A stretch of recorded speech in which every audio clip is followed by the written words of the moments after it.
second, the catcher, number 5, Quint Landis. Batting third, the DH, number 26, Evan Slight. Batting cleanup, the third baseman, number 8, Kai Moody. Batting fifth, the center fielder, number 14, Braylon Holmes. Batting sixth, the first baseman, number 34, Omar Vila.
Good afternoon and welcome in for this twin bill on this warm Saturday here at City Park in Fort Collins. Brendan Price with you, a doubleheader between the Rocky Mountain Vibes and the Northern Colorado Owls. Northern Colorado will look for the series split today after the Vibes took both legs of the doubleheader, 12-4 and 13-6 yesterday afternoon here at City Park. Game one, the Vibes opened up with an early lead as we'll step aside for the national anthem. On the other side, we'll get you ready for first pitch here this afternoon in Fort Collins.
National anthem behind us, 7 innings here, game one of this doubleheader. Braylon Jones will get the start for the Owls today, wearing their win stripes once again. The 24-year-old right-hander looking to bounce back from a rocky outing in Colorado Springs a week ago. And sometimes you got to get the butterflies out in your first start of the new campaign, and the right-hander with the 4-pitch mix will look to do just that here this afternoon, as the four-seamer, the cutter, the knuckle curve, and the changeup. The starting lineup this afternoon for the Rocky Mountain Vibes, who come in with the best record in the Pioneer League, 8-1, and in first place by a half game over the Idaho Falls Chuckers. The Vibes, Carter Booth will lead it off in center field. Kellum Clark in right field will bat second. He had 4 RBIs in game 2 of yesterday's doubleheader. Will Butcher, the DH, will bat third. Dane Topland in the cleanup spot at third base. Gary Laura will bat fifth at first base. Sam Linscott starting in back-to-back games. He'll give Stephen Wilmer a rest day out in left field. Austin Chenard doing the catching and batting seventh. Garrett Kieber, the shortstop, will hit eighth. And Tristan Garcia will bat ninth at second base. Talk about the twin bill sweep yesterday for the Vibes. Game one, it was a 13-6 scoreline. The Vibes picked up a 7 spot in the second inning. They led 9-6 after 2 innings of play. And from there, the offense was held in check in the middle 3 frames by Noel Soto, but taking advantage of Soto and Zach Hill down the stretch were the Vibes, who picked up 4 more insurance runs to walk away with the 13-6 win. Game 2 of the doubleheader, a 2-2 tie after 1 inning of play, but the Rocky Mountain offense jettisoned a couple of home runs over the fence, powered their way to the 12-4 win in Game 2, as you get a look at the right-hander Braylon Jones out on the hill. One of the things that we talked about yesterday, the dimensions here at City Park, very, very hitter-friendly. 335 down the left and right field lines, 352 to the power alleys, and 378 to straightaway center field. And yesterday, for as many impressive home runs as these two teams hit, we did see a handful of line drives that just barreled up over the fence in straightaway center field at 378 and into the power alleys. So certainly something for the pitchers to keep in mind as the throwdown from the Owlz catcher, Quint Landis, will get us ready to start this one off as Carter Booth will lead it off in center field. He had a great day at the plate in Game 2 yesterday. Finished with 4 RBIs as well. The 1 and 2 spots in the order definitely burned Northern Colorado. As the Vibes wearing the navy blue sweaters, or navy blue shirts today. Jones, first pitch fastball. Yes, indeedy. That's in for strike 1. Now we're underway. 2:01 on this Saturday afternoon. The first pitch temperature, hot. Slider, Booth will wrap that under the dive of Moody at third base. And the no-hitter watch will wait another day as Booth is aboard with a base hit to lead off the ball game. 77 is the first pitch temperature. That seems like a lie. The sun it feels much hotter than that. Maybe I'm just getting acclimated to Colorado. It's only taken 6 years. As Kellum Clark will stand in center field. First pitch from Jones to Clark, swung on and missed. And Braylon Jones works ahead. That was something he didn't have many opportunities to do his last start against the Vibes. That was down at Block Tickets Park. Gave up 12 earned runs in 2 1/3 innings. Jones deals, and that one a ground ball past the dive of Velos at first base and into right field. And Booth will hold at second base. That's the flip side to the smaller ballpark here in Fort Collins. It is not easy and certainly not advisable to try and take extra bases. The Owls had 3 outfield assists across the 2 games yesterday. Gordon Richardson had 1. Marquise Jackson had 1. As Will Butcher will stand in. Jones misses downstairs with the fastball, falls behind Butcher 1-0. Butcher had a solo home run, his only hit of Game 2 in the doubleheader yesterday. Battered a ball over the fence in left field. And Jones misses downstairs with the fastball to Butcher in the count 2-0. And we saw this with Riley Phillips, the Vibes starter yesterday, who labored to get through an inning and 2/3 that, owing to the smaller dimensions, pitchers might be a little strike zone shy. 3 hopper to McKenzie. He's got 1 play. It's to first, and the throw skips past Velos and to the screen on the first base side. And the E6 will plate Carter Booth. And the Vibes have opened up the scoring. 1-0 here in the top half of inning number 1.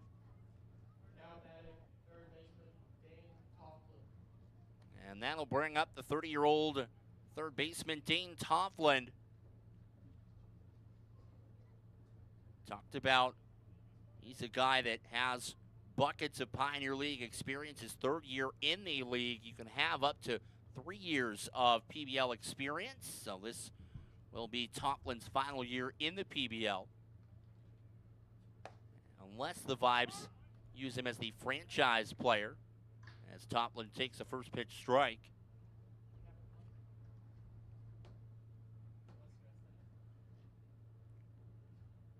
Each team is allowed 1 player that they can essentially franchise tag and keep beyond the experience rules as Toffland lines an RBI base hit to center field. And the Vibes promptly on top 2-0. 4 batters in. That'll bring up Gary Laura, who had the 3-run home run that really was the deciding blow in that 2nd inning in Game 1 yesterday of the Twin Bill.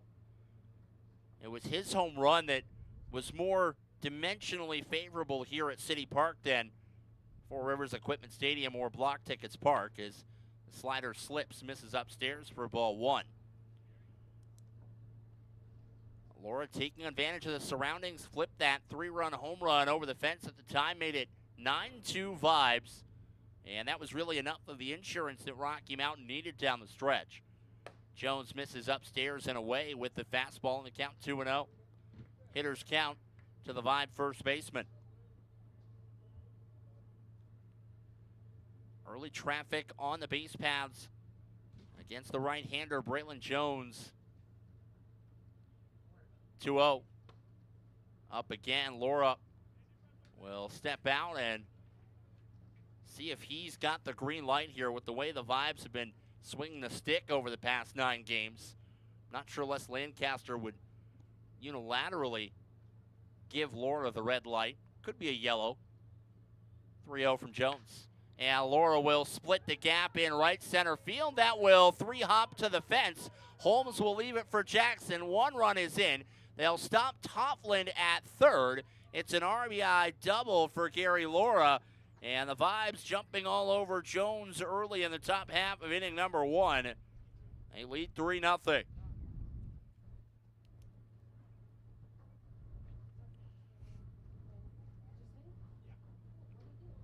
And Laura, as he was in between first and second base, looked like may have struggled a bit as he's being helped off the field by one of the coaching staffs, is Kat Pacheco, the Vibes athletic trainer, also out there. And Alex Adams will pinch run for Laura. Sam Linscott will step in, and just from a flexibility perspective, you can slide Garcia, Adams, and Kieber around the infield and move Topland over to first base if need be. As Linscott will stand in, his first look at Braylon Jones. 4-seamer right down Broadway, in for strike 1.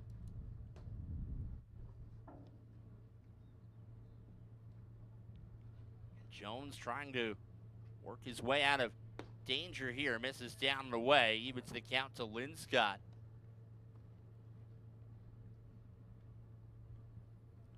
The Vibes center fielder yesterday in left field today. 27 years of age. In his 3rd season in the PBL, had a couple of spells in Glacier, up in Kalispell. 2-1 the count from Jones to Linscott. And this, compared to years past, a very experienced and older Vibes team this season as Jones falls behind Linscott. And look at the starting lineup today. Linscott 27, Topland 30, Austin Chenard 26, Garrett Kieber 28.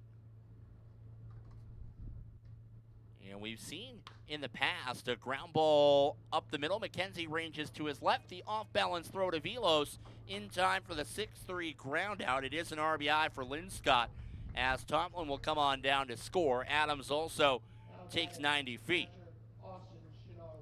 4-0 Rocky Mountain here early in inning number 1.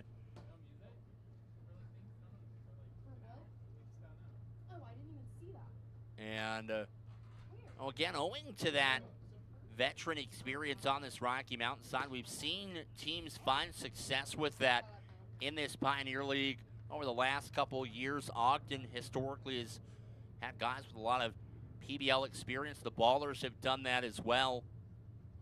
As Chenard jammed, fouls one straight back, and it's 0-2.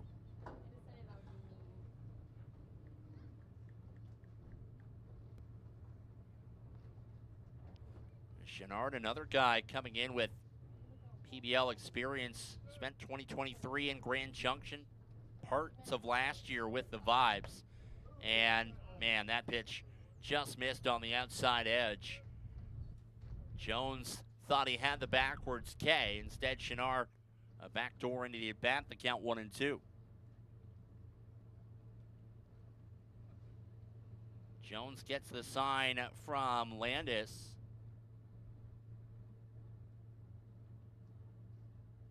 Kicks and fires. Backdoor slider, and Chenard doesn't like it. First strikeout of the afternoon for Braylon Jones. And to be fair to the right-hander, I thought the 0-2 pitch caught more of the zone than the 1-2 pitch, but That's why I'm up here in the press box. Garrett Kieber will stand in. Kieber continuing to rake at the Owls' expense. Jones yanks the fastball down and away. Good block by Landis coming out of the crouch. The defensive alignment today for the Owls: Quint Landis behind the plate, Omar Vilos at first, Anthony Torrielas at second, TJ McKenzie at short, Kai Moody at third, Gordon Richardson in left, Draylen Holmes in center, and Marquise Jackson out in right field. Evan Slight will make his Owl debut. He's the designated hitter, due up third in the no-co order in the bottom half of the inning.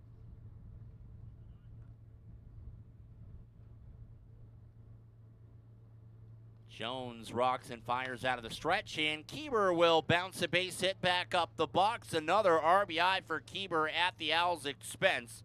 This one will plate the pinch runner Adams, and the Vibes have a 5-0 lead here in the top half of inning number 1. And for Jones, the challenge was wild the last start. He's done a good, consistent job of finding the strike zone here in this first inning. 25 pitches, 15 of them have been strikes. Make that strike number 16 on pitch number 26 as he gets ahead of Tristan Garcia, 0-1.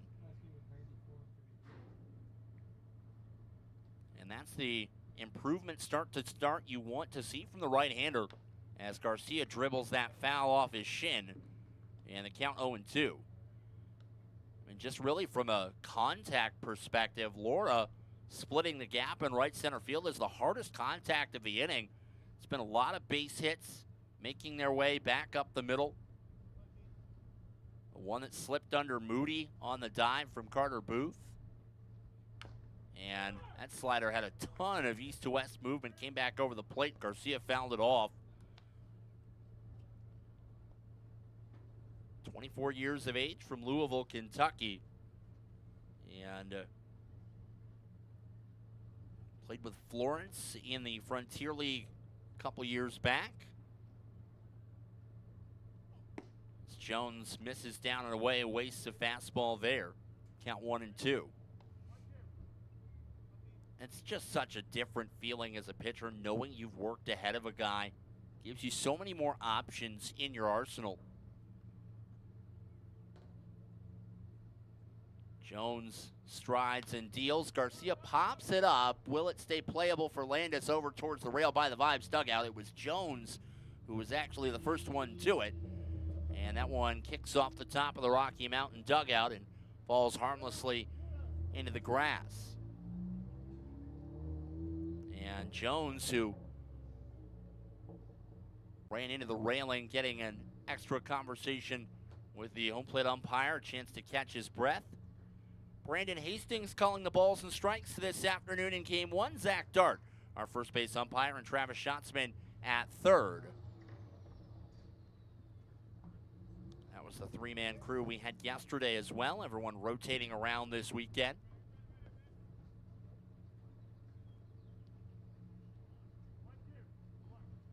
Still trying to get a feel for Brandon Hastings' strike zone in inning number 1 as Garcia swats one foul down the third base line.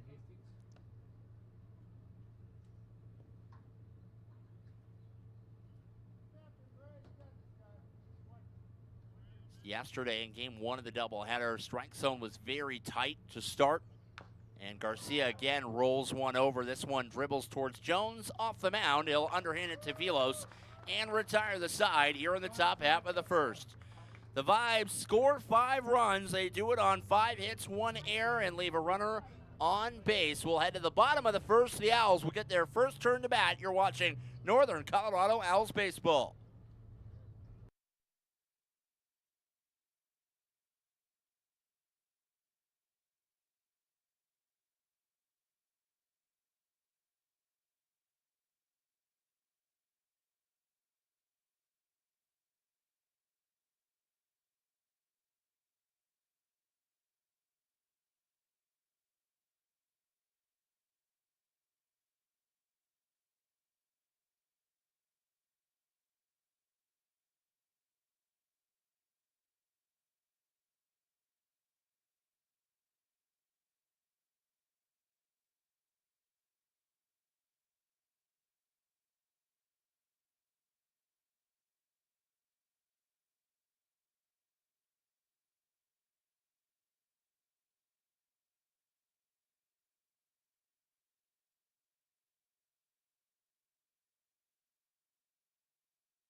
Bottom of the first, the Owls will look at the left-hander Anthony Emhoff.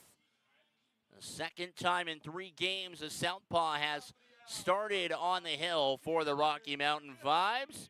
And TJ McKenzie will lead it off for Northern Colorado here on the bottom of the first, followed by the catcher Quint Landis and the designated hitter Evan Slight. Again, Slight making his Owl debut today. Defensively, with Laura being pulled from the game, Dane Toffland has shifted over to first base. Alex Adams will head to third as Imhoff misses up and away to McKenzie for ball 1. So already one quick adjustment on your scorecards at home. Imhoff kicks and fires, looping curveball, misses down and into McKenzie, gets ahead 2-0. TJ had an RBI base hit in game 1 of the doubleheader yesterday. Batting leadoff again for Northern Colorado. 2-0 fastball fouled straight back.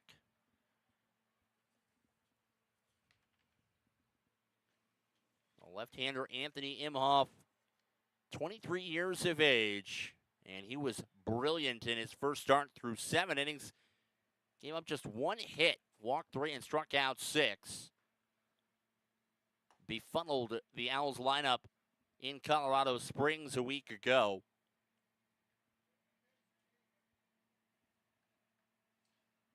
He's an Arizona kid from Chandler. Played his college ball at Pima Community College. And here another big breaker swung on and missed by McKenzie. He's down by way of the cave for out number 1. And that will bring up Quint Landis. Now batting, catcher, Quint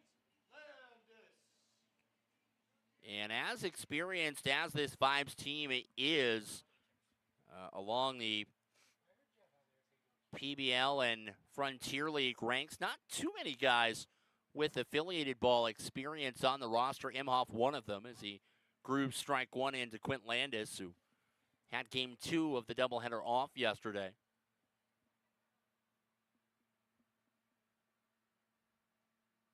Out at second, or catching today, was out at second base yesterday, as Landis will wrap that foul towards the Owl bullpen.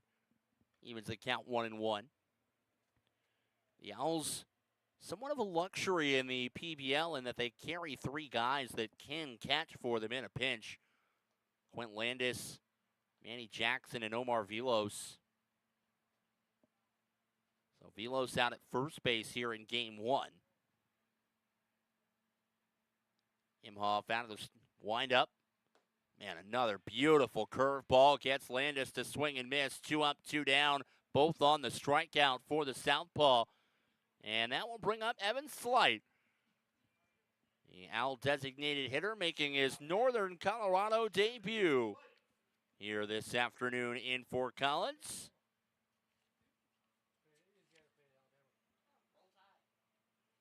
Slight started the year in the Frontier League. And here he'll loop one down the right field line, and that will one-hop the wall. 1 at bat and 1 base hit for Slight in his Owl debut, and it only took him 1 pitch to do it, looping the double into the right field corner.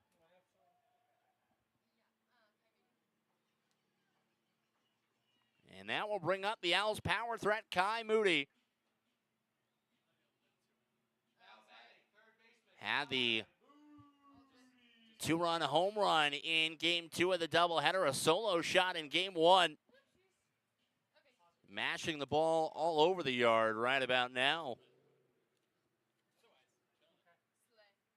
333, 3 home runs and 8 runs batted in for Moody, who takes the first pitch ball down and away.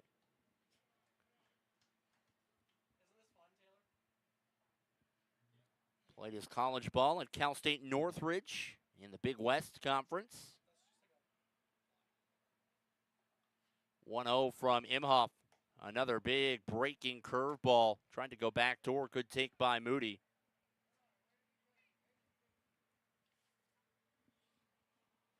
Again, the left-hander befuddled the Owls last time around. And it's that curveball, the X factor pitch, that when it's rolling can be very, very dangerous.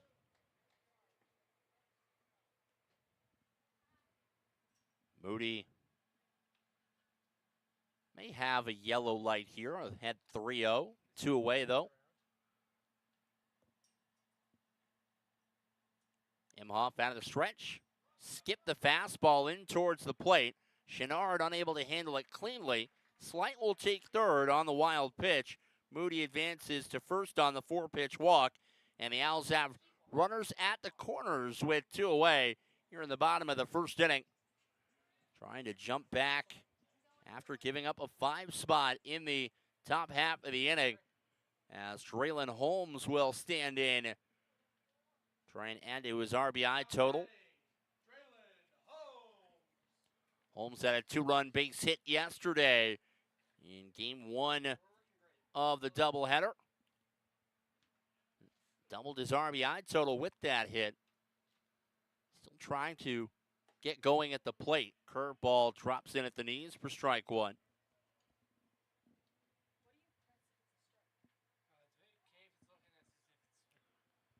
Imhoff will set and deal. And Holmes will lift this one to right field. Clark tracking it all the way in the sun, backs up a few steps to make the catch and retire the side in the bottom of the first. No runs on 1 hit, no errors, and the Owls strand 2. We'll head to the top of the second inning. Rocky Mountain leads 5-0. You're watching Northern Colorado Owls baseball.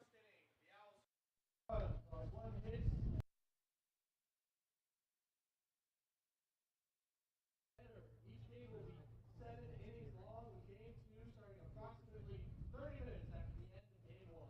Be sure to stick around.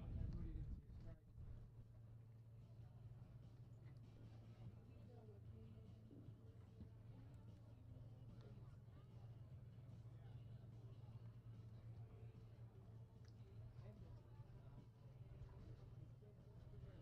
was the line? 23 and a half?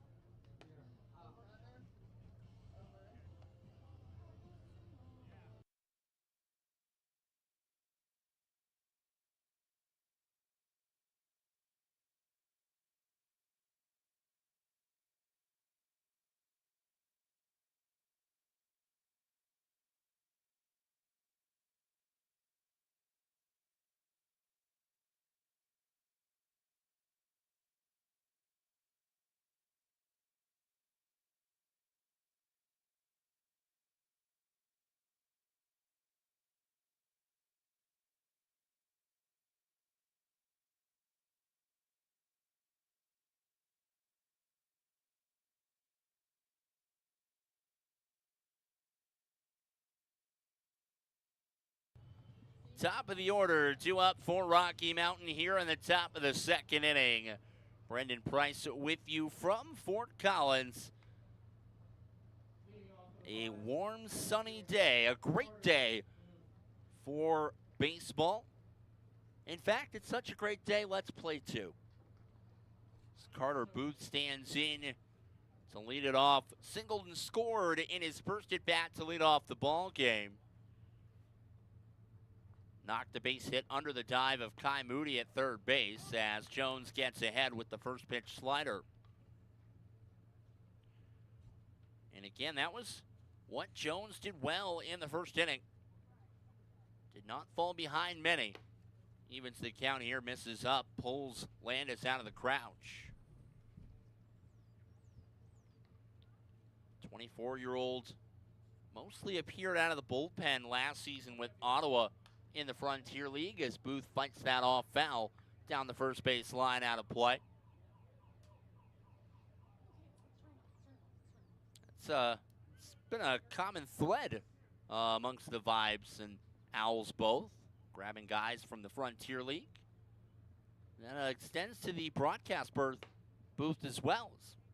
One of my Vibes counterparts, Jesse Cook, was with the Florence Owlz last year, which also, like the Vibes, put that one under the unique name and mascot combination in your Rolodex. 1-2 slider on the outside edge. Landis wanted it.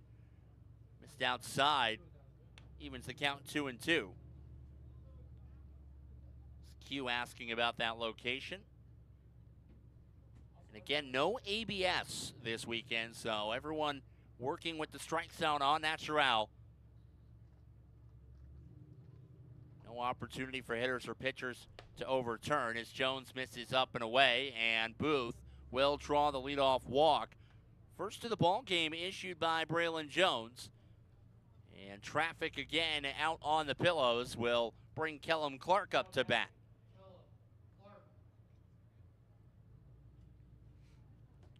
Clark 1 for 1 as well, ripped a single to right field and came around to score on the Dane Tofflin base hit. So the vibes just keep adding to it. Ground ball to second, could be 2, 4, 6, and the throw across late. Clark motoring down the line. And are they going to rule it a double play? Yes, they are. So the slide from Carter Booth impeded Torrielis at second, and it'll wind up being a double play anyway, unless Lancaster, fresh off PBL win 100 and 101, would like a conversation and an explanation. So look to be a fielder's choice. Instead, runner's interference will make it a double play. 2 away and the base is empty for Will Butcher. Now, it's not the double play you drew up. A 4-6 put out and then interference, but certainly the double play that the Owls will take as Will Butcher takes the first pitch curveball down and away for ball 1. Butcher reached on an error in his first at bat, came around to score. Here he bounces one to McKenzie at short. Throw across to Velos, and just like that, the vibes are set down in order in the top of the second. No runs, no hits, no errors, and nobody left. The Owls will come to bat and look to break through, trailing 5-0.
Velos, Jackson, and Torrielis due up for the Owls here in the bottom half of inning number 2.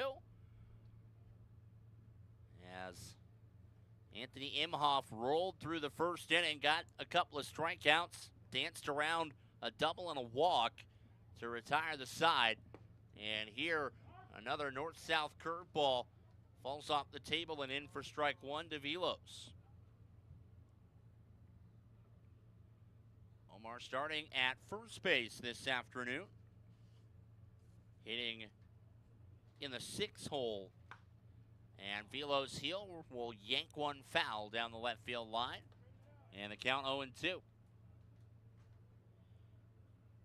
Velos, one of the guys that's been up and down this Northern Colorado lineup card for manager Dimitri Young in the early going. Today, the 3rd time on the year he's appeared in the 6 hole. He's batted 3rd, 4th, 7th as well. 0-2. Fastball.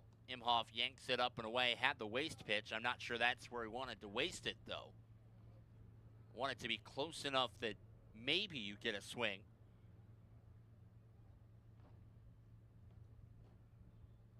Imhoff sets and deals. That fastball a little closer. Velos checks his swing, and after falling behind 0-2, the Owl first baseman has run the count even.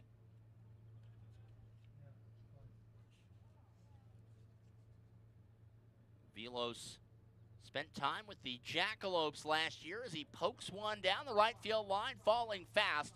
Clark ranges over and makes the play, not fast enough. And the fly out to right field is the first out. You're in the bottom of the second. And that will bring up Marquise Jackson. Right fielder Marquise Jackson. Jackson trying to jumpstart this Owl offense, left on left. Batting an even 200 on the year. Limited sample size, though, as he started the year on the IL. Here, rolls one over. This will be a tough play. Topland across. Imhoff can't find the bag. It's an infield hit for Marquise Jackson. That spelled trouble off the bat. Imhoff, the left-hander, falling to the third base side of the rubber, meant that he was having to go right across the body to try and pick up that infield chopper. It's the infield's version of the Bermuda Triangle when you chop a ball between first and second off the mound like that. It's not an easy play no matter who's running down the baseline, and with a guy that's got as much in the afterburner tank as Marquise Jackson, it's that much tougher. First pitch curveball. Torrey Ellis breaks his bat, slow roller to short. Keeber's throw across to Tofflin in time. The sure-handed shortstop retired by way of the 6-3 putout. And Gordon Richardson will stand in with two quick away here in the bottom of the second. Now batting, left fielder Gordon Richardson. Richardson stands in, trying to bring home the Owls' first run of the ball game. Their second runner in scoring position in 2 innings against Imhoff. So already they've been able to scrape more across in 2 innings against Imhoff than they were the last time they saw him across 7. He was no-hitting Northern Colorado for a time being in his first start as well. Fastball clips the zone for strike 1 to Gordon Richardson.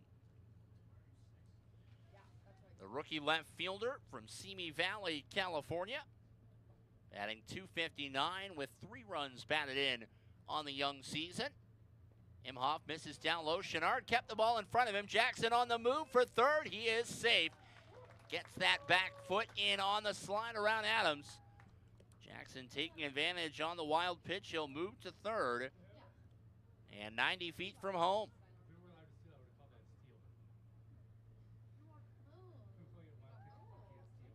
2-1 the count to Richardson. Imhoff strides and deals. Richardson cuts and misses, evens the count 2-2. And the Owls trying to cut down on the strikeouts. Imhoff's 2-2. Curveball, that gets away from Chenard. Jackson's gonna try it. The throw late, and on the passed ball, Jackson will trot home to score. Hesitated coming down the line. And an extra second of hesitation was nearly enough. That would have resulted in the third out. Instead, it's the Owls' first run of the ball game, and it's 5-1. Payoff pitch from Imhoff to Richardson. Flied foul down the first base side, and Gordon Richardson will see a 6th pitch in the plate appearance.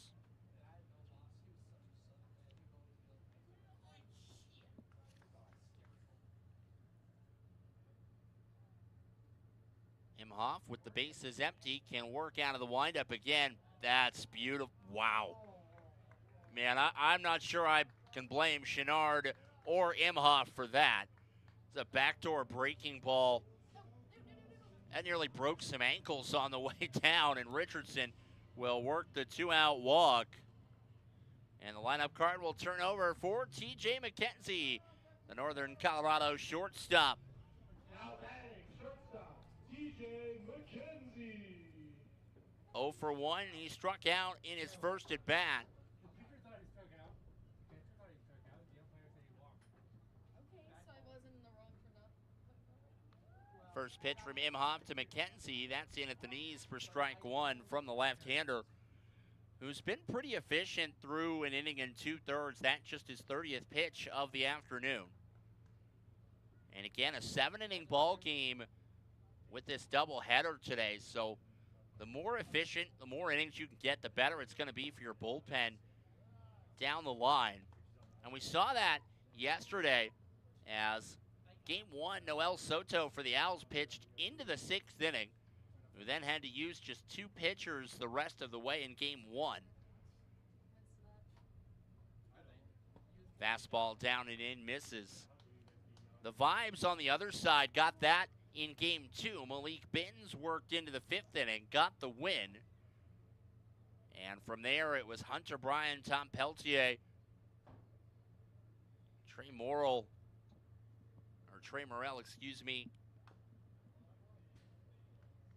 and Caden Kratz, who slammed the door shut on Northern Colorado last night.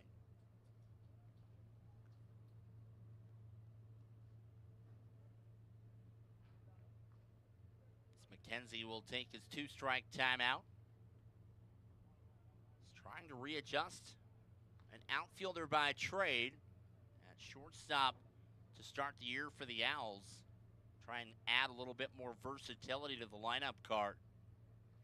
And McKenzie, watch out, nearly decapitated Imhoff on a line drive base hit into right center field. Richardson will hustle and hit third. And runners at the corners with 2 away as the Owls connecting here in the 2nd inning as Quint Landis will step in with an opportunity to try and add some more runs here and continue the 2-out Owl Thunder.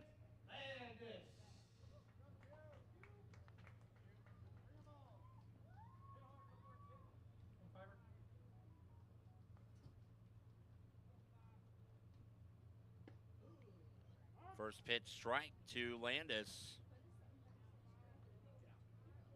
Landis was down by way of the K in his first at bat in inning number 1. A 1 from Imhoff, another curveball. Landis will loop this into left center field. That's going to fall on a hop in front of Carter Booth. Heads up base running from McKenzie. Nobody covered third base, so even on the flare, TJ was able to take an extra 90 feet. It's an RBI single. And the Owls, with a couple of 2-out runs, have made it 5-2. Now batting designated hitter, Evan Slight doubled into the right field corner on the first pitch he saw from Imhoff in his first at bat. We'll see if he goes for the ambush again.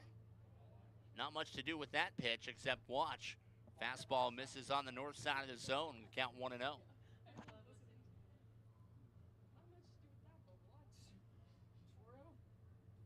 Imhoff in a pickle here in the 2nd inning. Got the first 2 outs. The infield single to Marquise Jackson sandwiched in between it, but since then 3 Owls consecutively have reached base. Oh, filthy left on left off speed pitch. Slight swings and misses, and the count 1-2.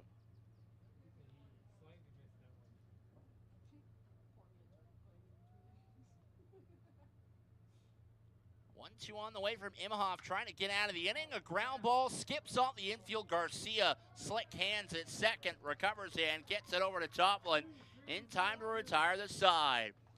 2 runs on 3 hits, no errors, and 2 Owls left aboard, but Northern Colorado on the score sheet 5-2 after 2 innings this afternoon in Fort Collins.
Top of the third, Topland, Adams, and Linscott 2 up for the Rocky Mountain Vibes, 5-2. Rocky Mountain with 5 in the first, nothing in the second. The Owls, nothing in the first and 2 in the second. Thank you so much for joining us here today in Fort Collins.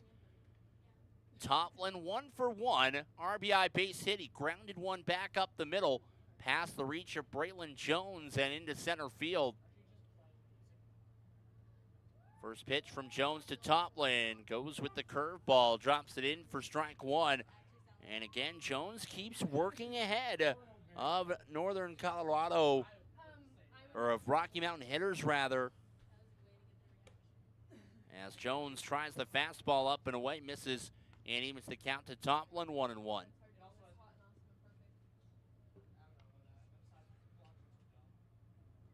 Jones rocks and fires, and Topland will foul that off in the count 1-2.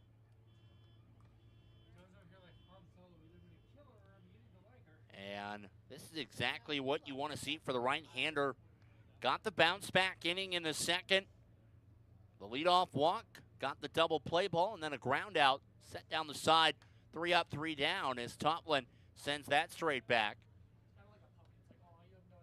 45 pitches now for the right-hander Jones, which again, with 14 innings to be played today, if you can protect the bullpen early on in game one, could spell success the rest of the way for the Owls. 1-2 from Jones. Fastball misses upstairs, doesn't get Topland to bite. Evens the count 2-2. Topland, a Raptor in his first year in the PBL, a Vibe last year, became a fan favorite down the stretch in Colorado Springs. Front door slider misses and runs the count full. It's a beautiful ballpark down in the Springs Block Tickets Park. Only was able to make my way down there once last year. Still time this year. As Topland sends another one straight back to the screen.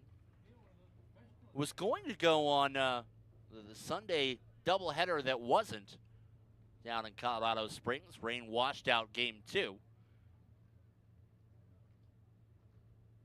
About 2 hours, give or take, from Northern Colorado. As Jones misses downstairs, a professional at-bat. Topland works the 9-pitch walk.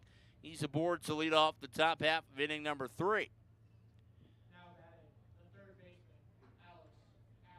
Alex Adams will get his first plate appearance of the ball game. He entered as a pinch runner after Gary Laura exited the ball game. Appeared to have possibly pulled something on his way between first and second, trying to leg out a double to the gap. As Jones gets the call on the outside edge, gets ahead of Adams 0-1. No pitch clock here in Fort Collins. Well, folks have been able to work at their leisure as Jones powers ahead of Adams. Didn't really need it in game 1. Would have been slightly helpful in game 2.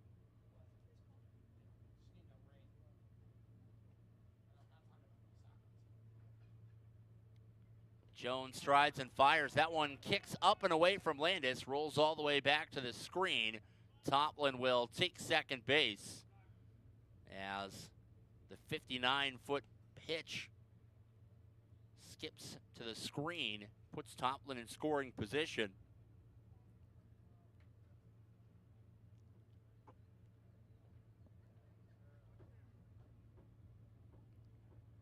So the Owls trying to limit this Rocky Mountain offense that has been in double figures in all but one game this year. Good block by Landis on the off-speed down and away. Evens the count 2-2. As these two teams today will be the last time that these two teams see each other until the very end of the season. They'll play 6 in the second to last week of the regular season. Essentially very nearly bookending their schedule. The Vibes have had their way with the Owls in the early going as Adams hacks and misses, and Braylon Jones has his second strikeout of the afternoon. First out of the inning here in the top half of the third. Now batting left fielder Sam Linscott. Sam Linscott will stand in 0 for 1, but a productive 0 for 1. Drove in an RBI with his ground out to shortstop. Linscott entered the weekend hitting .750.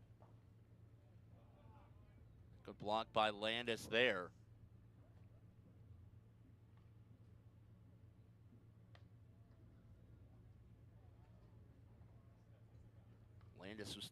Linscott rather, was 12 for 16 coming into the weekend. Had a couple of base hits in game 2. Jones, the knuckle curve.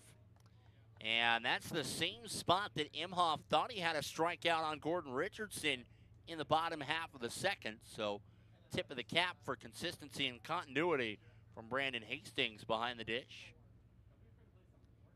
Up here in the broadcast booth, we are the ones that always talk about how you like consistency, as Jones again just missed with the curve. The players, publicly, they'll say, yeah, we like consistency too, but the reality is they like strikes to be strikes and balls to be balls. They don't necessarily care how consistent it is. 3-0 fastball misses down low, and Jones issues a 4-pitch walk. Third of the game for the right-hander.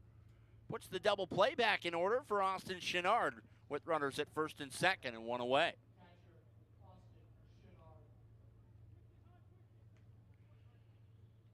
And given the guys out on the base paths, Topland at second, Chenard at the plate, a double play very much on the menu here if Jones can work a ground ball. Are the comments nice, Lane? No. And a strike from Jones. And again, we talked about that throughout the start today. He's worked ahead consistently. 0-1 fastball, and Landis again will keep it in front of him. Evens the count 1-1 to the Vibe catcher,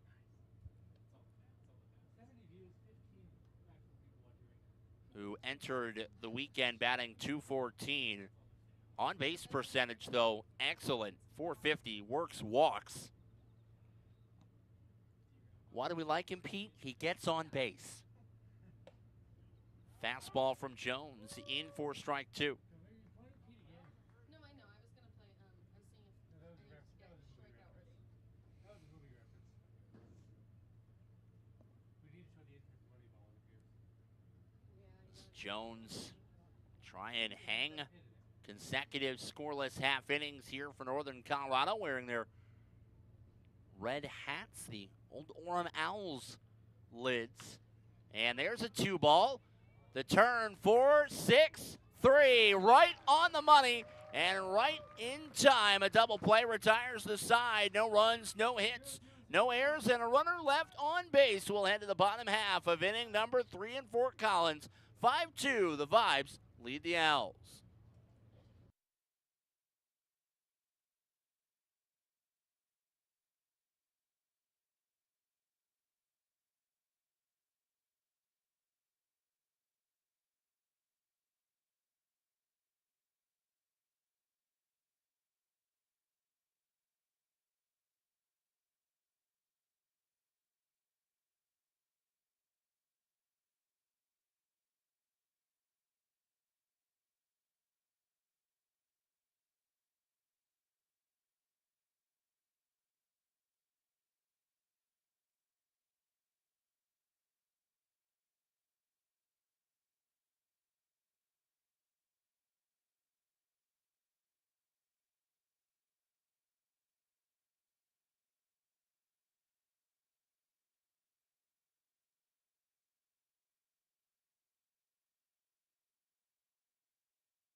Kai Moody will lead off the bottom of the third for Northern Colorado, followed by Holmes and Velos. He takes the first pitch ball from Anthony Imhoff, who had to wiggle around some danger in the second. The Owls plated a pair of runs on back-to-back RBI singles for McKenzie and Landis.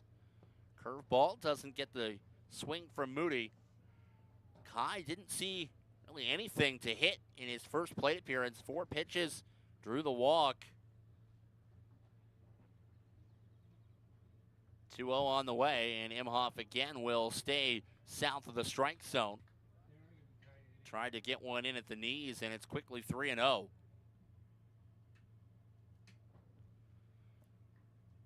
And again, after the day that Moody had yesterday, and really the few games he's had against the Vibes, I'm not sure Imhoff really wants to give Moody anything to hit. Can't say I blame him either. He's been the consistent day in, day out threat for Northern Colorado on the lineup card. And here Moody will wrap this one into left field, and right on cue, he's got the leadoff base hit. He's reached base in his 2 plate appearances today. And that will bring up center fielder Draylen Holmes.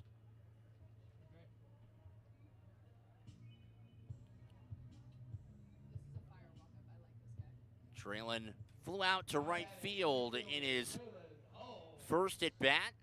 Lofted one down the line that Kellum Clark handled with ease. Here, Holmes, first ball hunting, fouls it off towards the Owl bullpen. Adams with a half-hearted jog at it. Draylen trying to get adjusted here. First year of pro ball. And last year, you think about even some of the early struggles that some of the Owls have had at the plate. And last year, Evan Scavato, the first 2-3 weeks, it took him about 70-80 at-bats to get accustomed to the league. A ground ball to Adams at third. The throw to second is late. Adams trying to go the short way, and Moody hustling between first and second, beats it out, and Holmes will reach base. Runners at first and second with nobody out. And that will be, I believe, a fielder's choice since Adams made the call to go to second base, as Omar Velos will stand in. But back to the Owls getting adjusted again. Evan Scavato last year hit below the Mendoza line for the better part of his first 80-90 plate appearances. And then after about 3 weeks, the rookie, it just clicked. He hit almost 300 the rest of the way. And looking up and down this Owl lineup card, that's something that you really look at guys like Draylen Holmes, Omar Velos, and hope that that's the kind of development that's on the menu as Velos whacks that foul over the first base side and out of play. And the count 0-2. This will be a real good time for a little bit of power here for Northern Colorado. The Owls on the year, just 4 home runs as a group, and Kai Moody's got 3 of them. Velos here chases strike 3. Both the runners will advance. So Imhoff will pick up his 3rd punch out. And in some respects, a productive out in the sense that both Holmes and Moody will move into scoring position. And Marquise Jackson will stand in.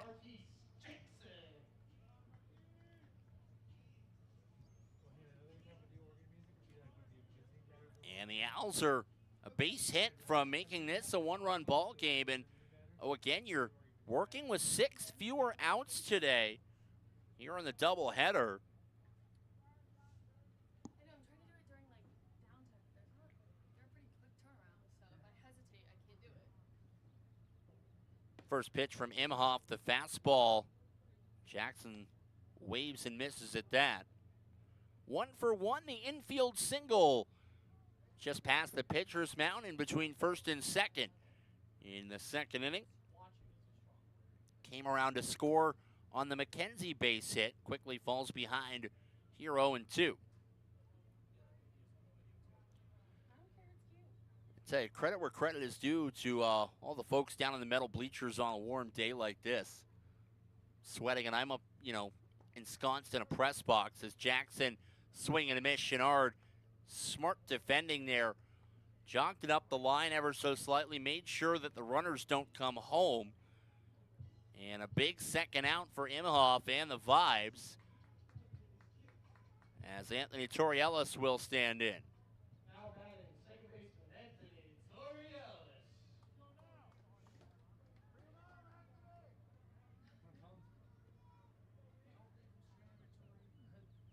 Love to see They call him AT. Like it's funny. just a little duck snort into right center field. Yeah, but it's Good take there from Torrielis, and a better block from Chenard for ball one. A lot of nicknames in baseball. I know, AT. AT 0 for 1 today, grounded out to short in the second inning. My favorite nickname was Larry Walker's. Booger. Here, Torrielis cuts and misses, evens the count. Imhoff at 55 pitches through 2 and change this afternoon.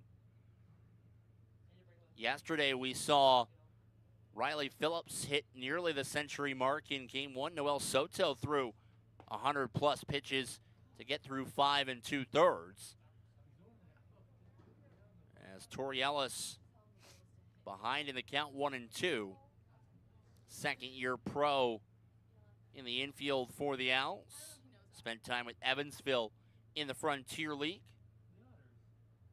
1-2, Torrielis doesn't bite. Imhoff was on his way off the mound.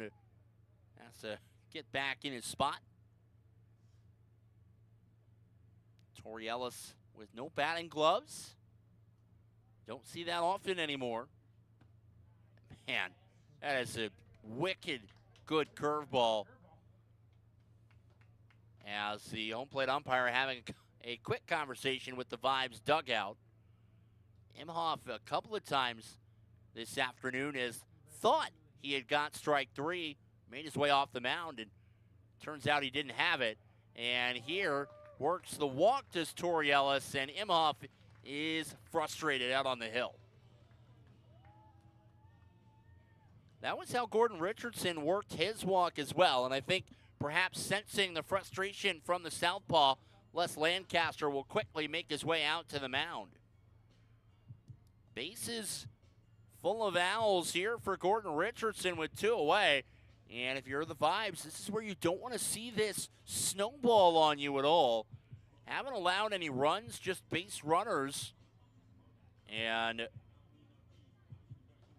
this is where you look at your pitcher and you just have him try and lock back in, get that third out, and get out of what's quickly become a bit of a Number 7, Gordon Richardson. slightly dangerous inning. So Richardson here can do some real damage for the Owls. Worked a full count walk with 2 away in the second inning as well. First pitch from Imhoff. Richardson takes the fastball in for strike 1.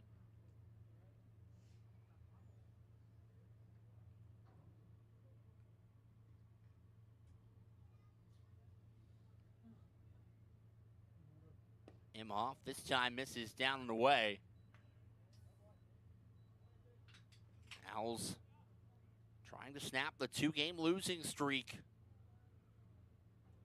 They've seen nothing but these Vibes the first 2 weeks of the year as Richardson inside outs one, pokes it down the first baseline. It'll get into the parking lot, foul and out of play. The Owls will be in Billings next week. They will play a doubleheader there as well. But 6 road games against the Mustangs. They will technically be listed as the home team, even though the games are played at Daylor Park. And then they will have 6 more true road games where they are listed as the road team in Grand Junction. So they'll meet the Jackalopes for the first time. It's always a fun in-state rivalry between those 2 organizations. Richardson to straightaway left field. to the track and caught right in front of the wall in left field by Lynn Scott. And Imhoff comes within 5 feet of causing trouble. Instead gets out of it. No runs on 1 hit, no errors, and 3 left. The Owls strand the bases loaded as we head to the 4th inning. 5-2, Rocky Mountain on top.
Garrett Kieber will lead off the top of the 4th against Braylon Jones. Garcia and Carter Booth after him with the Vibes on top 5-2.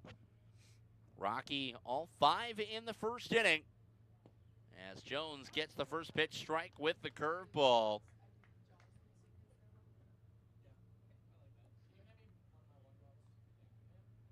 Rocky Mountain thus far, 5 runs on 5 hits, 2 runners left on base for the visitors in the navy blue jerseys today. 1-1 from Jones to Kieber, fastball in on the hands, misses inside. Kieber in the driver's seat ahead 2-1. Rocky Mountain trying to stake their claim at the top of the PBL standings, 8-1. They are a half game ahead of the Idaho Falls Chuckers coming into play today. And again, the season separated into halves. First half and second half, finish in the top 2 in either. And you are into the postseason. If a team finishes in the top 2 in the first and the second half, it then becomes a question of who has the better overall record. The first tiebreaker, head-to-head matchup. The second tiebreaker is Kieber cuts and misses. He's down by way of the K. 1 down here in the top of the 4th. The second tiebreaker is runs allowed,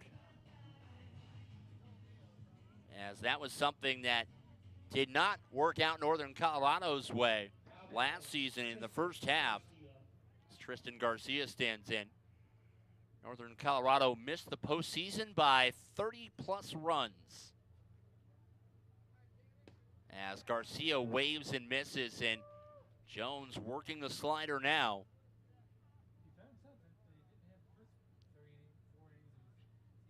Jones working quickly. Just a bit outside, tried the corner and missed. 1-1.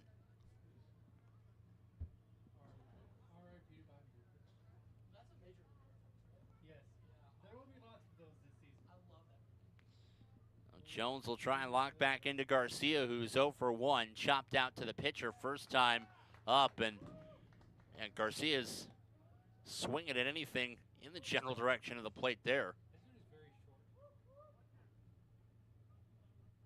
got to start his swing earlier, I think, with that crouched over stance. It's open, but he's got to determine what he wants to do. Slaps a four-hopper to Moody at third, who whips a throw across the diamond to Velos. 2 up, 2 down, and Jones is set down for the last 5. Carter Booth will stand in with 2 away, and the base is empty. And again, we talk about Braylon Jones trying to keep the Owls bullpen fresh for the rest of the day. Only threw 2 innings and took 94 pitches to do that in his first start of the year. Here he's sub 75 and an out away from getting through 4 as he drops the knuckle curve in for strike 1 to Carter Booth. Booth has reached base 2 of the 7 ways you can do it, singled and walked.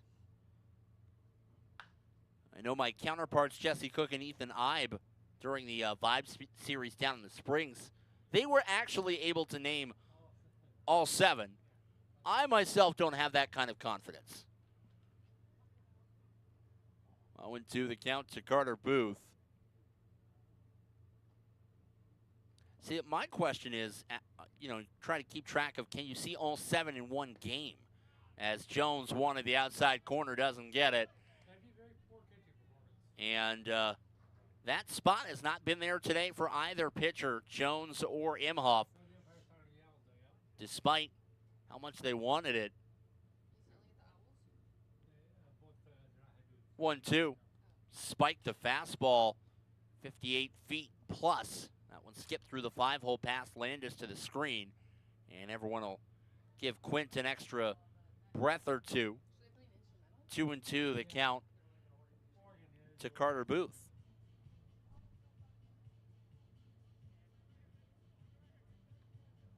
It's Brandon Hastings giving everyone an extra beat.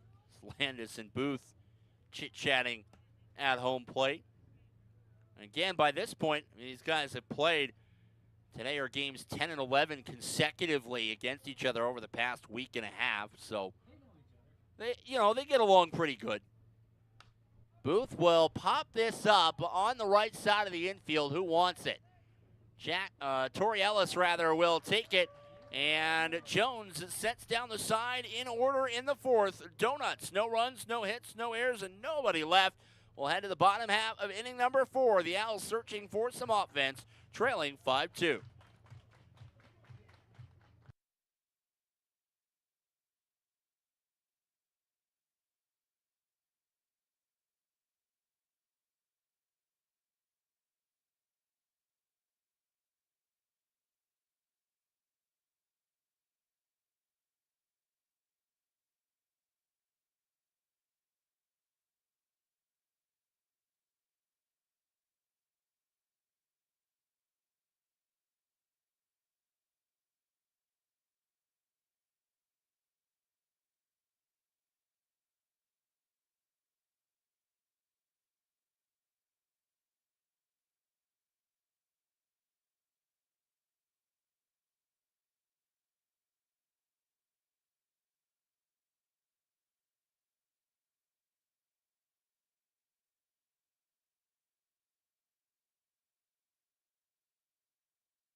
Top of the Owls order in the bottom of the 4th, McKenzie, Landis, and Slight due up against the left-hander Anthony Imhoff. The Owls 2 runs on 5 hits. 1 error, but they have left 7 on base. That has been the difference maker. Stranded the bases loaded in the 3rd. Left runners at 2nd and 3rd in the 1st as a first pitch grounder to Adams at 3rd base. McKenzie quickly away on the ground out. 1 pitch, 1 out. It's Northern Colorado. Imhoff, apart from that patch of trouble in the 2nd inning, Has done a good job limiting hard contact. Number 5, Quint Landis. 4 strikeouts and 3 walks through 3 1/3. Not quite the sparkling performance he had in his first start of the year, but to be fair, if you can throw 7 scoreless every time you're out there, you're not going to be in the Pioneer League for long. Such a hitter-friendly league as Imhoff misses down and away to Landis. Talk about that regularly here in the PBL, that you see guys that if they can keep ERAs in the 4s and the 5s, especially starting pitching, you're in a pretty good spot as Landis takes and evens the count.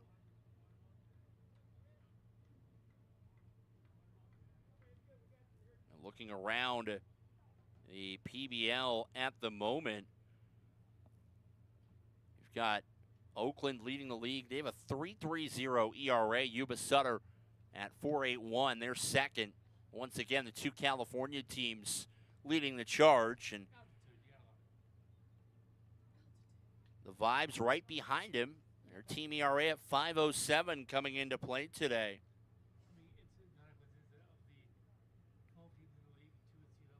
And on the flip side, talk about those team numbers. Half the league is over 5.73 in the earned run column per game. Half are under. Landis calls his obligatory 2-strike timeout.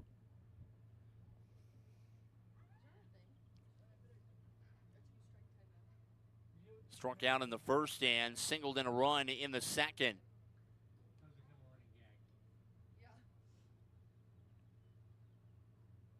Imhoff gets the sign, rocks and fires, and Landis launches one to right field. Clark didn't even have to move.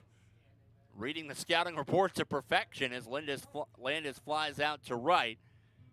And Imhoff has set down 5 of the last 6 Owls he's faced. And with 2 away and the bases empty, Evan Slight will stand in.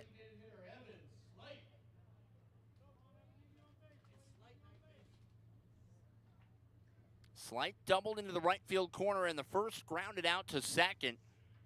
In the second, it was a nice play by Tristan Garcia, moving to his left. Got the ball in the in-between hop, sliding and making the play in time to retire the side. Chenard sets up on the outer half, and there's that curveball again. Slight waves and misses, and he's in an 0-2 hole. Slight. And then transferred to Alabama for his final year of college eligibility. Rolls one over to Garcia at second. He'll throw it over to Topland in time to retire the side. For the first time today, the Owls down in order. 4 innings complete in Fort Collins. The Vibes holding on to a 5-2 advantage.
Top of inning number 5. Braylon Jones back out. He'll take Kellum Clark, Will Butcher, and Dane Topland here in the top half of the 5th inning. A beautiful day for baseball in Fort Collins. The Vibes played it all 5 in inning number 1, and the right-hander Braylon Jones has gotten stronger as the game has progressed. The Vibes outside of that first inning have had just 3 base runners and no hits. Oh, you're not yelling at either of us? Wow. 1-1 the count to Clark, who's 1 for 2. Singleton scored in the first and grounded into a double play in the second. The Owls have turned 2 twice, once in the second and once in the third. 1-1 from Jones. Knuckle curve, yes indeedy. Drops the hammer in for strike 2.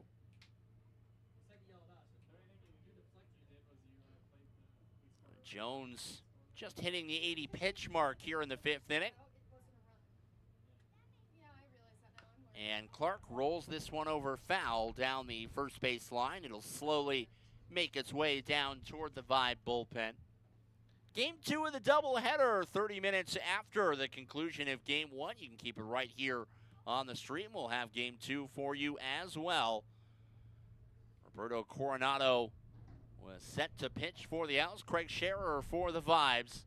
So 2 lefties today against the Owl lineup. A 1-2 from Jones, and that one's flied foul down the third base line into the parking lot.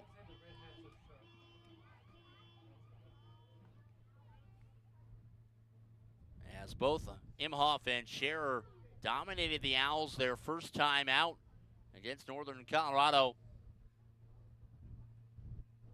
1-2 again, and that one misses down and away.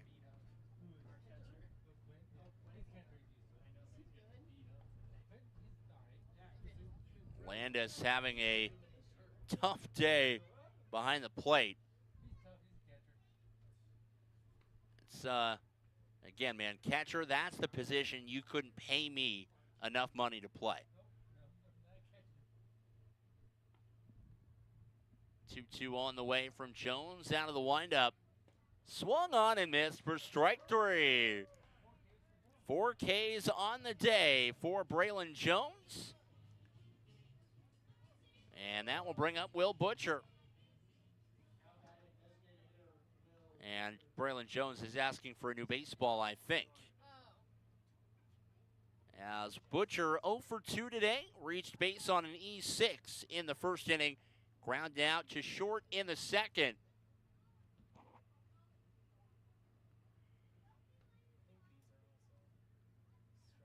Jones kicks and fires the knuckle curve in for strike 1.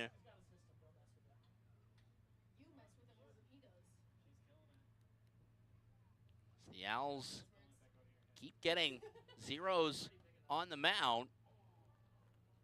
1-1 the count.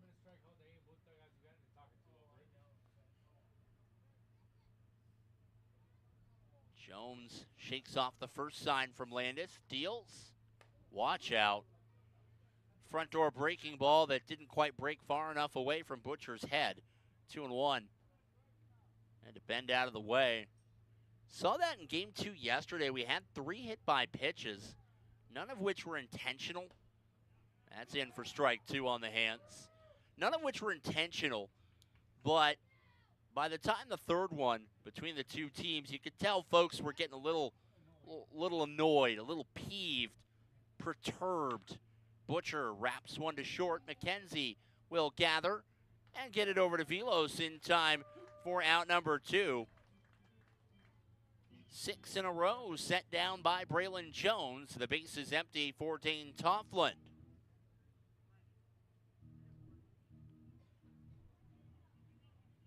And that's the thing. No one likes to get hit with a baseball. That's just the deal. And even with there's no intent, particularly after you've had these 2 teams that have played the better part of, when it's all said and done, 11 consecutive games against one another. For all the good cheer Sometimes tempers can flare. First pitch fly ball lifted to left. Can of corn for Gordon Richardson. And Jones sets down the side in order for the second consecutive inning. No runs, no hits, no errors, and nobody left. We're through 4.5 of game 1 of the Twin Bill. The Owls trail the Vibes 5-2.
Bottom of inning number 5. Heart of the Owls order 4-5-6. Moody, Holmes, and Velos due up for Northern Colorado, chasing a 5-2 deficit.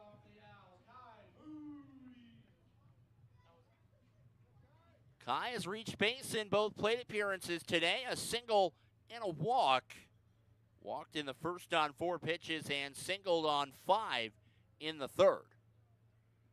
Anthony Imhoff talks so much about the efficiency of Braylon Jones. Imhoff, apart from that second inning, has limited the Owls to just some straight crumbs at the bottom of the dinner table. Moody rolls one to short. That one is past the dive of Keeber and into left center field. Moody's thinking too. He's hauling it, and he's safe with a head-first slide and a hustle double for Kai Moody. Some pretty tall grass in the outfield, and neither Booth nor Linscott charged that all that aggressively. Moody took the turn, 1-2, and the leadoff double will bring up Draylon Holmes as Moody's average continues to climb. Another 2-hit ball game for Kai. Imhoff, first pitch curveball and a beauty in for strike 1 to Holmes. Draylon 0 for 2, flew out to right field in the first and grounded into what was officially ruled a fielder's choice in the third. Here waves and misses at strike 2, quickly in the hole.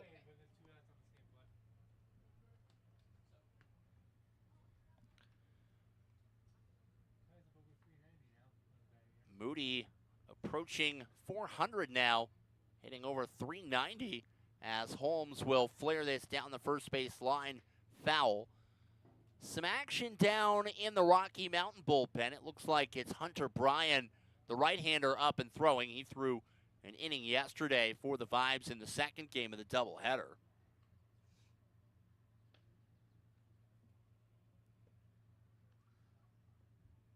Imhoff, the 0-2 on the way to Holmes. Chenard set up on the inside half. The fastball bends Holmes out of the way.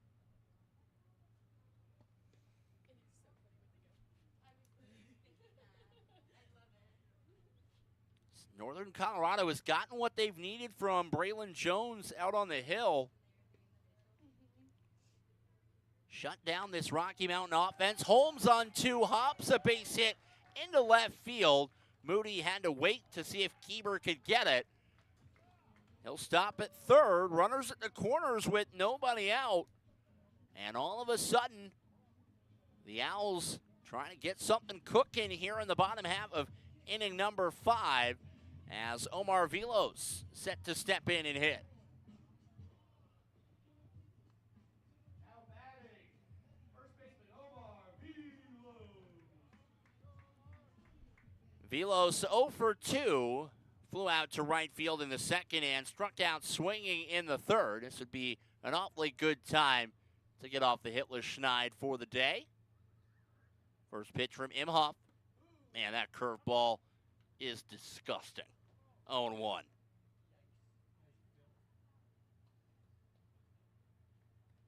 And that's one of the things every now and again you get guys in this league that when they showcase that off speed, you look and you go, ah, yes, that's how you get so many hitters out so frequently. Fastball misses north of the zone, evens the count 1-1. Reese Miller, who's with the Jackalopes this year, officially it was a slider. Unofficially, it was a frisbee. He's out with the Jackalopes and former Owl manager Frank Gonzalez over on the western slope.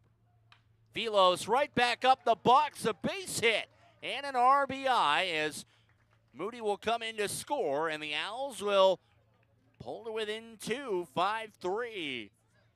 Here in the bottom of inning number 5, 3 consecutive hits to start the half inning. It's the first time Northern Colorado has done that all day, as Marquise Jackson will stand in. Marquise 1 for 2, an infield single in the second, struck out swinging in the third. First pitch from Imhoff to Jackson. There's that knuckle curve again. He hung back for it. And Jackson flying it off foul towards the Vibe dugout for strike 1.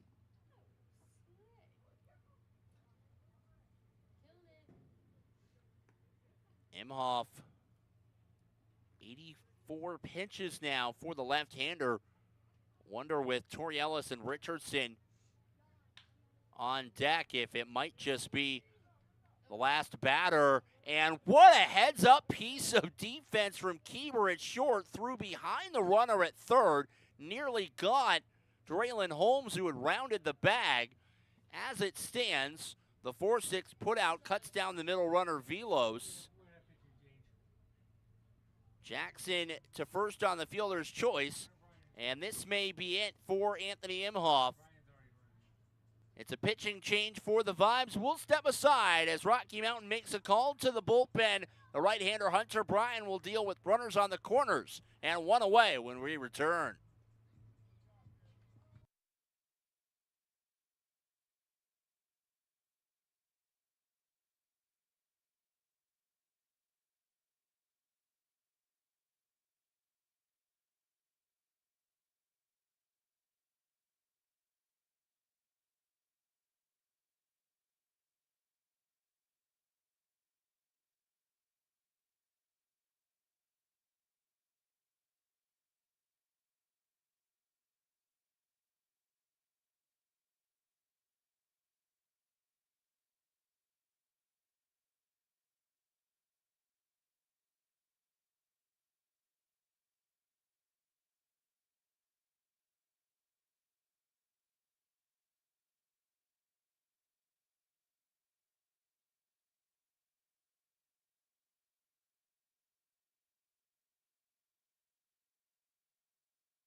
Well, the right-hander Hunter Bryan will inherit runners at the corners as Anthony Torrielis will step to bat 0 for 1 today with a ground out to short and a walk. Bryan threw the 6th inning last night for the Vibes. First pitch fastball, Torrielis fouls it off down the first base line out of play.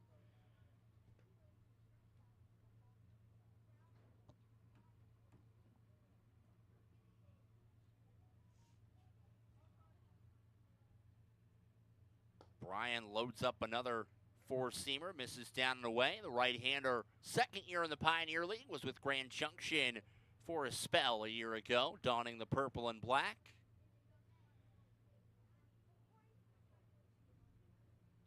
Owlz trying to close the gap here. They've scratched home one already in the frame. Still nobody, or rather just the one out. Velos was cut down on the fielder's choice. But a double and two singles started off the inning for the Owl offense. Torrielis takes at the bottom of the zone. 2-2. They count even. One of those fulcrum pitches that changes an at bat. Instead of 3-1, it's an even count. And swung on and missed. Torrielis protecting the outside edge. Down by way of the K, and Hunter Bryan halfway home to cleaning up the inherited base runners from Imhoff, whose semi-final line, 4 1/3, gives up 8 hits, walks 3, and strikes out 4. Still responsible for the 2 runners on base. Richardson down the right field line, hooking towards the corner, foul by 2 or 3 feet. Was slicing towards the line the whole way, just didn't drop in fair territory. Richardson 0 for 1, walked and scored in the second and flew out to left field. He was up the last time the Owls had base runners on all 3 pillows in the 3rd inning. Flew out to the warning track in left field.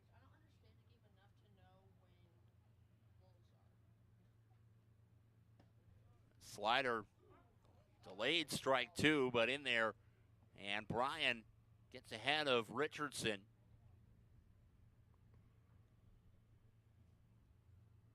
Gets the sign from Chenard. Sets up on the outer half.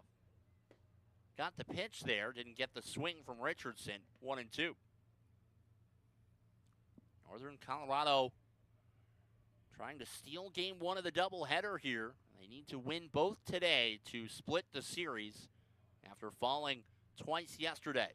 Richardson, shallow right center field, falling fast. It's an RBI base hit. Headed to third is Jackson. The tying run 90 feet from home. An RBI base hit for Richardson, and it's 5-4.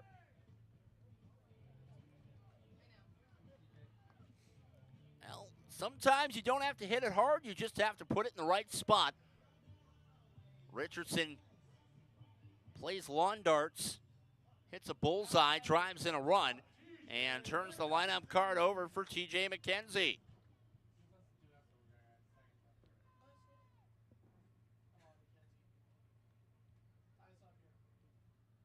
McKenzie, first pitch, takes down and in for ball 1. TJ 1 for 3 today. Struck out swinging in the first, singled back up the middle in the second, drove in a run, and grounded out to third in the 4th. Likes to attack early in at bats. Here opens up with a healthy swing and miss, evens the count 1-1.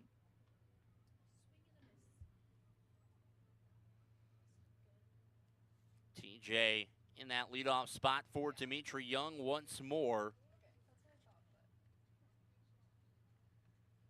Owls' 10th game, and in all 10, McKenzie has hit leadoff. Great pick by Chenard on the short hop. Run-saving pick as well. Jackson's got great speed at third base, and he's already come home to score on one passed ball.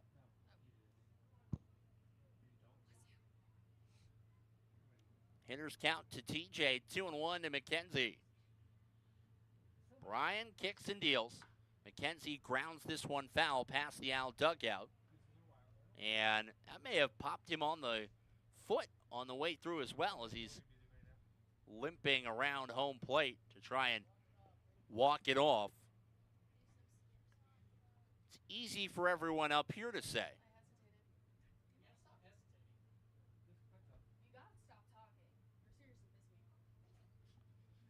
McKenzie trying to drive home the tying run here in the bottom half of inning number 5, game 1 of the doubleheader here from Fort Collins. Everyone doing the sporting thing and giving McKenzie time to readjust in the batter's box. 2-2 on the way from Bryan. Pokes it to second. Garcia will scoop it up, get it over to Topland in time to retire the side. The Owls plate 2 runs on 4 hits. No errors. They strand the tying run at third base. We'll head to the top of the 6th inning. A 1-run ball game here at City Park. You're watching Northern Colorado Owls baseball.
Top of the 6th, Alex Adams will lead it off against a new pitcher as the right-hander Kenny Carrillo will take over for Northern Colorado.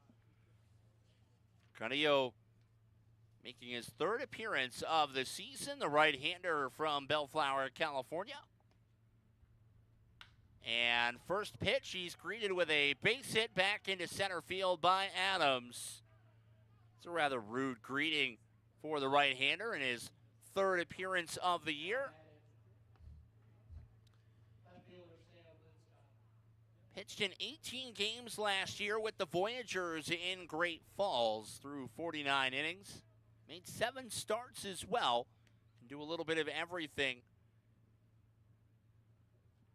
Also spent time in the Mexican League as that one misses inside for ball 1. Right-hander, 26 years of age.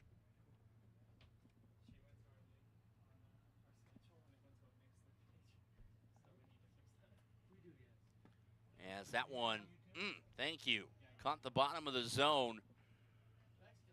1-1 the count to Linscott. Linscott 0 for 1, grounded out to short, drove in a run in the 1st inning and walked in the 3rd. And Linscott here sails one to left field. Richardson will drift back a couple of steps, and he'll make the catch for out number 1.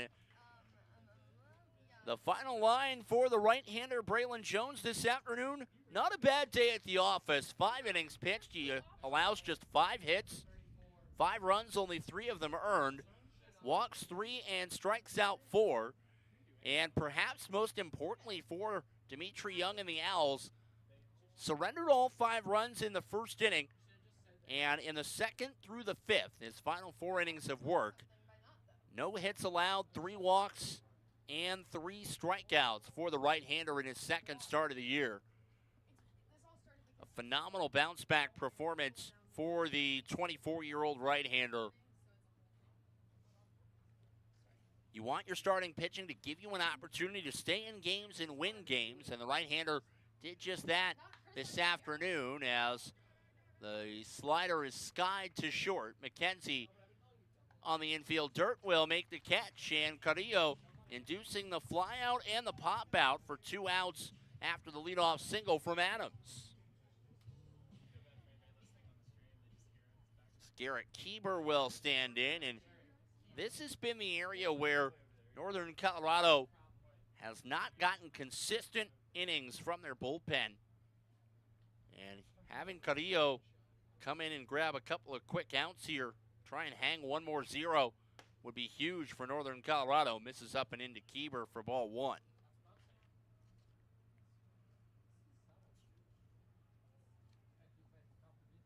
Carrillo, a 4-pitch mix, a 4-seam fastball, a slider, a splitter, and a changeup. Misses down at the knees, I think, for ball 2. It's been a tight zone all day from Brandon Hastings behind the ditch. So again, credit for consistency and continuity. 2-0. Slider misses downstairs again. Kieber in the driver's seat ahead 3-0. Keebs 1 for 2. RBI base hit in the first, and he struck out swinging in the 4th. Carrillo, get me over fastball, does the trick. Kieber was on his way to first. He chucked the bat to the dugout rail, and now he's got to go back to home plate and say mea culpa. It's not something that umpires will fondly look at, even with an apology.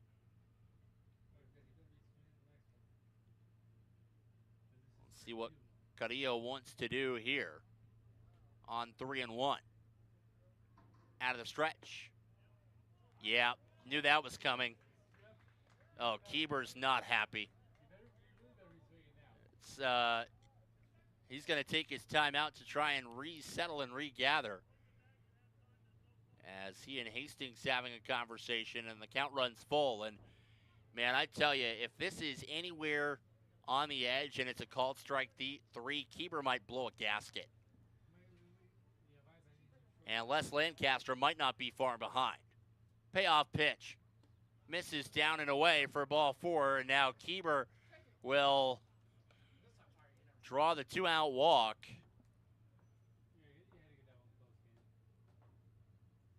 Runners at first and second with 2 away for Tristan Garcia.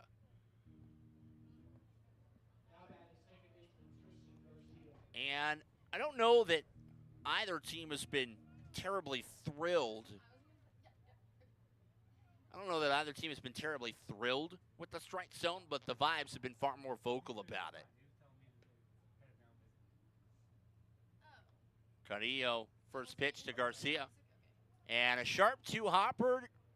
Torrielis at second, over to Velos at first, and the side retired in the top of the 6th. No runs, 1 hit, a couple of vibes stranded on the bases. We'll head to the bottom of the 6th. The Owls trying to come from behind. It's a 1-run ball game, 5-4.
Quint Landis will lead off the bottom of the 6th for the Owls against a new arm as right-hander Caden Kratz will take over for Rocky Mountain. A one-run ball game here in the bottom half of inning number 6. Hunter Bryan goes 2/3 of an inning, coughs up a hit and strikes out one. First pitch fastball Landis offers, and that's strike one.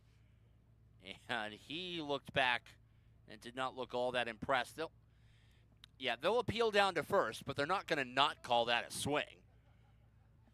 After the home plate umpire emphatically made the call, it's not good to show up your coworkers like that. So the first base umpire will keep it a swing. 1-1 the count to Landis. Again, hitters often will ask for an appeal, but it is not in the rule book that the home plate umpire has to grant one. Landis pops this up high into the clouds. Garcia back behind second base, drifts back and makes the catch for out number 1. In the day of challenges and instant replay, there's not a lot of things that'll get managers and players tossed from ball games nowadays anymore, but arguing balls and strikes and check swings are the two things that will get you an early trip to the showers. It is actually a bit stunning in this day and age. Fastball misses up and away to Slight. It's a bit stunning in this day and age at the major league level that checked swings are not reviewable.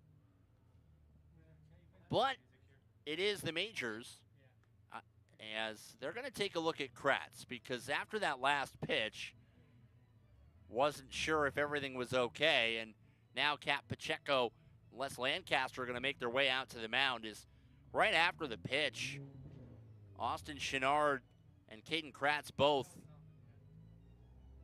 something did not look or feel right for the right-hander there. I think he's going to try and give it a go.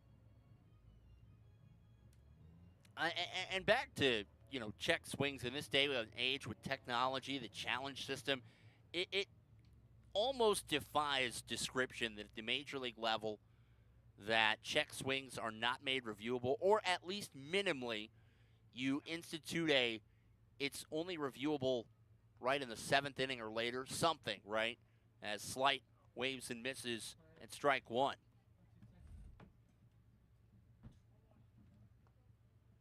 I mean, you look at Major League Baseball just testing out the ABS system that the Pioneer League has figured out over the last couple years, as Slight will flip this one into shallow left field. Ranging out is back to the infield. Keeber from short makes the grab. 2 up, 2 down for the right-hander Kratz here in the bottom of the 6th.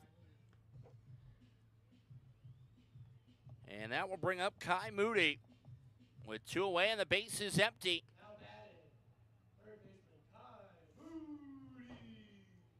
Kai's the guy that, with one swing of the bat, he can tie it up. 2 for 2 today with a walk. Hustle double, came around to score in the 5th inning. And here Kratz with the curveball, missed inside for ball 1. Just 7 pitches in this half inning for Kratz, who threw a scoreless 2/3 last night in game 2. Goes with the curveball again, same spot, same result. Falls behind 2-0. And again, this is probably not the guy in the Owls lineup you want to try and work behind on. Fastball, Moody just missed it. He knew it too. Fastball fouled off down the first base line.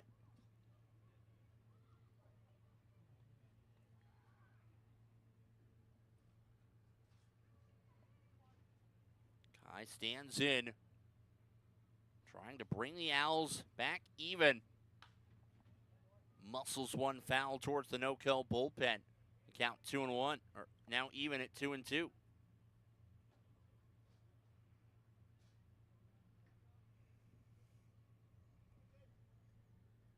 Moody, a home run in 3 consecutive ball games for Northern Colorado. This would not be a bad time to make it 4. Lifts one to left center field. That one catches too much air. Booth settles just short of the warning track in the gap to make the catch and retire the Owls in order in the 6th. No runs, no hits, no errors. It's a hold and a scoreless inning for Caden Kratz. We'll head to the top of the 7th, game 1 of this doubleheader. The Vibes with a 5-4 lead.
Top of the 7th, Booth, Clark, and Butcher due up for the Vibes as Kenny Carrillo back out for his 2nd inning of work.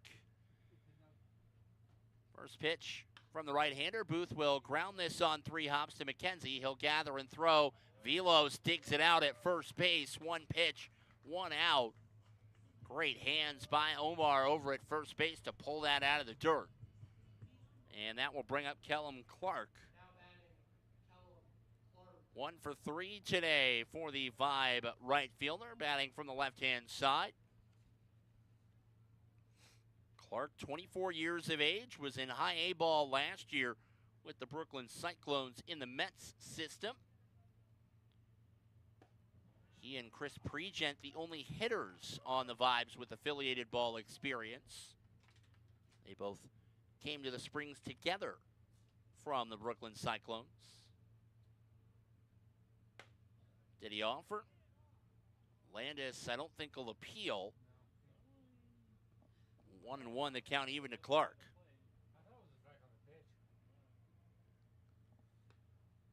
Carrillo trying to keep it a 1-run ball game for Northern Colorado as Clark will flare that foul over the screen behind home plate.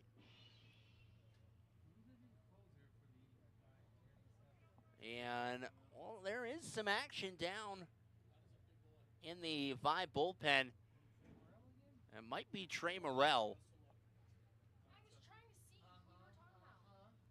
1-2 on the way from Carrillo to Clark.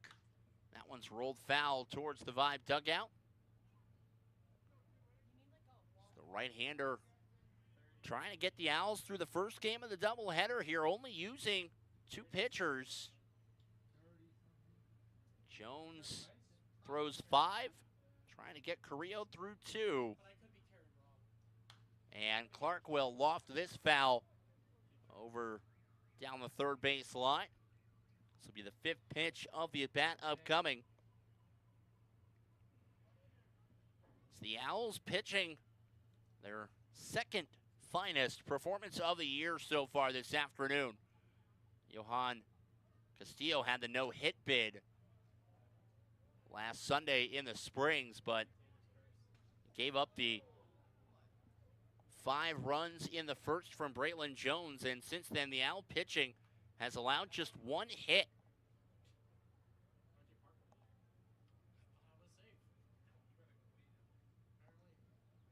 Did it actually hit someone's car? 1-2 on the way. Swing and a miss. The changeup. Clark chases it.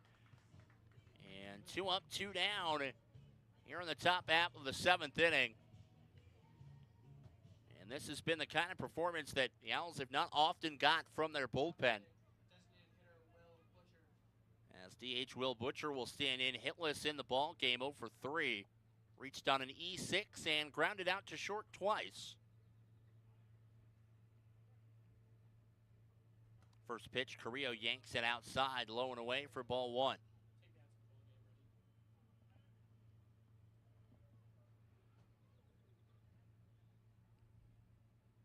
Carrillo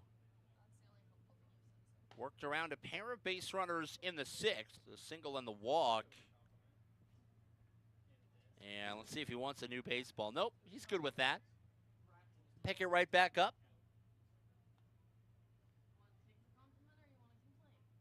2-0 on the way. Yes, indeed. The slider drops in at the knees for strike 1. So, yeah, this happened to occur one of our games in 2022. Oh my god, I'm so scared. Did you park? Yeah. I just shouldn't have. Butcher, a ground ball back up the middle, a base hit.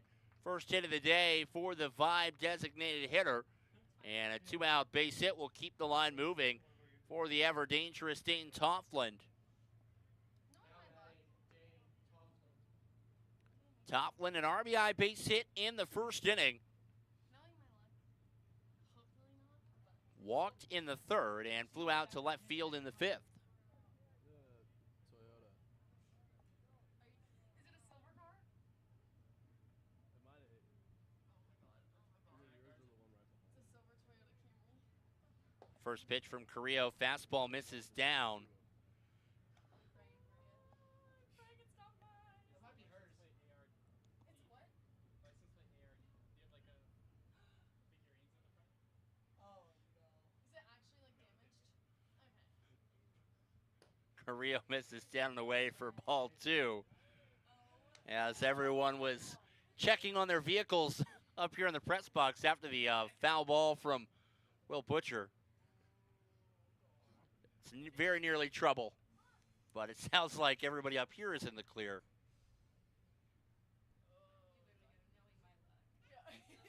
2-0 on the way from Kenny.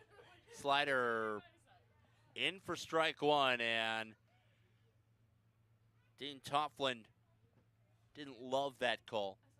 As long as it's not a shattered windshield, I don't care. I hate that car. It is so beat up from me driving it that I don't care. 2-1 on the way from Carrillo. Fastball up and in on the hands, misses for ball 3. Some assorted groans from the Owl crowd.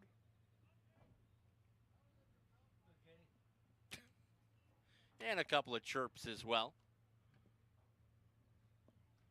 3-1 on the way. Watch out.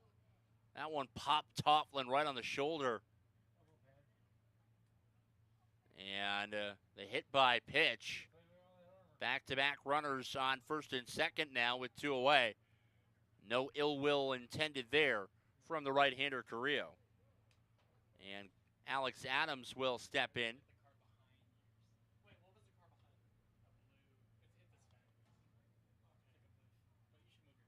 Alex, there's going also to be a pinch runner out at second base for Will Butcher.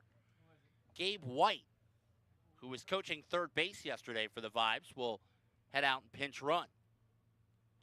It's an awfully precious insurance run, so anything in the outfield with 2 away, White can go on contact and ostensibly try and score a big run to try and extend the Rocky Mountain lead. As Carrillo gets ahead of Alex Adams, who's 1 for 2 with a single and a strikeout. That one gets past Landis, and he faked the throw to make sure that nobody took extra bases beyond the 90 feet. So White to third, Toffland to second, and all of a sudden a base hit becomes that much more pivotal with 2 runners in scoring position. Taylor, what's the 27 viewers on YouTube? Carrillo trying to keep the Owlz scoreless streak going at 6 innings. He's got work to do here at Landis. A run-saving block in front of home plate. He has earned his keep and then some defensively behind home plate today. He's been beat the heck up, too. Just for his own sake and sanity, I hope they put him out at second base in game 2 and let somebody else take their lumps behind home plate, Velos or Jackson.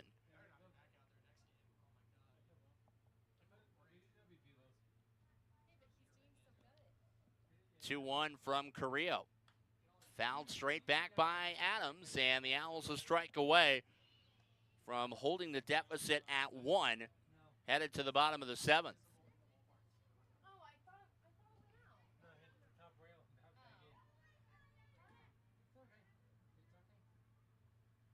Oh. 2-2 on the way from the right-hander, his 35th pitch of the outing. Ring him up. Fastball on the inside corner. Carrillo strands 2 in scoring position. The Owlz need 1 to tie and 2 to win, headed to the bottom of the 7th here in game 1 of this doubleheader.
Traylon Holmes will lead it off against the right-hander Trey Morrell in to close out the ball game and get the Vibes what would be their 3rd one-run win of the year at Northern Colorado's expense. Of course, the other 2 previous one-run games these teams have played, the home team has walked it off. So the Owls hoping for a little bit of that to break their way as Holmes takes a first pitch strike. Traylon 1 for 3. A fly out to right field, a fielder's choice, and a base hit. Morrell made quick work of the Owls in the 7th last night in game 2. Set Northern Colorado down in order and got a strikeout as well. Right-hander in his 3rd year with the Vibes. Misses inside, and Holmes gets ahead 2-1. Northern Colorado looking for their first home win of the year, and 3rd time is the charm. At least that's the hope as Holmes backs out of the way of the 3-1 fastball as Trey Morrell getting his first look at the strike zone from 60 feet 6 inches. 3-1 on the way. Fastball grooves in for strike 2. And the count run full. Holmes has to protect here.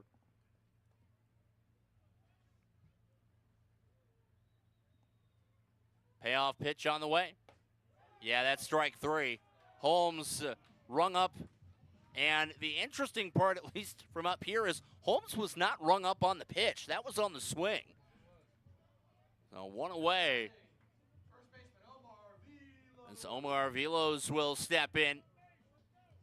And that pitch, it's a fastball uppercut, top of the zone, looked pretty good from up here. So if that had not been ruled a swing, I don't know what Les Lancaster would have done. Probably gotten tossed, quite frankly.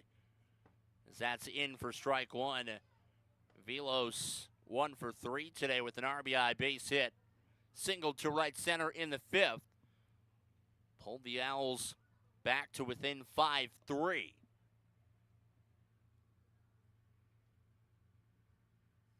Here Velos will lash one foul down the first base side. And Trey Morrell, the right-hander, has quite the arsenal.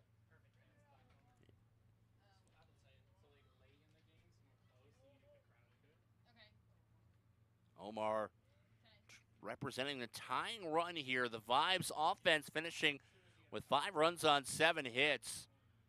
Kenny Carrillo, a pair of scoreless innings in relief to give the Owls a chance here in their last at-bat. Velos, a foul tip. He's down on strikes. Back-to-back swinging strikeouts, and the Owls down to their final out here in the bottom of the 7th. And it looks like Northern Colorado will have a pinch hitter, as it appears that Matt Fabian will hit in place of Marquise Jackson. The big bat off the bench, certainly a guy that he can tie into one. Can tie us all up at Cinco. Manny Jackson in the on-deck circle as well. First pitch from Morrell, to Fabian, misses up and in.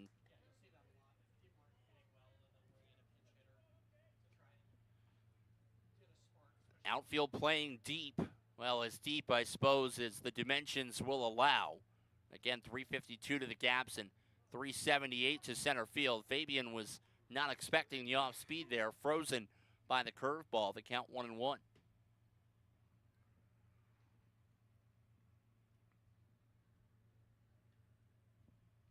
1-1 on the way from the right-hander. Misses north of the zone. Good take from Fabian. Gets ahead 2-1.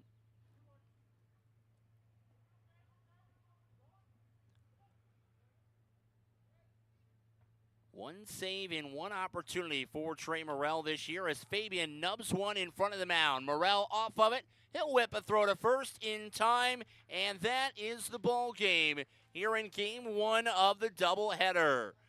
The Rocky Mountain Vibes finish with 5 runs, 7 hits, 1 error and 0 errors, and 6 runners left on base. Anthony Imhoff will get credit for the win. It's his second of the year. He improves to 2-0. The Vibes on the season improve their overall record to 9-1 and retain their first place advantage in the PBL standings. For the Northern Colorado Owls, they will fall to 1-9.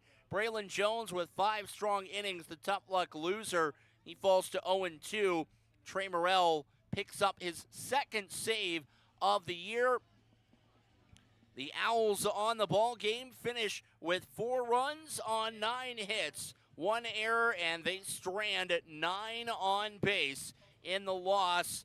Time of game this afternoon in Fort Collins, 2 hours and 12 minutes. We'll step aside for a 30-minute break. On the other side, Game 2 of this doubleheader here this weekend in Fort Collins. The Vibes take Game 1, 5-4.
Moments away from the start of Game 2 of this doubleheader here this afternoon at City Park in Fort Collins. Brendan Price here with you. A one-run game in Game 1 of the doubleheader. The Vibes walking away with a 5-4 win as they hang on to defeat the Owls. They had 5 runs in the first inning, and after that, Braylon Jones and Kenny Carrillo shut down the Vibe offense, but the Rocky Mountain bullpen got the job done down the stretch in Game 1 of the Twin Bill as Hunter Bryan, Caden Kratz, and Trey Morrell combined for 2 2/3 of scoreless ball. They allowed just 1 base runner in that time to slam the door shut. Game 2, the right-hander Roberto Coronado out on the hill for Northern Colorado. The righty Coronado making his second start of the season comes into play 0-1 with a 16.62 earned run average through 4 1/3 innings, struck out 6 his first time out, and that was down in Colorado Springs last week. But as we saw from Braylon Jones in Game 1, you can turn it around right quick here in start number 2. The right-hander, a 4-pitch mix, a sinker, a curveball, a slider, and a changeup, as he will try and handcuff this Rocky Mountain offense.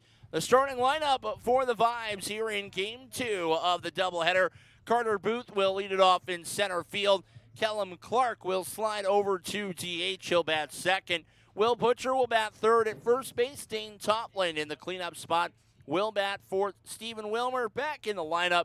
He'll bat fifth in left field. Sam Linscott slides out to right field. He'll bat sixth. Garrett Kieber, the shortstop, in the 7-hole. Tristan Garcia at second base will bat 8th, and Otto Jones doing the catching will bat 9th. So both Austin Chenard getting the rest of the day off, and Gary Laura, who left in the first inning of Game 1, does not return for the Vibes. As Carter Booth set to stand in against the right-hander Roberto Coronado. Get ready to get Game 2 underway this afternoon here at City Park in Fort Collins. First pitch from Coronado, out of the windup, a sinker misses low, and we are underway at 4:56 this afternoon.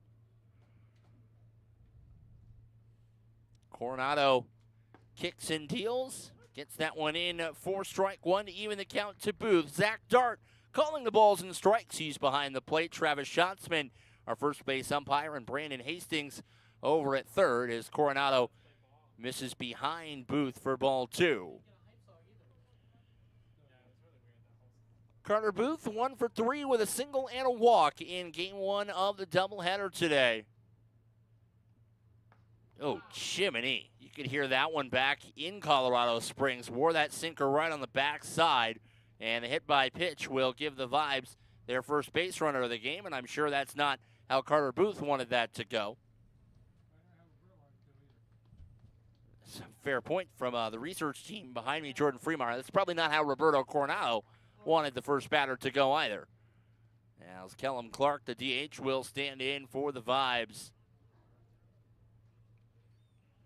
Clark was also 1 for 4. That probably the starkest difference for the Vibes offense in Game 1 of this Twin Bill today compared to yesterday. As yesterday, Clark and Booth at the top of the lineup card in the 13-6 win accounted for 7 of the team's 13 RBIs, and combined in Game 1 today, the pair 2 for 8. That one misses down and away by Coronado and evens the count to Kellum Clark 1-1. Big thank you to everyone joining us here this afternoon in Fort Collins, whether in person or vicariously through the live stream.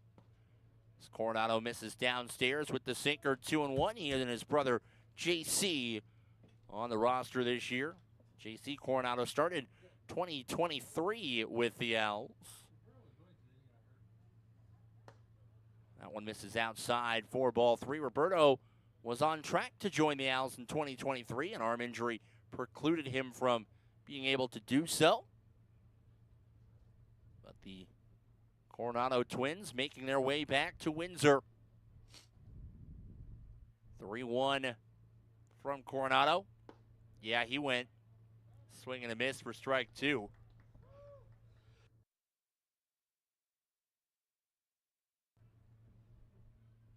So full count for Clark. We'll see if Booth is on the move. He's got the powder blue oven mitt going on there.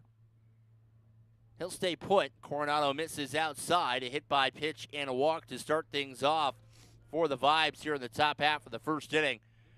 And this was the story in Game 1. Rocky Mountain finished the ball game with 5 runs on 7 hits. They had 5 runs on 5 hits at the end of 1 inning in the first game of the doubleheader today. And after that, Braylon Jones and Kenny Carrillo authored 6 scoreless frames, allowing just 2 hits between them and striking out 5. But the Owl offense just could not get going against the Vibes bullpen. As Butcher takes the first pitch strike.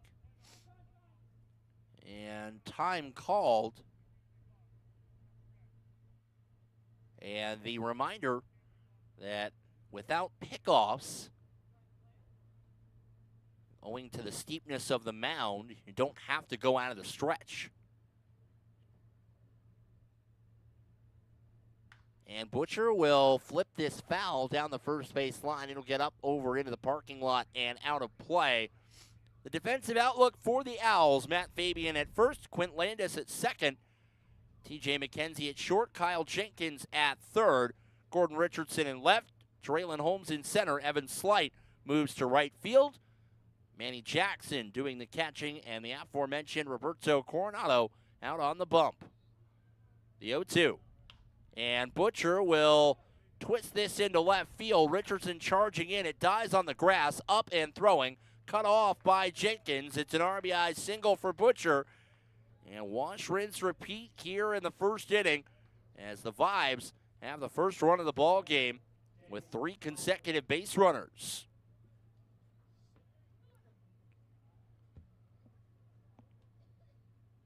Now, Dane Tofflin will stand in.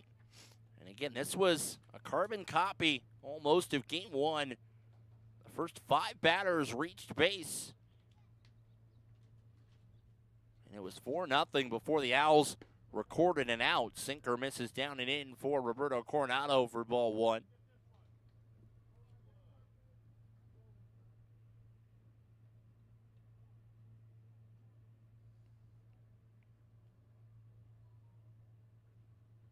Swing and a miss there from Toppland, opened up. And Coronado evens the count. It's exactly what you want to see with the arsenal that Coronado has. It's prone to producing ground balls. As he misses low here, good block by Jackson, keeps the runners at first and second as well. The Owls turned a pair of double plays in Game 1 of the doubleheader today. That was one of the things that short-circuited the Vibe rally in both the second and the third innings. 2-1 on the way from Coronado. And that one's flied into right center field. Slight off the bat will shade in and make the catch for out number 1. So Evan Slight, after DHing in his Owl debut in the first game of the doubleheader, out in the outfield here for Game 2. As left fielder Stephen Wilmer will stand in. Wilmer had Game 1 of the doubleheader off.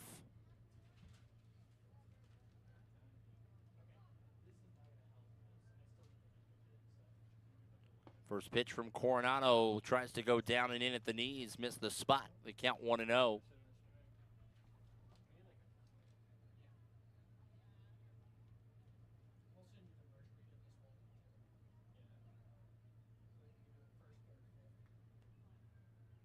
And now Jackson out to talk it over with Coronado.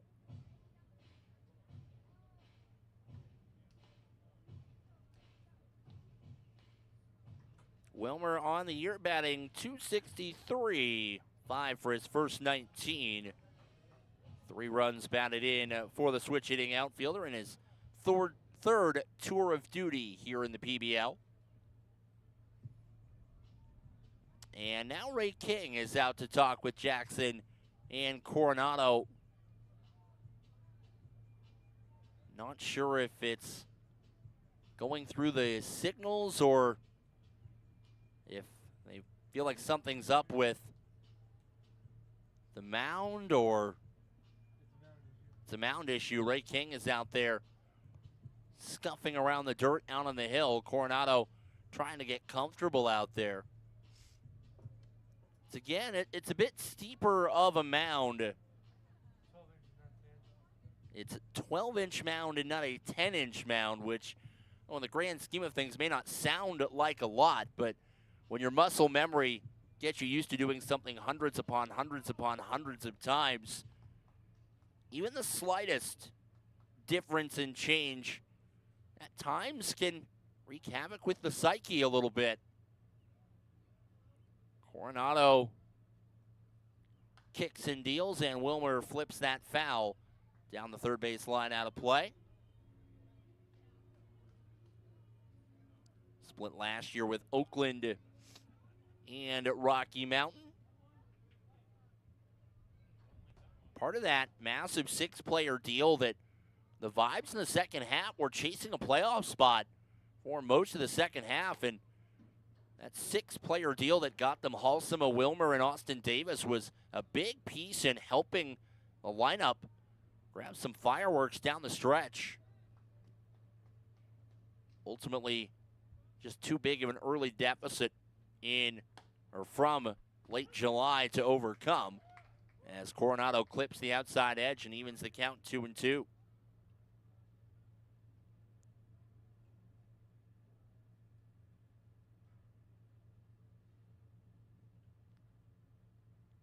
Coronado kicks and deals. Wilmer will golf one-on-one hop. Landis the turn, and he throws it away.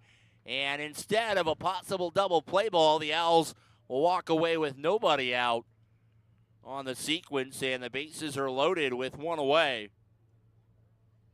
It was a tough play. Landis on the spin, rushed the throw to second base. And with the runner at first, Will Butcher holding, Landis may have had more time to make that turn than he anticipated. And now Sam Linscott will get to hit with the bases juiced. Sinker down and in, misses. That ball breaks in towards the right-handed batter. It's Coronado's lone start this year through 4 1/3 innings. Gave up 7 hits, walked 5, and struck out 6. Here he misses down and away, gets away from Jackson. Coronado didn't cover the plate. The throw was late all the same. And the second run of the ball game comes across. Everyone else will advance 90 feet.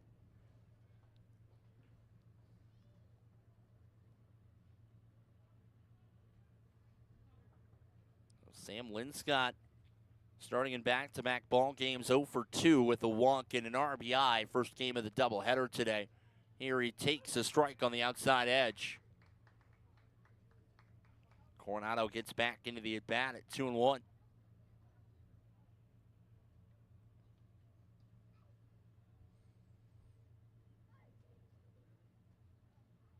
Coronado gets the sign from Jackson. Rocks and fires, misses below the knees. That one in the dirt. And the count 3-1 with Garrett Kieber waiting on deck. And the batter, Sam Linscott, will call time.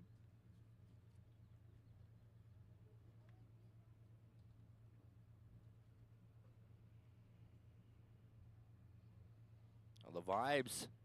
Linscott will flip this one shallow right field. Slight on the run. Makes the catch. And the runner at third base stops and starts is Will Butcher. And a great throw on line from Slight. Keeps Butcher at third.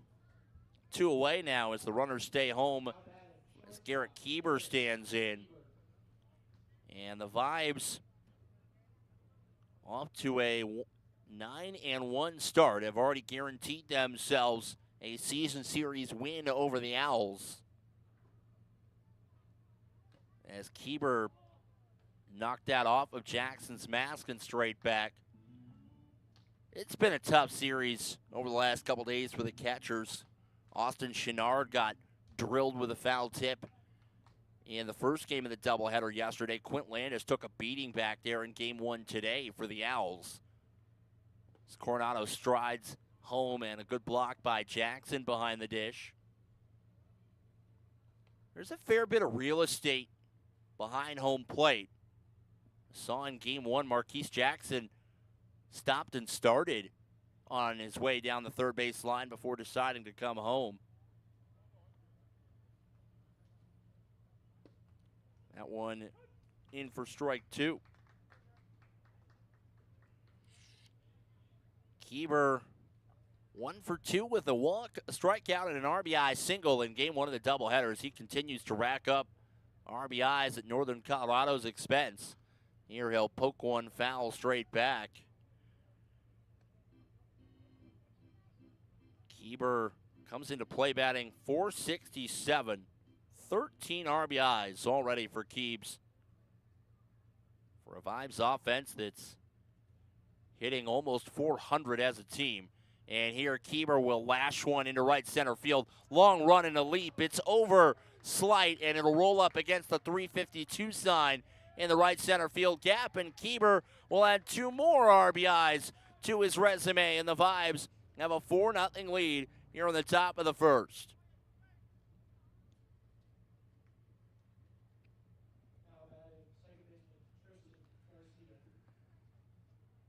As Garrett Keeber continues to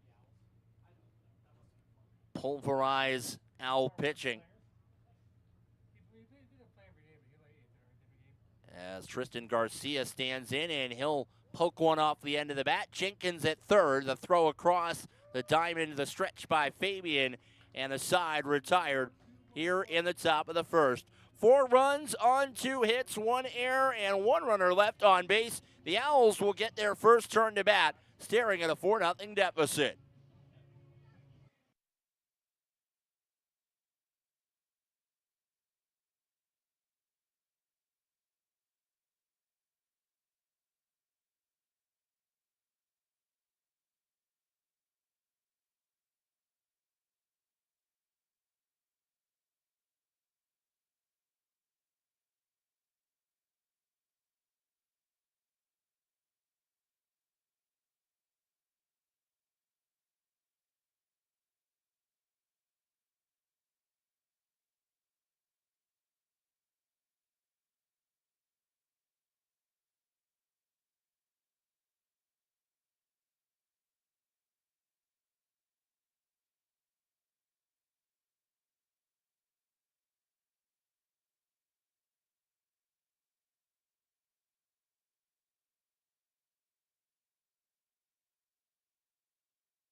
Bottom of the first, TJ McKenzie, Kyle Jenkins, and Evan Slight due up for the Owls. That's the top 3 in the lineup card for Dimitri Young this afternoon. Kai Mooney, the DH, will bat cleanup. Manny Jackson, the catcher, batting 5th. Quint Landis, the second baseman, in the 6th spot. Matt Fabian at first base will bat 7th. Draylon Holmes in center field will bat 8th. And Gordon Richardson will round it out, batting 9th out in left field. That's the task facing the left-hander Craig Scherer, 1-0 on the year. And his previous start against Northern Colorado was excellent. Scherer Through 7 innings, allowed just 1 earned run. Scattered 7 hits and a couple walks there. Watch out. McKenzie ripped one off the top of the bat foul towards the Vibe dugout for strike 1. Scherer also struck out 9.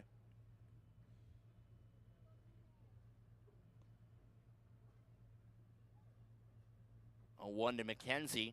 Look out again. Late on that one and sliced it foul over the Rocky Mountain dugout and out of play. TJ 1 for 4 in game 1 today. The RBI base hit to center field in the 2nd inning.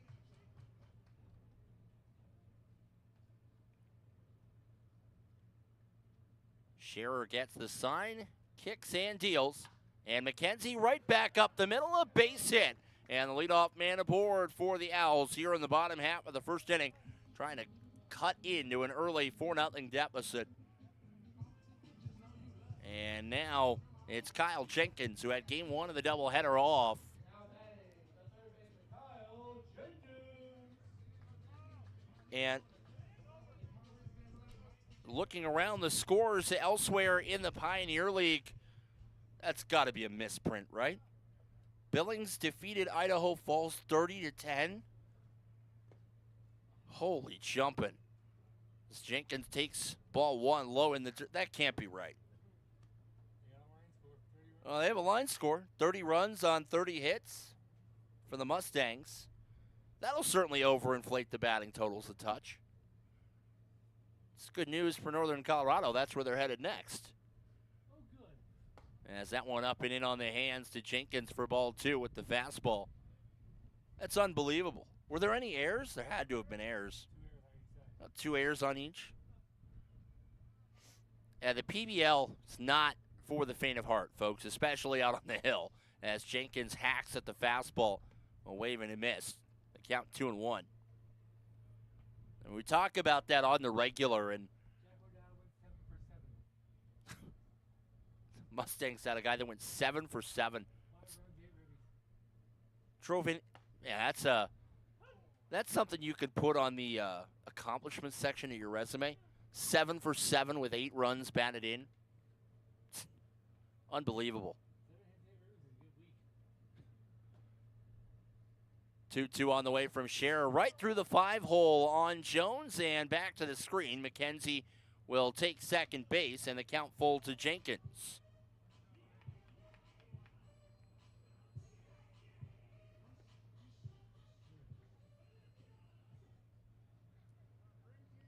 Kyle Jenkins trying to plate the Owls' first run of the ball game.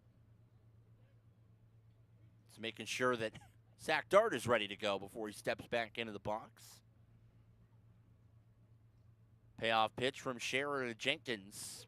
Ring him up. Fastball down and away at the knees for out number 1. So Scherer gets the backwards K, and that'll bring up Evan Slight. One of 3 lefties in the lineup against fellow left-hander Craig Scherer today. 5 years at the University of Albany for Scherer. Was in the MLB Draft League last year with the Trenton Thunder. As here, a slider looping in, and Slight will foul it off out of play. Doubled in his first at bat as an Owl in the 2nd inning of game 1. He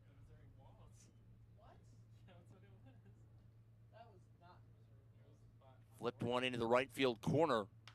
Here he'll sky one, might be playable down the third base line, over to the rail, and reaching over trying to make the play was Tofflin. Ran out of real estate though. And Slight stays alive.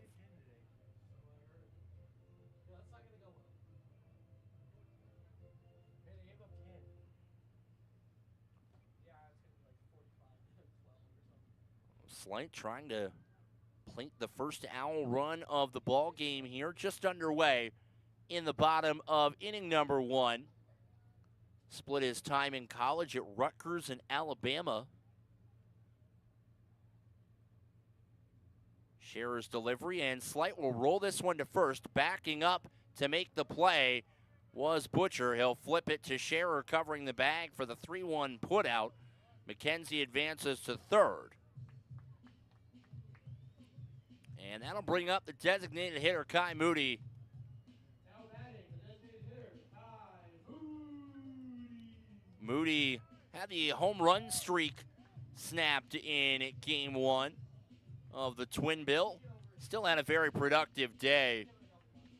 2 for 3 with a double, a single, a walk, and a run. And a shuffle in the Owls order today is most of the year, Draylon Holmes has hit behind Moody. And in game one, even with the production at the plate from the Owl designated hitter, he just didn't see a lot to hit with Holmes directly behind him. And so a little tweak as Manny Jackson will slide up into that 6 hole. Scherer behind Moody 2-0. I think that's about where the count should be. Maybe not in that order of pitches. 2-1.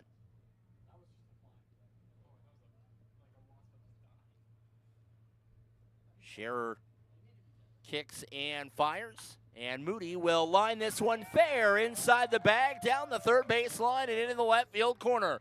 Moody on the move. The throw in from left is late. It's a stand-up double for Kai Moody, who just keeps cooking at the plate.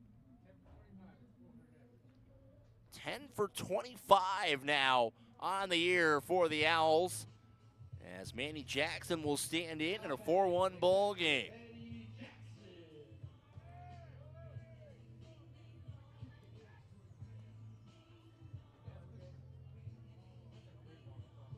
Jackson was in the on-deck circle in game one when Matt Fabian grounded out to end the ball game.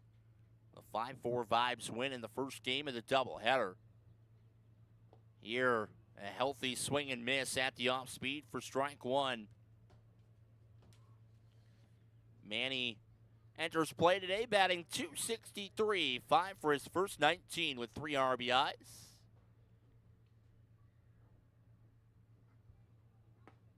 It's a beautiful front door breaking ball in for strike two. We saw that profile from Anthony Imhoff in game one. When he had the curveball working, the Owls were in trouble. Scherer trying to manipulate the zone with that slider. 0-2 to Jackson, misses away, wastes a pitch there. And he's also towing up a bit of the dirt in the landing zone out on the mound.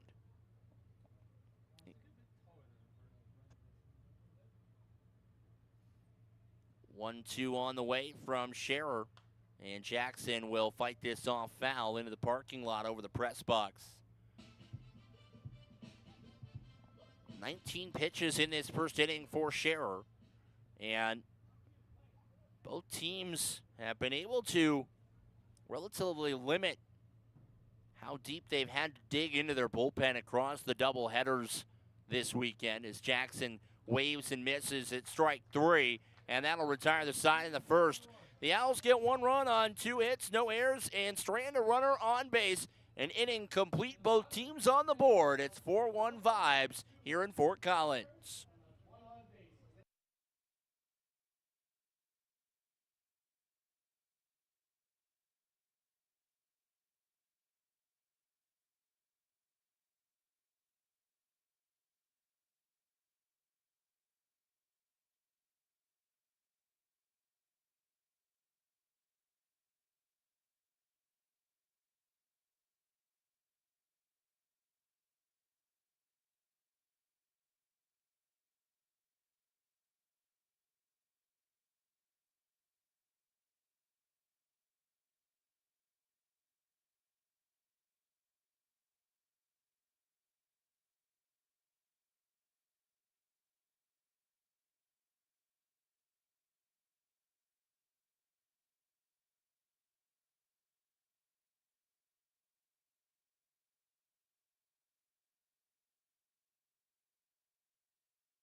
Top of the second inning here from City Park in Fort Collins.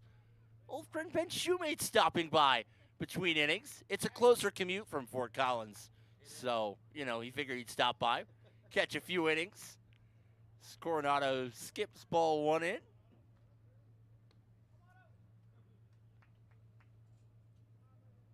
Otto Jones, Carter Booth, and Kellum Clark due up here in the top half of the second inning. And that one wrapped down the third baseline. That is a fair ball past the dive of Jenkins, who had to manipulate his way around the third base umpire, Brandon Hastings. And Jones, hustling, has a double off the hop. And they're going to keep the baseballs, I believe.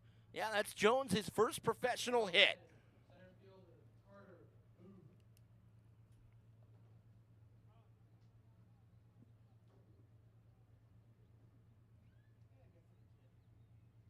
So Jones pulls one inside the bag down the third base line.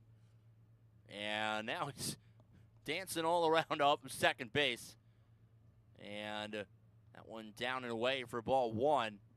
And I believe the first base umpire, Travis Schatzman, is letting him know about the extracurriculars off the bag. Again, with that elevated mound. No one able to steal or bunt. Or pick off, as that one Booth will slow roll it. McKenzie ranges to his left to throw across the diamond in time for out number one. It's a productive out, as Booth will move the runner Jones into third base and 90 feet away from home. And good play and good range there by McKenzie, again trying to get acclimated to the shortstop position. An outfielder by trade. And plays like that, you can see the potential from McKenzie at the shortstop position. Moves very well laterally. As Coronado misses away to Kellum Clark for ball one.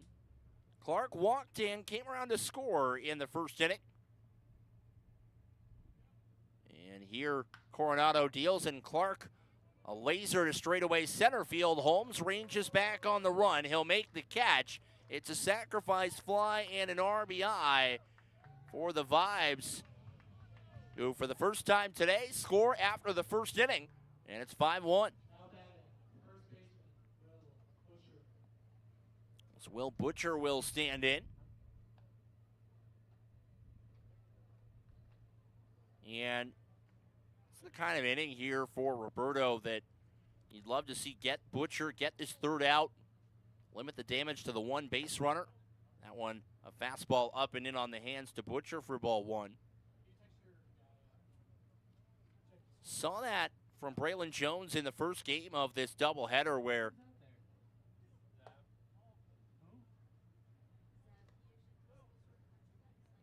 Braylon Jones settled in after giving up the 5 in inning number one. Didn't allow a run the rest of the way. Didn't allow a hit the rest of the way. As Coronado gets the swing and miss from Butcher, the count 2-1.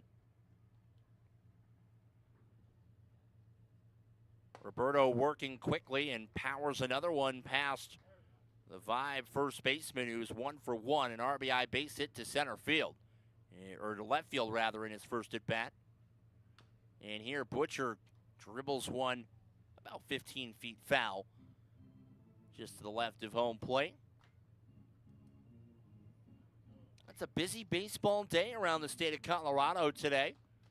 The Rockies were attempting to play baseball. They've fallen to 9-49 on the year, as Butcher a rocket into the left field corner, and that one will kick off the base of the wall. Richardson will field it. The throw in, Butcher. Oh man, that play was close at second base. I think a bit of an optical illusion. Might have thought the ball bounced over the fence for a ground rule double. Instead, it's one of the in the park variety with the head first slide. State championship games played today. Coleridge High School winning their first ever boys title in any sport. They won the 3A classification. Golden winning their first state title in boys baseball in nearly 20 years at the 4A level, and Cherry Creek repeating as the 5A state champion. As that one in for strike one to Dane Toplin. Forge Christian winning the state title at the 2A level this weekend as well. That one misses down and away, evens the count 1-1 to Toplin, who flew out to right field in the first inning.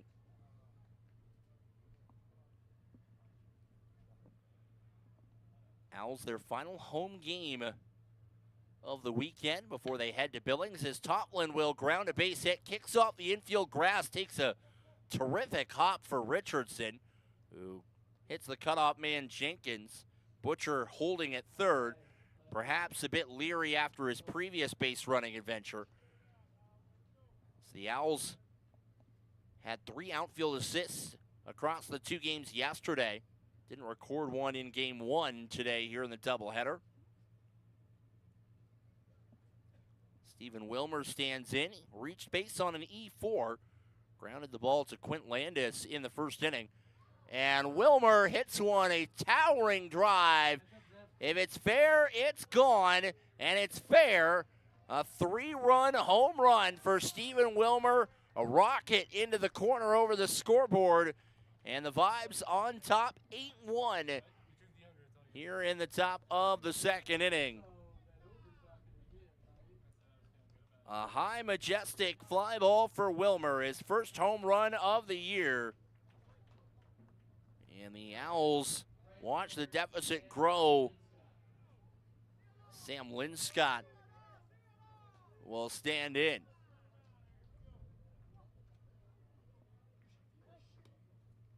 Linscott also flew out to right field in his first at-bat. Here, bends out of the way of a fastball up and in. Again, today, the last time these two teams will meet until the penultimate week of the regular season. 2-0, they count to Sam Linscott, and they will have played 11 of their 12 head-to-head meetings. The second game of the doubleheader down in the Springs was rained out as Linscott, a healthy swing, fouls it off to the screen. 2-1 the count from Roberto Coronado.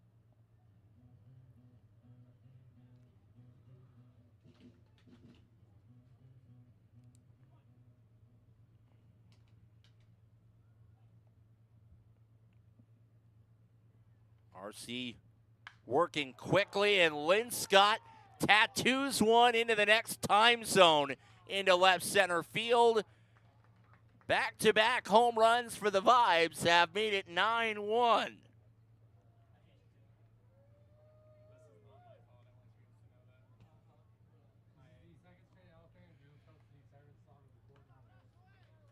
Garrett Kieber will stand in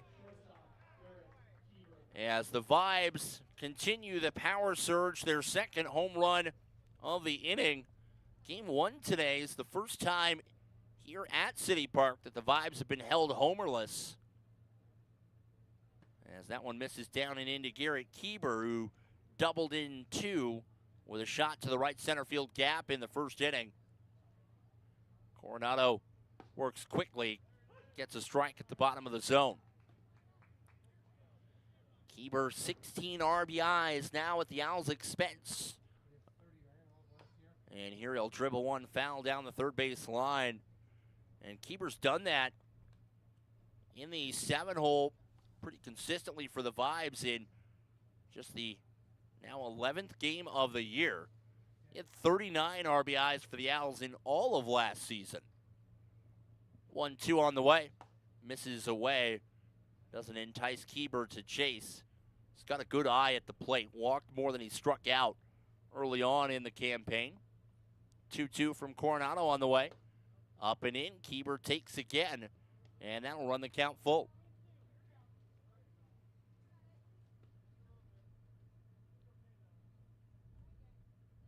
Payoff pitch on the way from Roberto Coronado. Misses at the top of the zone. Kieber will draw the walk. And 5 straight base runners for the Vibes with 2 away here in the top of the second. Double, single, home run, and walk will bring up Tristan Garcia, the 9th vibe of the inning, to bat. And Garcia will roll this over to second. Landis will pick it up. The throw over to Fabian at first in time to retire the side. It's a Rocky Mountain power surge. 5 runs on 5 hits, no errors, and a runner left on base. Will head to the bottom of the second. The Vibes have opened up a 9-1 lead.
Landis, Fabian, and Holmes 2 up for the Owls here in the bottom of the second as Craig Scherer,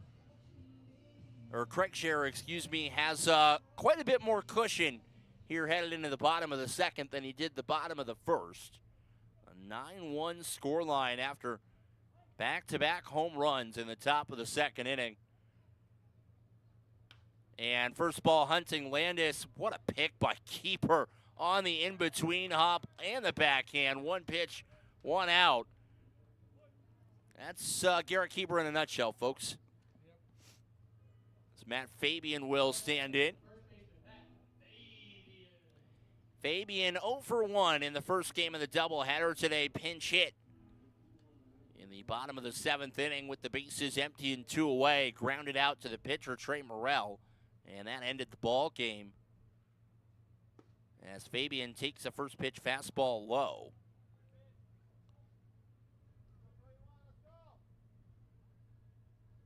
Scherer misses down and in here. And with the advantage, this is where, if you're the left-hander, you can be a little bit more aggressive towards the middle portions of the strike zone if you want to be. Strike 1 on the outside edge. Jones brought it back, similar to a call that the Owls got in the top half of the inning. 2-1 from Scherer. Same spot, same result, 2-2. Some assorted moans and groans from the Owl faithful. If I'm Scherer, why not go back to the same spot? Gets Fabian to chase in the dirt, the off-speed. Swung on and missed. 3rd K of the day for Scherer. 2 up, 2 down here in the bottom of the second. Will bring up center fielder Draylon Holmes.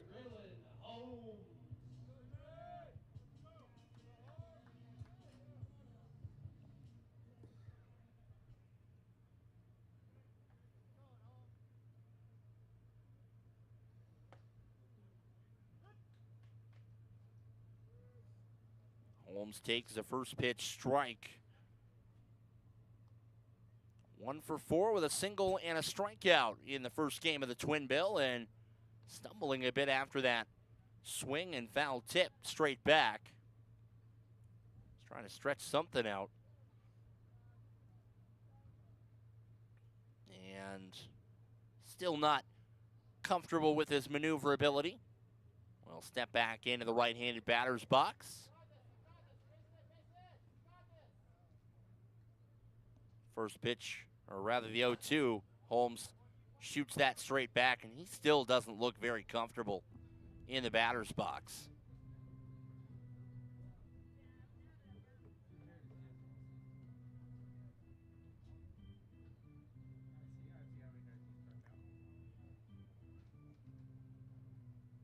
Holmes will stand back in against Scherer and deal. Holmes, a ground ball to third, and that one, well, looking around with Dane Totland trying to figure out how in the world that got under his glove. And we'll see if it's a hit or an error. I mean, that ball took off and skipped off the edge of the infield grass, and Totland looked down at his glove like, how in the world did that make it through?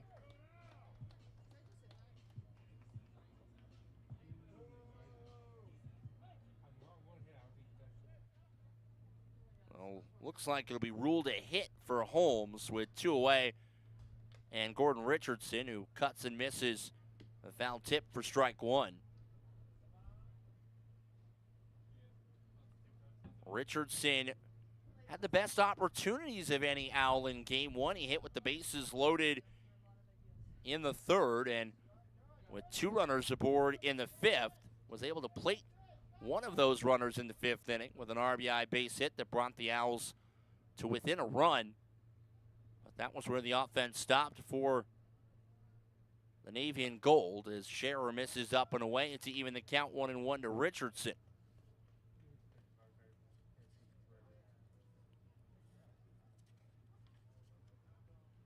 Richardson played his college ball at Cal Lutheran, just outside the LA area.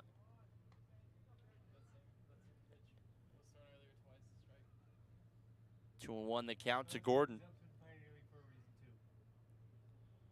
Scherer trying to navigate around the 2-out base hit.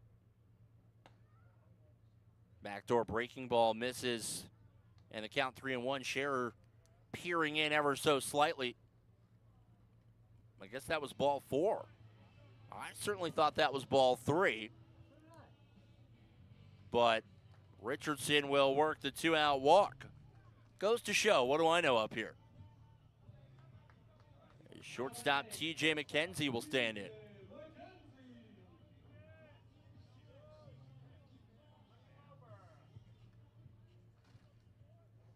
McKenzie 1 for 1, drilled a single to straightaway center field on the first pitch in his first at bat. Takes a fastball outside. Jones will hold it into the left-handed batter's box. And now Jones, Les Lancaster going to go out, and they're going to talk with Craig Scherer. And I think they're just making sure that everything's all good to go. And again, with the 12-inch mound, these pitchers have to get accustomed to a different drop point, different delivery point, landing zone, and you just, again, never know how guys are going to adjust to that as the start progresses.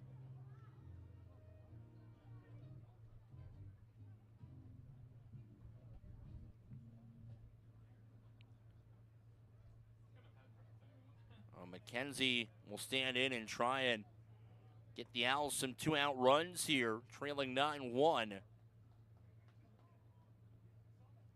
TJ making sure with the home plate umpire, Zach Dart, that he can step back in. 1-0 on the way from Scherer. And McKenzie lifts it foul and out of play down the first base line.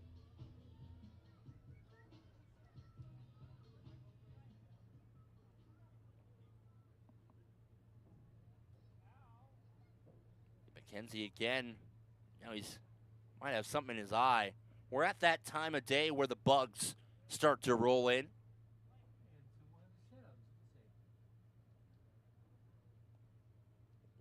1-1 delivery from Scherer. And McKenzie will dribble this to third. Totland will gather it up, whip a throw across the diamond in time to set down McKenzie and retire the side. No runs on 1 hit, no errors, and 2 runners left on base. We'll head to the top of the 3rd inning. The Owls trailing the Vibes 9-1.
Otto Jones will lead off the top of the third inning. Doubled and got his first professional hit in the second.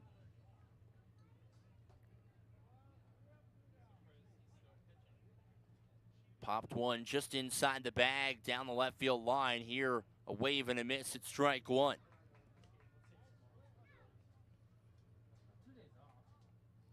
Coronado working quickly and gets ahead of Jones, 0-2. Whiffs on a couple of sliders. Coronado gets the side. Missed up and in with the fastball. Watch out. Jackson's throw towards the mound a little low.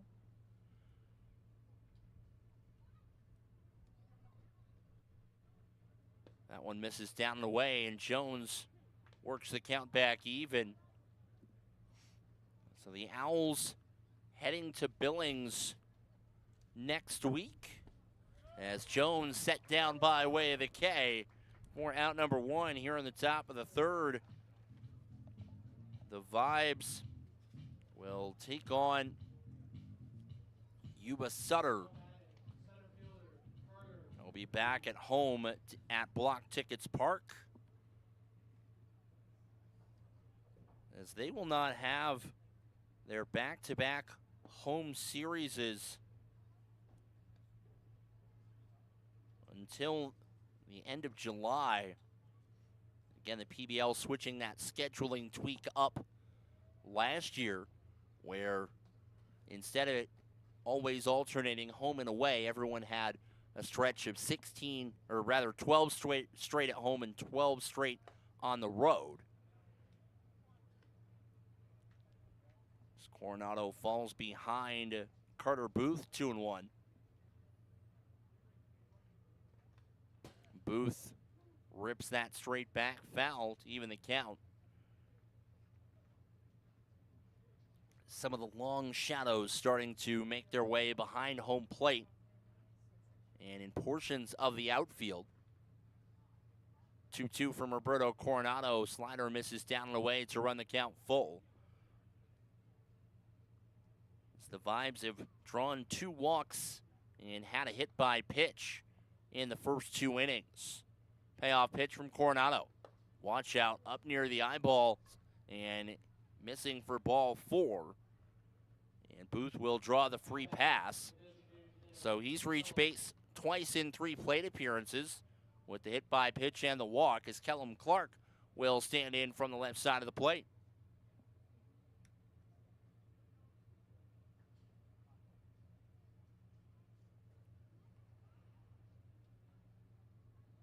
Coronado stride step delivery, and Clark will fly this foul down the third base line.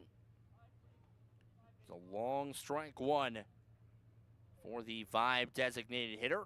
0 for 0. Walked and scored in the first and delivered a sacrifice fly to center field in the second. It was the second out of the inning that emptied the bases, and check swing hits the bat in on the hands for Clark for strike 2.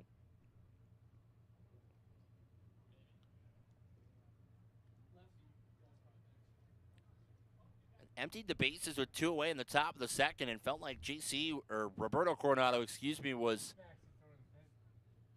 close to getting out of danger here. A line shot to left, a leap, and it's off the glove of Richardson and off the fence in left field. Motoring to third is Booth. Coming into second is Kellum Clark, as Richardson had to go above and beyond to make that leaping stab. Couldn't quite reel it in. And it'll be a double for Clark, as action in the Owl bullpen. Max Marleveld is up and tossing the southpaw for Dimitri Young. And that will bring up Will Butcher.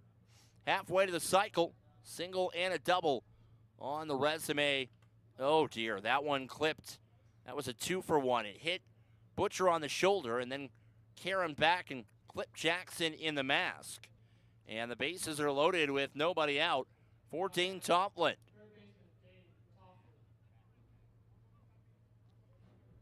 And this is not the guy you want to load the bases for. That's particularly true with just one away. Tofflin 1 for 2. Fly out to right in the first, a single in the second. Coronado kicks and deals. And Tofflin, a fair ball inside the bag at third, down the left field line and into the corner. This will plate 2. It's a 2-run base hit for Tofflin, and the Vibes have hit double digits here in the third inning and lead 11-1. Now batting, left fielder, Steven Wilmer. You can meet And Dimitri Young is slowly making his way out to the mound, and this may be all for Roberto Coronado here this evening in Fort Collins. A tough outing for the right-hander, as the Owls will make a call to the bullpen and a pitching change. Max Marleveld will take over. We'll step aside. 11-1 Vibes in the top of the third. You're watching Northern Colorado Owls baseball.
So the left-hander Max Marleveld will take over on the hill for the Owls. He'll inherit a pair of base runners from Roberto Coronado. First pitch misses up and away by Marleveld. 4-1. Second appearance of the year, first out of the bullpen for the left-hander. He threw 4 innings, gave up 4 runs on 7 hits, and walked 4 in his first start of the year. There's that big looping curveball. Probably the best pitch in the Southpaw's arsenal, fouled off by Wilmer to the backstop. Evens the count 1-1. Marleveld, a second-year pro, 28 years old, from Rutherford, New Jersey. Goes with the fastball and misses low for ball 2 to Wilmer. It's a 5-pitch mix for the lefty. A 4-seam fastball, a 2-seam fastball. Curveball, slider, and a change. Wilmer tattooed a 3-run home run into the right field corner in the second inning. Really the hit that broke the game open.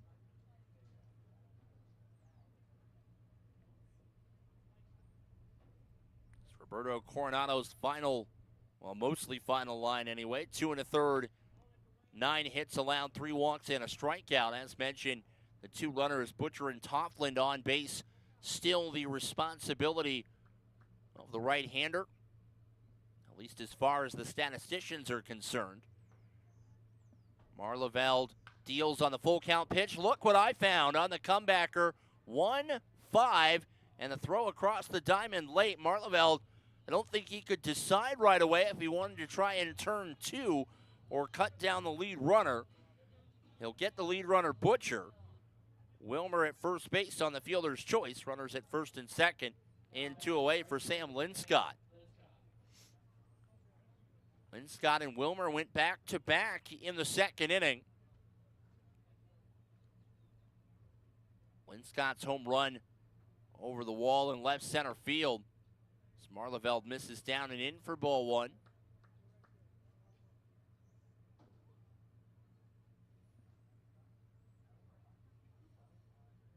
Linscott trying to reach base here. A comebacker skips off the infield into center field. Jackson up and throwing.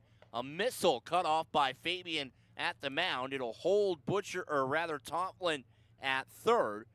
And the bases are juiced for Garrett Kieber.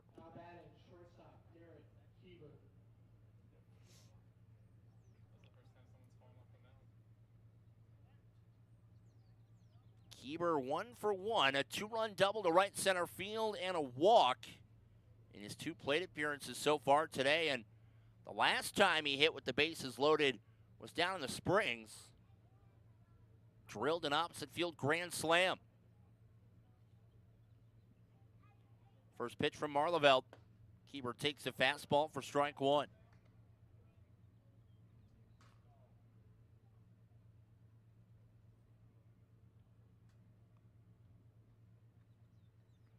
A left-hander trying to extricate himself from a jam here with 2 away. He's on the front foot with Kieber ahead 0-2 in the count. Trying to leave the bases loaded here in the top of the third inning with 2 already home as Kieber slices one foul down the first base line. And now Jackson is going to go out and chat with the left-hander about the signs. Well, Marlaveld again started on Saturday for the Owls against the Vibes. Hasn't appeared since then. It's one of the 5-6 starters the Owls have used already this season. As Kieber will call time here. It's Roberto Coronado, Johan Castillo, Ubaldo Romo, Noel Soto, Braylon Jones, and Max Marlaveld have all started ball games for Dimitri Young's Owls. A backdoor curveball and a beauty. Sets down Kieber on 3 pitches, and the side retired in the third. 2 runs on 2 hits, no errors, and 3 runners left on base. The Vibes add to their tally and lead 11-1.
Kyle Jenkins will lead off the bottom of the third for the Owls, followed by Slight and Moody.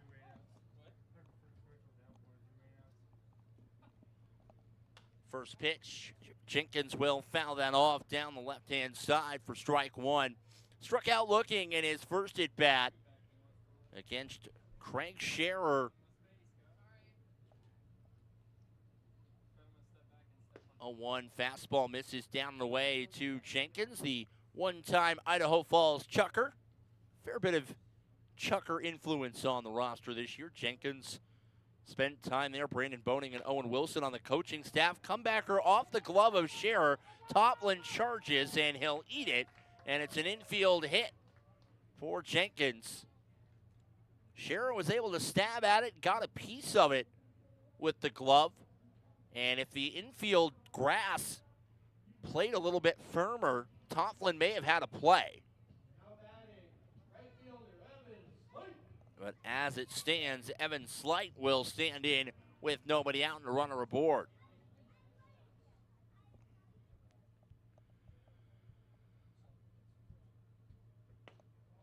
Front door breaking ball misses downstairs to Slight. The count 1-0.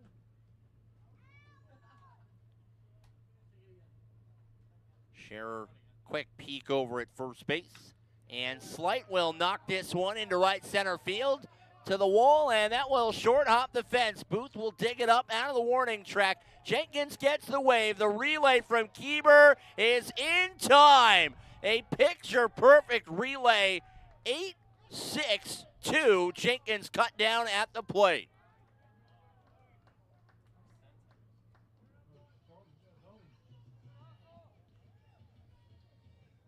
Well, Booth struggled at first to grasp that on the warning track, but able to scoop it up, hit Keeber right in the chest, and Garrett fired home the throw right to Otto Jones, who slapped the tag on Jenkins, and the Owls' potential second run of the ball game cut down at home plate. One away as Slight stands at second. Scherer's first pitch to Kai Moody takes strike one. Moody doubled in a run in the first inning, punched one into the left field corner.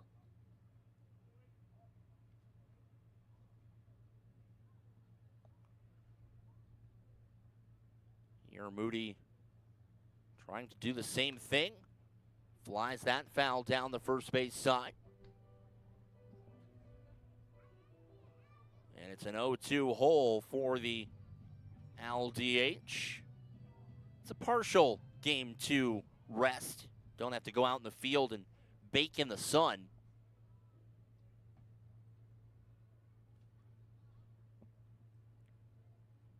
Scherer kicks and deals. Moody rolls one over on 3 hops. Tough play for Keeber. The throw across in time makes it look easy for out number 2. Moody hustling down the line, unable to beat it out. And that'll bring up the catcher, Manny Jackson. Now batting, the catcher, Manny Jackson.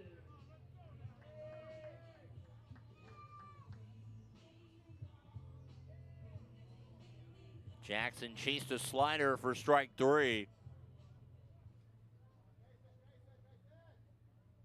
In his only at bat in the first inning. Here a foul tip for strike 1 pops in and out of the glove of Jones.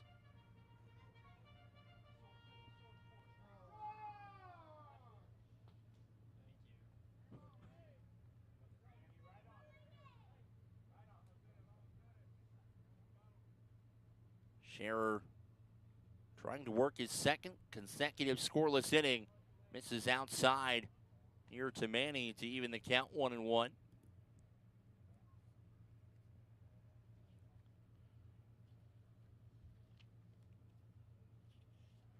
Jackson played in the draft league at State College last year, flies that foul. Just 23 years of age. We talked about how the vibes in terms of just the age, the experience, a little bit more long in the tooth than this Owls side. Jackson, one of a number of rookies on this Owl roster. 1-2 on the way from Scherer. And Jackson will ground this to first base. Butcher comes off the bag and hustling over to cover and make the play is Scherer. The 3-1 putout retires the side in the third. No runs on 2 hits. No errors and 1 runner left on base. We'll head to the top of the fourth. The Rocky Mountain in control on top, 11-1.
Tristan Garcia will lead off the top of the fourth for the Vibes against the Southpaw Max Marlaveld, who entered in relief and cleaned up behind Roberto Coronado, whose final full line, 2 1/3, allows 9 hits, 9 earned runs, walks 3 and strikes out 1. And that sure looked like it nearly glanced Garcia on the way through. 2-0 the count from Marlaveld. Garcia, the only Vibe that is not reached base today. And he's quickly in the driver's seat ahead 3-0.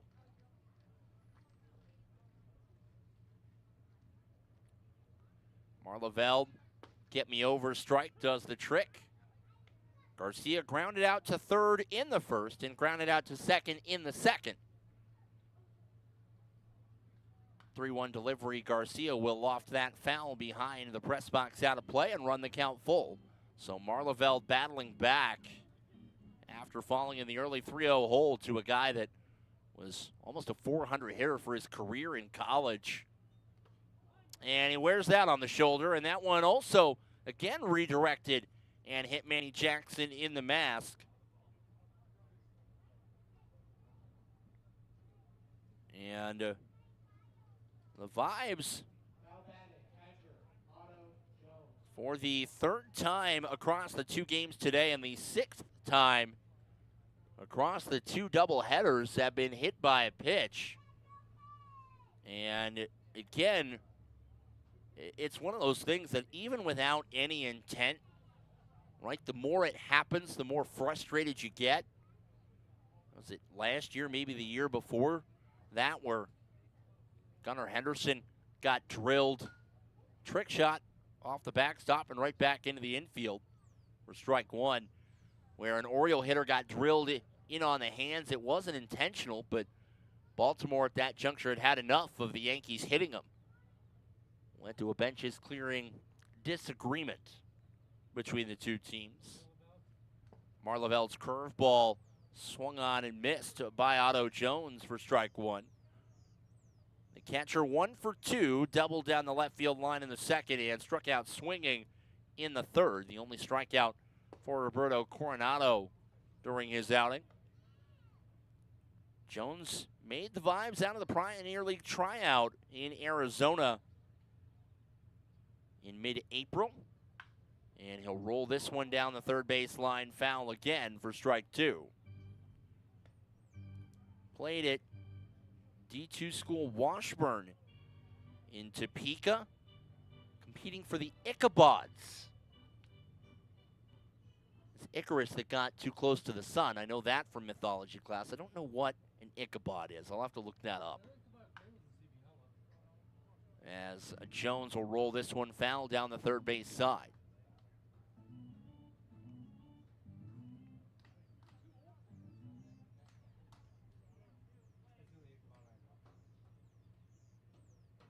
Marlaveld gets the sign from Jackson. Kicks and fires, misses outside to even the count to the Vibe catcher.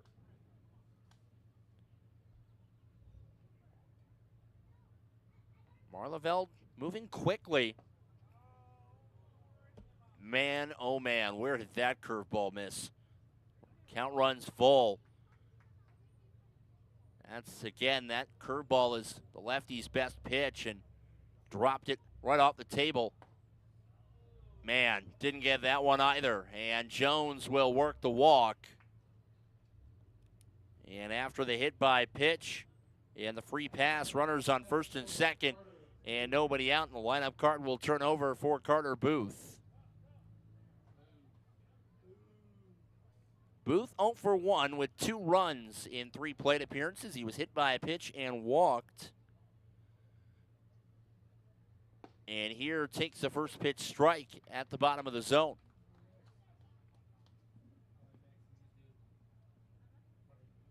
Love a double play here for Marlaveld. That one misses low for ball 1, evens the count. Elsewhere around the Pioneer League, we mentioned Billings. The offense excellent in the red zone, a 30-10 win over Idaho Falls. Curveball, that one's nubbed to second. Landis has just one play. That's going to first. Fabian has to reach across the body, makes the play on the ground out. One away as Garcia and Jones will both advance.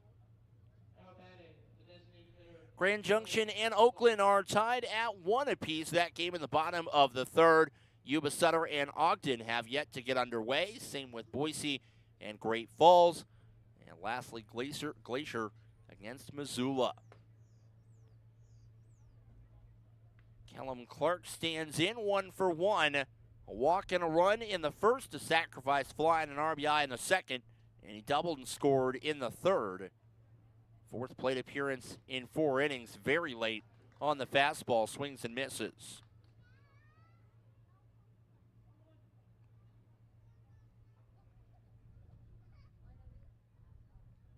Clark lifts one down the line in left field, and that one will get into the Owl bullpen out of play. As Marlaveld there came almost from a sidearm angle with that. Try and change the eye level and the comfort level of the hitter. And here Clark again will lift one down the left field line. That is a long run. McKenzie gave it all he had, sliding into the Owl bullpen, but unable to make the catch.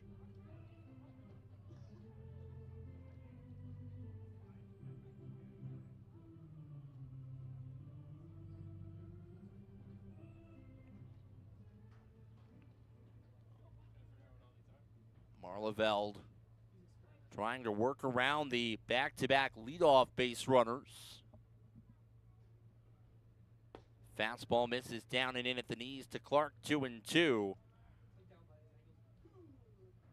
With Will Butcher waiting in the on-deck circle. And Clark will pop this up, shallow left field. McKenzie calls off everyone towards the line, reaches up and makes the catch for out number 2.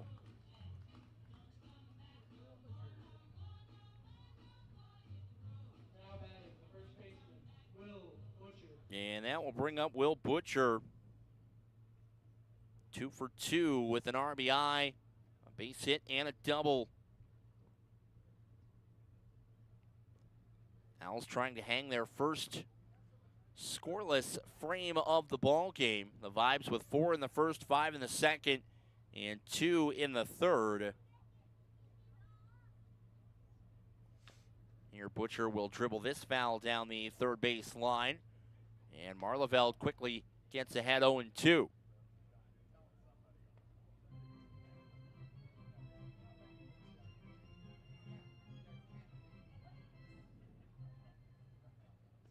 Marlaveld kicks and deals. Butcher reaches out. Defensive swing there. Stays alive. Knocks one foul down the first base line. It's the Vibes trying to keep building themselves an early cushion in the standings. They've got a 1.5 game lead over Idaho Falls right now, a 2-game lead over Yuba Sutter. And these are the kinds of series that can make or break whether or not a team qualifies for the postseason. As Butcher launches one into right field, sliding in, makes the catch on the line out to retire the side. No runs, no hits, no errors, and 2 runners left on base. Marlaveld authors a scoreless fourth. We'll head to the bottom half, 11-1, Rocky Mountain on top.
Landis, Fabian, and Marquise Jackson due up for the Owls here in the bottom of the fourth.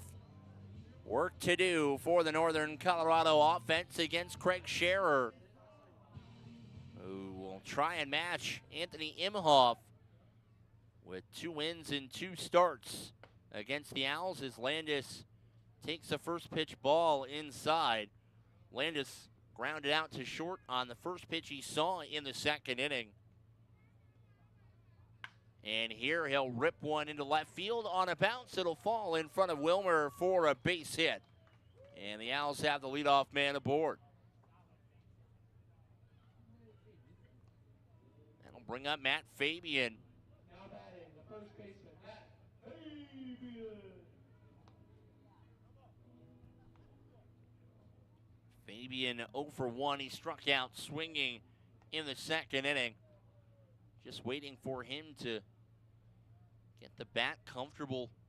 Can supply some serious power for the Owls at that first base position. Gets ahead of Scherer 1-0.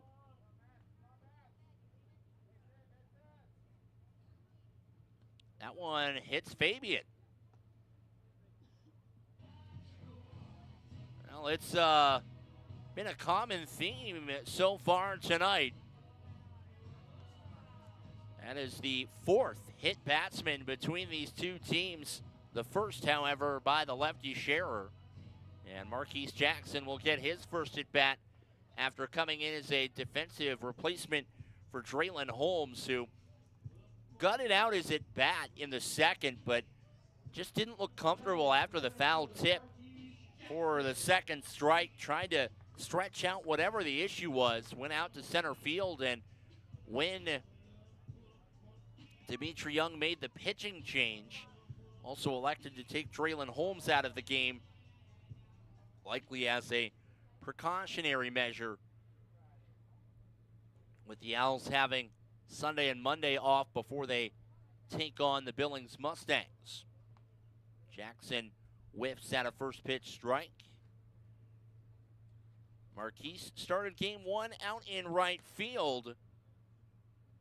Was 1 for 3 with a base hit and a run before being lifted for a pinch hitter. And excuse me, check swing, 4-6. And that'll be all that the Vibes get. Keeber faked the throw to first to see if he could catch Landis rounding at third.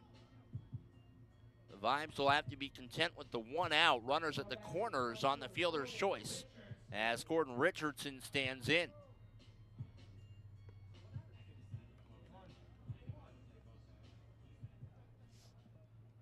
So Richardson, another RBI opportunity, walked in the first. Takes ball 1. Great block by Jones behind home plate.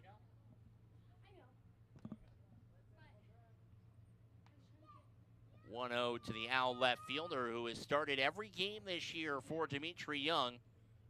Not many guys can say that, as Richardson takes ball 2 up and away.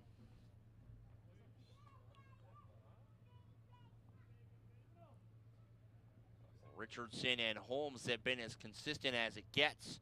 2/3 of the Owl outfield. That's in there on the outside edge for strike 1. McKenzie at shortstop has started every game for Northern Colorado as well, the only 3 to have done it.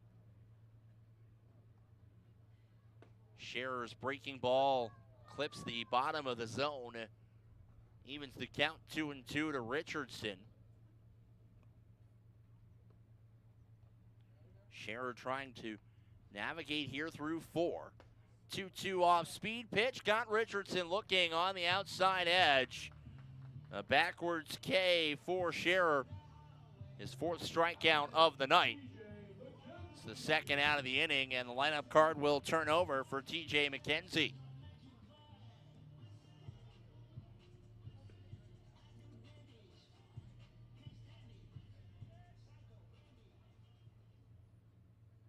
McKenzie 1 for 2 this evening.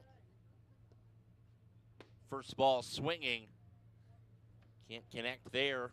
That one drops off the table for strike 1.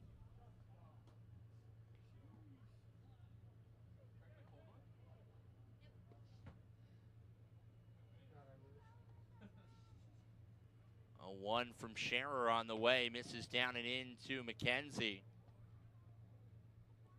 Evens the count to the Owl middle infielder. McKenzie played his college ball at Vanderbilt and Georgia Southern. He takes ball 2 upstairs. Transferred his last year. Get a little bit more playing time in his senior season before heading up to Mahoning Valley in the draft league last year. 2-1, catches the bottom of the dirt and the strike zone to even the count. So McKenzie will take a breath, a 2-strike timeout, and lock back in with Jackson off of first and Landis off of third. And now time called.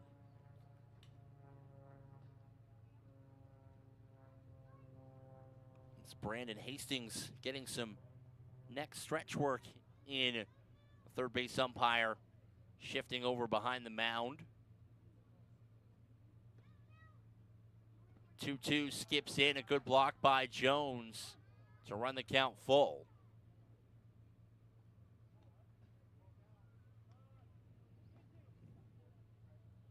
So with full count, second base open, you have to think Jackson will be on the move here, which could mean anything in the gap. Could be 2 runs for the Owls.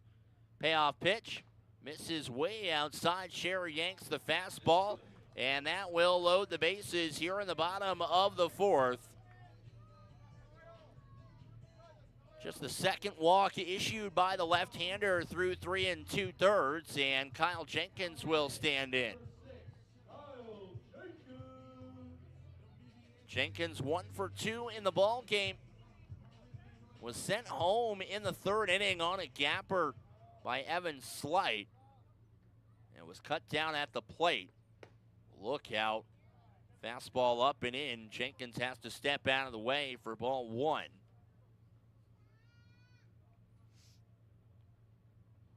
67 plate appearances for the Chuckers in Idaho Falls last year. Hit over 300 in a limited sample size here. Grounds one to second.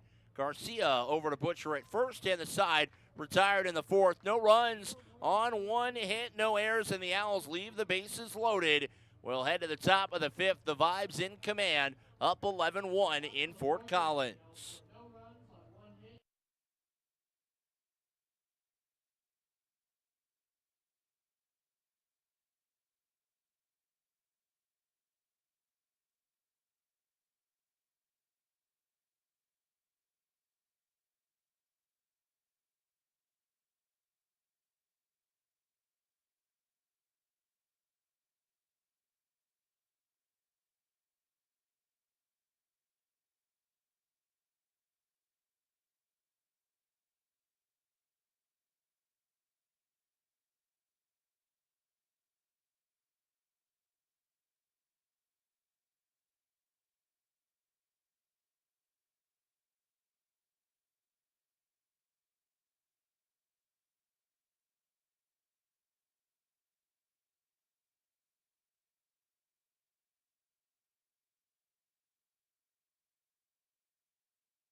Top of the fifth, the Owls make a call to the bullpen as the right-hander Elaine Lopez will take over for Dimitri Young, and the Owls trailing 11-1.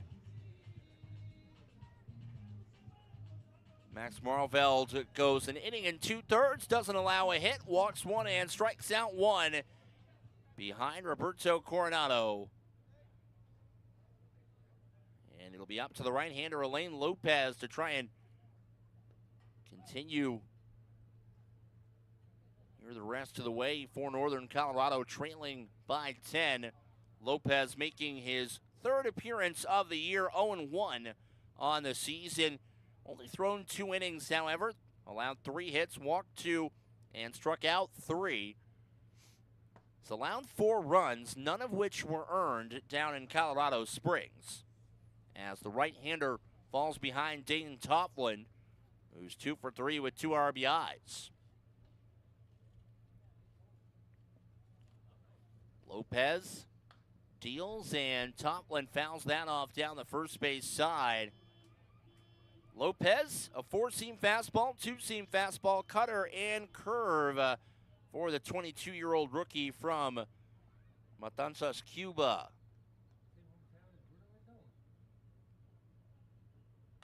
Here, Tofflin fights off another fastball, foul out of play down the first base side. And it's a different look for the right-hander, or for these Vibe hitters from the right-hander, rather. Lopez, 3 pitches from that fastball family. Not as much emphasis on the breaking stuff as you'll see from other pitchers. Here tries to spin a curveball in, misses up and in to run the count full to Tofflin.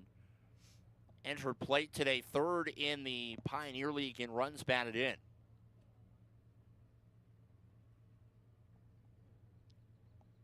Lopez shakes off the first sign from Jackson, now gets one he likes, kicks and fires, And the curveball fooled Tofflin, who's out in front of it. And the Albertan down by way of the K. Lopez sets down the first batter. 1 up, 1 down here in the top of the 5th.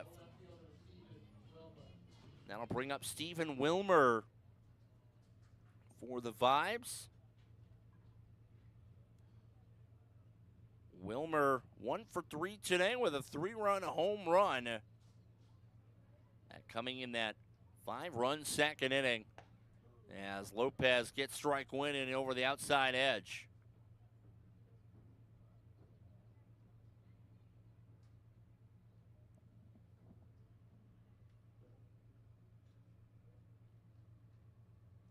Oh, 1, and Wilmer cranks one into the right field corner. That will fall foul just beyond the Vibe bullpen.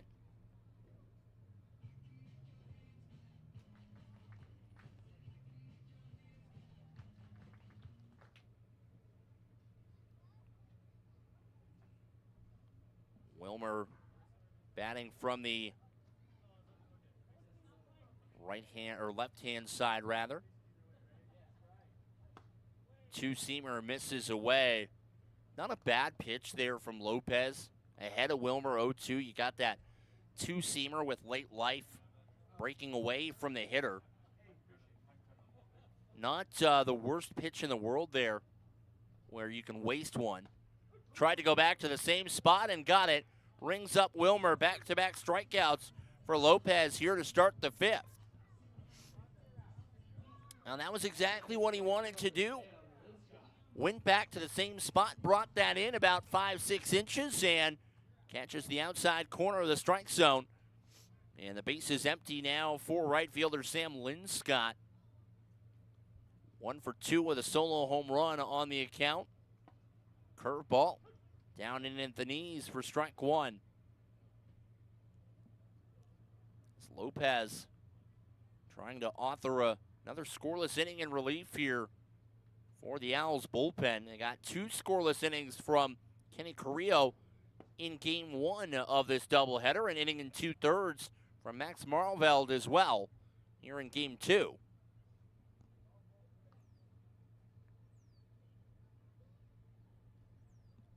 Lopez on 1-1 will stride home. Up and in. Watch your eye hole. Bending out of the way. Linscott.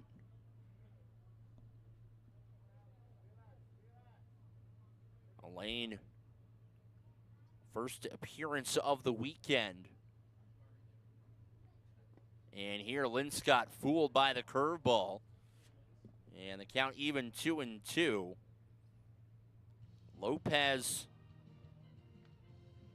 now the second to last pitcher to appear this weekend. Still have not seen Ryan Velasquez yet across the 3+ games of the doubleheader.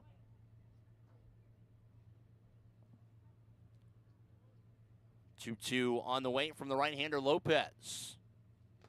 Giggity, giggity, got him. A foul tip, strike 3, and Lopez strikes out the side in the 5th. No runs, no hits, no errors, nobody left. We'll head to the bottom half of the inning. The Owls looking for some offense, down 11-1.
Slight, Moody, and Jackson due up for the Owls here in the bottom of inning number 5.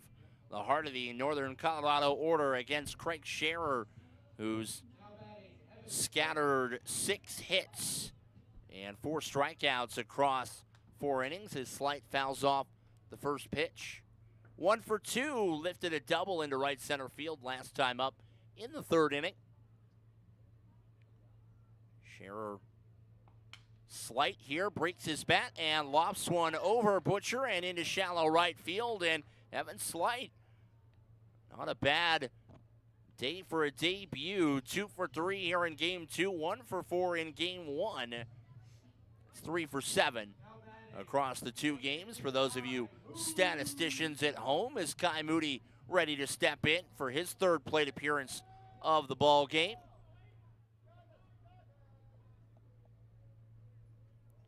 Moody 1 for 2. The RBI double keeps the hitting streak rolling for Kai.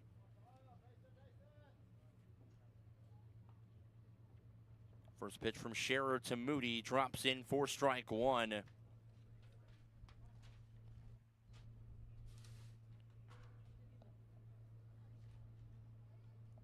Moody, a multi-hit game in the first game of the doubleheader, his 3rd of the year. Ties Omar Vilos for the team lead in that category. Vilos getting game 2 off here tonight. A 1 from Scherer to Moody. And that ball lifted foul out of play for strike 2.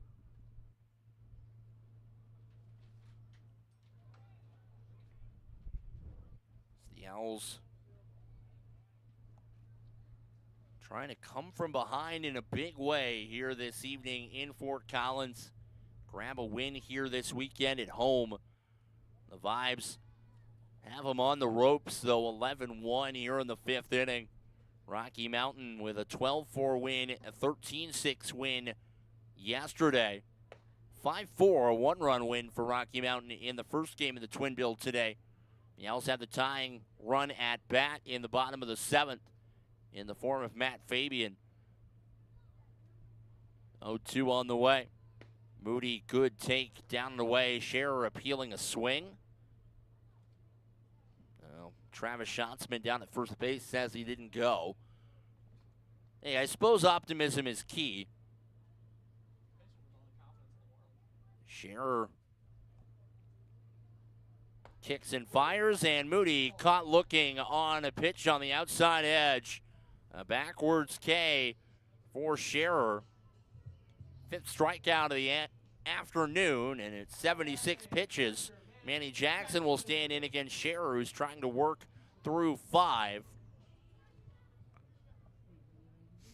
Anthony Imhoff in game 1 didn't make it out of the 5th inning. He threw 4 1/3, coughed up 8 hits and 4 earned runs, walked 3 and struck out 4.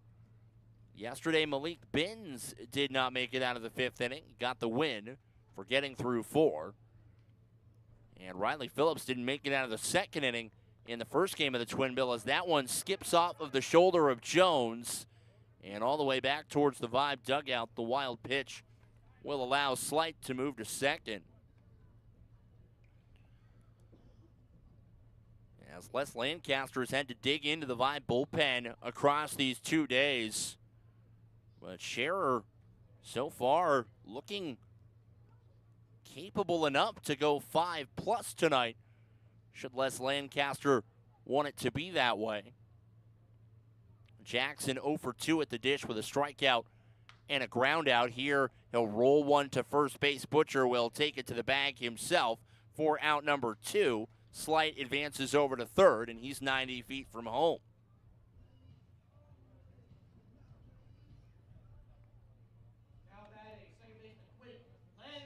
And that will bring up Quint Landis. Landis 1 for 2. He's made strong contact in both plate appearances today. Sharply grounded out to short in the 2nd and singled to left in the 4th. Backdoor breaking ball in for strike 1 from Scherer, who, as this game has progressed, is using the outside of the plate with a lot more confidence as we've gone on tonight. 0-1 from Scherer. Drops in for strike two, the hammer. And Landis quickly in the hole.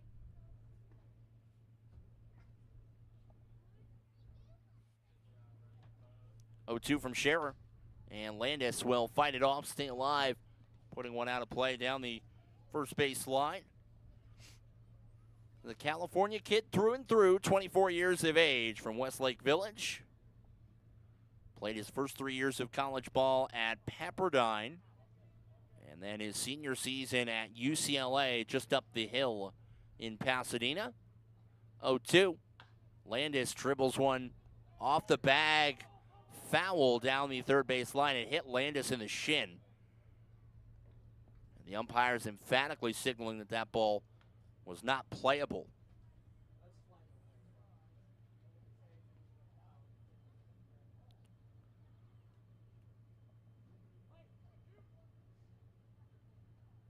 Scherer gets the sign, misses away. Wanted to go right back to that spot.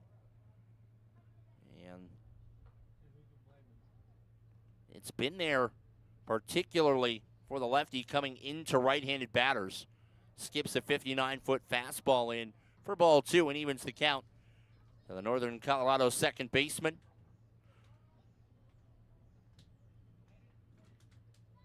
Zach Dart will dust off home plate.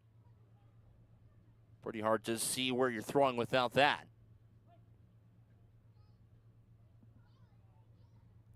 Scherer's 84th pitch of the ball game. Misses up and away with the fastball. So Landis, after falling in an 0-2 hole, has worked the count back full. So it'll be the 8th pitch of the at-bat. And Landis nubs it, has some English on it, rolls foul down the first base side.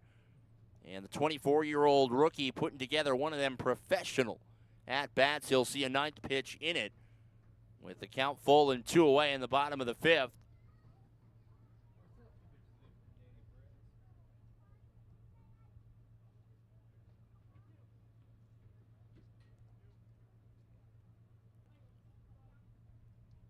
Payoff pitch once more from Scherer.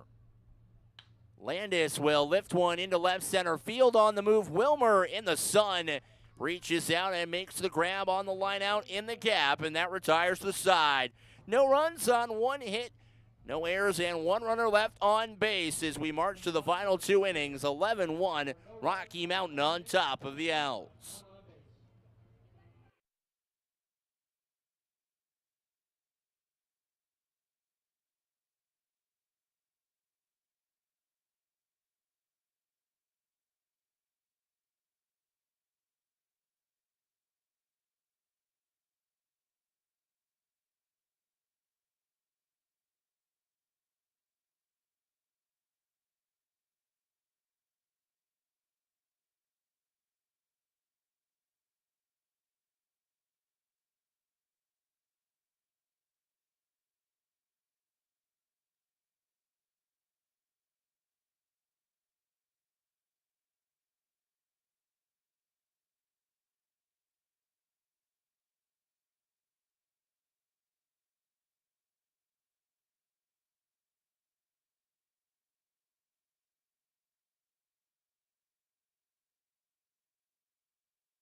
Garrett Kieber will lead off the top of the 6th inning against a new pitcher for the Owls as the right-hander Ryan Velasquez will take over on the hill. His first appearance since May 22nd. Gets strike one downstairs to Kieber.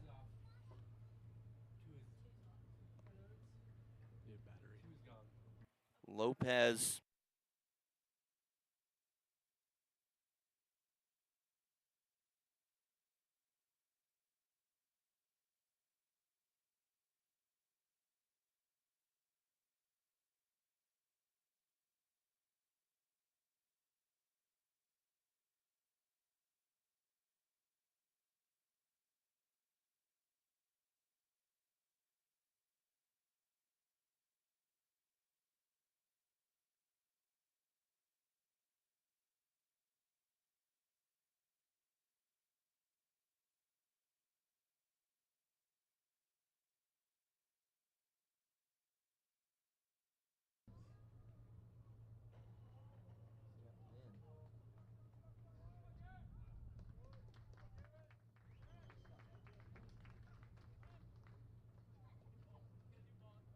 Now batting second baseman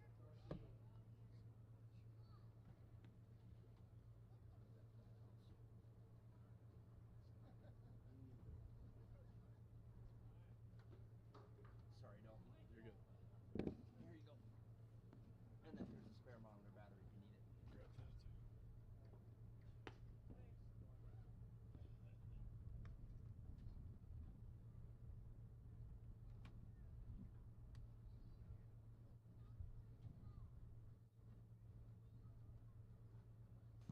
Tristan Garcia stands in with Kieber at second after the double to right center field.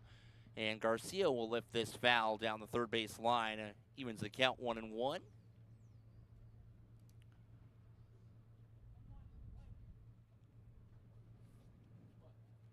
Right-hander Velasquez, first professional season for the 26-year-old from Canovanas in the Puerto Rico, just down south of Florida in the Caribbean. 2-1 to Garcia. Velasquez, a four-seam fastball, a splitter, and a slider on the menu for the right-hander, who's thrown a scoreless inning and 2/3 so far this year, as that one under and off the glove of Jenkins, an E5. Runners on first and second and nobody out. Here in the top half of inning number 6, Velasquez induced the weak contact, but unable to get the pick from Jenkins at third. So the double play in order for Otto Jones, the Vibe catcher.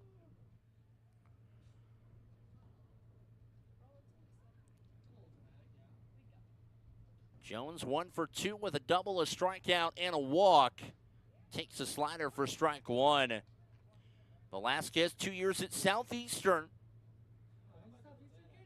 Another Southeastern kid. The Owls like to pluck him from there. As another slider drops in for strike two from Velasquez. The Sun Conference continues to deliver in the Pioneer League.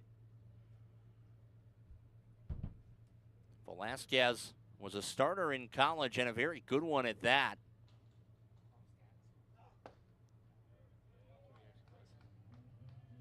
As Velasquez sets down Jones by way of the K for the first out here in the top of the 6th.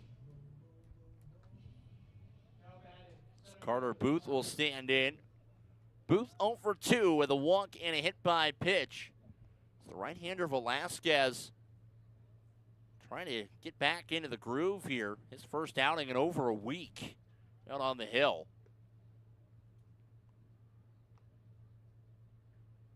Misses down and away here with the fastball for ball one.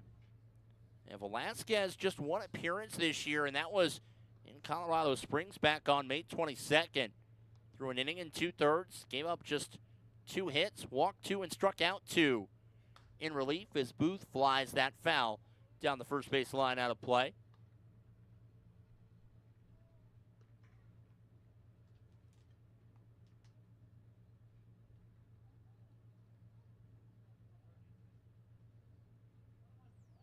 Owlz trying to hang their third consecutive scoreless inning. Vibes scored all 11 in the first 3 innings as that one chopped off of Booth and fouled for strike 2. 4 in the first, 5 in the second, 2 in the third for Rocky Mountain, and 1 in the first for the Owls. That's been the scoring so far this evening. 11 runs for the Vibes on 10 hits. As the ball got loose from the Vibes bullpen into center field. So Marquise Jackson had to deal with that. 11 runs on 10 hits, no errors, and 7 runners left on base so far tonight for Rocky Mountain, who have hit double digits in the score column as Booth launches that foul down the first base line. The Vibes hit double digits in the run column for the 9th time in 11 games. 1-2 on the way from the right-hander Velasquez. That one skips off Jackson's shin protector all the way to the backstop. And 90 feet for Kieber and Garcia, who both move into scoring position. Takes the double play out of order with 1 away here on the 6th.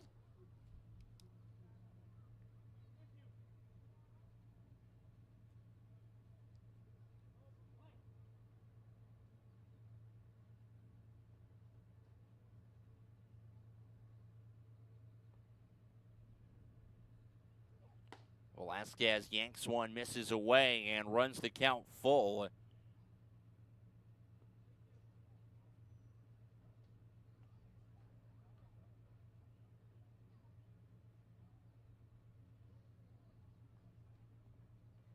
Payoff pitch from the right-hander. Up and in for ball 4. Booth bends out of the way of the fastball. And the base is loaded here in the top half of inning number 6 for Kellum Clark. As the Owls trying to walk the tightrope and get out of danger here in the top half of inning number 6. Kellum Clark trying to extend the Northern Colorado misery.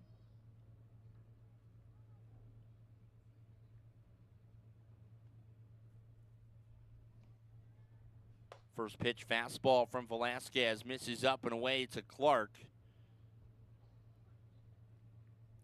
1 for 2 with an RBI, a sac fly, a double, and a walk for the Vibe designated hitter. And Clark will drive this to straightaway center field. Jackson a look, and that's over the fence and gone. Kellum Clark swats a grand slam to straightaway center field, and the Vibes take advantage of the walk and the error in the grandest of styles and lead 15-1.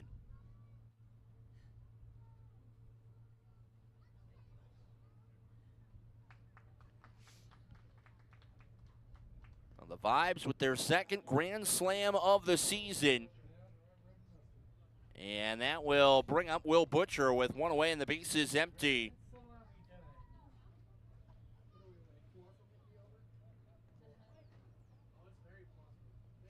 Butcher today 2 for 3, double, a single, and oh, that was power on power there. Velasquez reaching back for something extra on the fastball. Butcher trying to send a ball back down the I-25 corridor. 0-1 on the way. And Butcher will pop this up on the right side of the infield, shallow right field. A long run, Fabian calls it in foul territory and makes the catch for out number 2.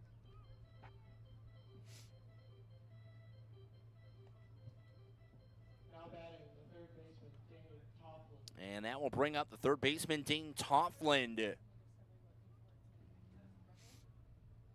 Toffland 2 for 4 on the ball game. Oh, well, awesome. That's what just played gone now. 3 for 6 with a walk and a hit by pitch across the doubleheader. takes ball one. Velasquez skips that one in, down and away for ball one.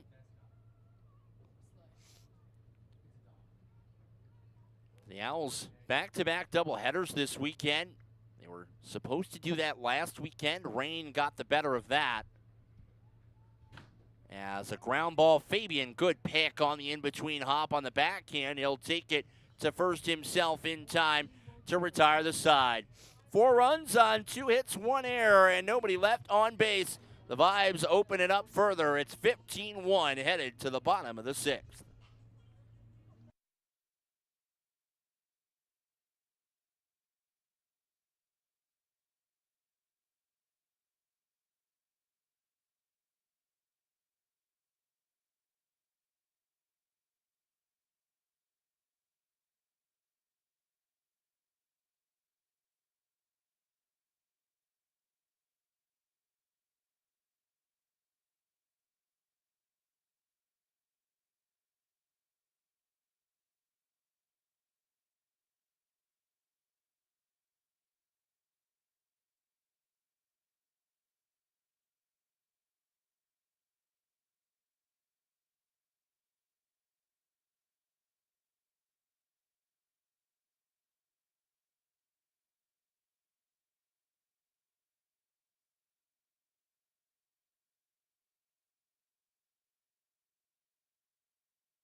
Matt Fabian will lead off the bottom of the 6th for the Owls. A new arm for Rocky Mountain as Craig Scherer goes 5 innings, leaves the Vibes in about the best position you can ask for, up 15-1 as the right-hander Kerry Wright will take over on the hill for Les Lancaster and the Vibes. First pitch misses low and in to Fabian for ball 1. 3rd appearance of the year for Wright. Comes in 1-0 with a 3 earned run average across 3 innings pitched. He's allowed 4 walks, but struck out 4 as well, as Fabian will hunt and loft this into left field for a base hit to start off the bottom half of the inning.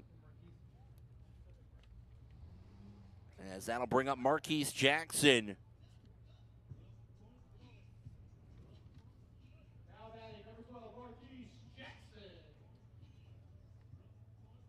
Right, 24 years of age. Signed by the Vibes about a couple months before the regular season in early February. Was in the MLB Draft League last year. And he gets Marquise Jackson to swing and miss at strike 1.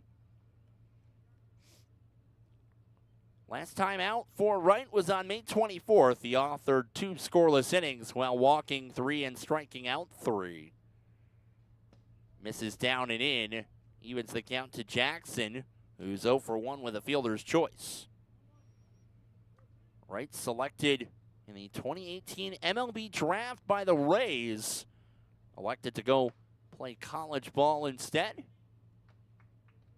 at Louisville and Houston. Falls behind Jackson here, 2-1. Marquise steps in. He entered the game as a defensive replacement for Draylon Holmes. Watch out. Bends out of the way and takes ball 3. Well, the Owls will play Tuesday, Wednesday, and Thursday in Billings. They are off on Friday, as Daler Field already had an event, and they will play a doubleheader on Saturday. So the twin bill opportunities just keep coming for the Navy and Gold, As Jackson works the 5-pitch walk, runners at first and second with nobody out for Gordon Richardson. Now batting, number 7, Gordon Richardson. Richardson, 2/3 of the way to the true outcome trifecta. Walked in the second and struck out looking in the fourth. And here he'll bloop one into shallow left center field. Falls on 2 hops in front of Booth. They're going to try and send the runner home. And there's no throw. It's an RBI single for Richardson. And the journey of 1,000 steps starts with a base hit to left center field. The Owls down 15-2.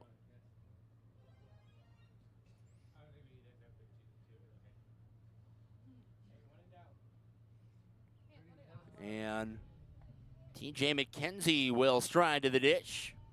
We were talking in between innings up here in the broadcast booth. We have seen stranger things in this league.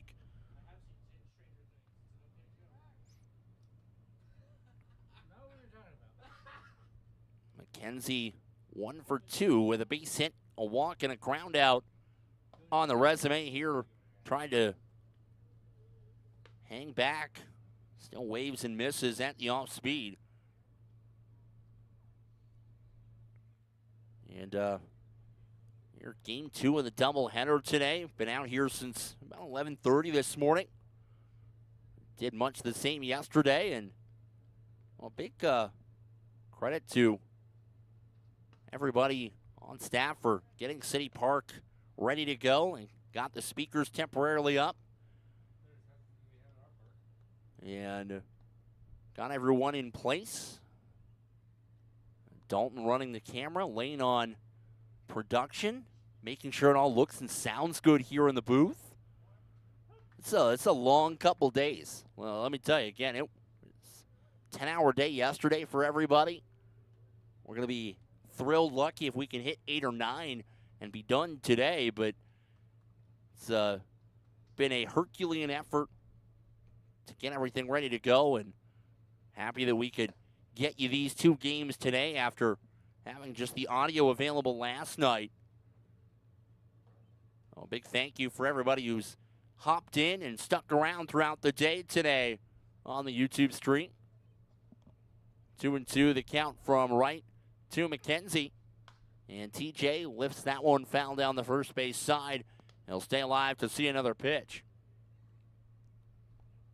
The final line on Craig Scherer on the mound, in line for the win. 5 innings pitched, allows 7 hits, just 1 earned run, 2 walks, and 5 Ks for the Southpaw, looking to join Anthony Imhoff as the first multi-game winners on the Vibe staff. McKenzie, slow roller to second. Garcia, the flip to Kieber, and that is textbook, 4-6-3 on the twin killing.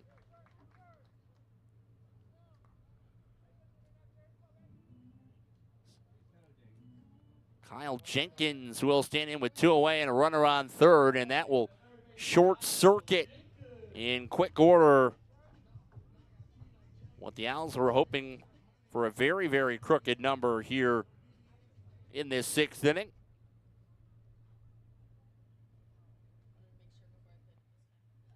First pitch from Wright. Misses north of the zone for ball 1 to Jenkins, who's 1 for 3 today with a base hit.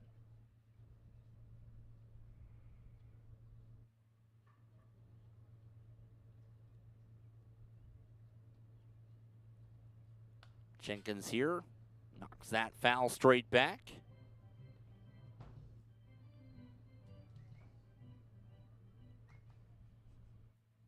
Owls trying to add a little bit more here in the 6th, plating their first run since the first inning. Jenkins takes ball 2 up and away thanks to the Gordon Richardson RBI base hit into left center field.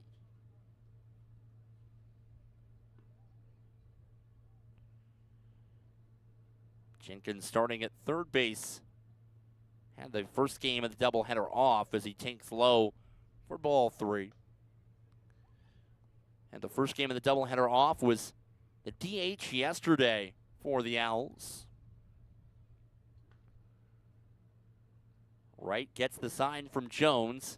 Kicks on 3-1. Jenkins a healthy swing. Couldn't connect, and that will run the count full.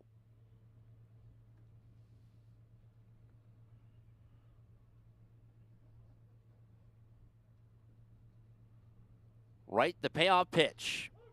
Rings up Jenkins on the inside corner. He's none too fond of it, and the side retired in the 6th. The Owls scrape across a run on 2 hits. No errors, and they leave a runner on base. We'll head to the top of the 7th. The Vibes with a 15-2 lead over Northern Colorado.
Top of the 7th, the new pitcher for the Owls is Dimitri Young called to the bullpen. Right-hander J.C. Coronado will take over for the Pinstripes. J.C. making his first appearance of the year, the 23-year-old from Laredo, Texas. Now, bookend the start by his twin brother Roberto. First pitch from J.C. drops into Wilmer for strike 1. Coronado his second stint with the Owls here in the Pioneer League. 7 games with Northern Colorado in 2023. A 1 on the way from JC, misses outside to Wilmer for ball 1. The Vibe left fielder 1 for 4 with a 3-run home run, his first of the season. In the second inning,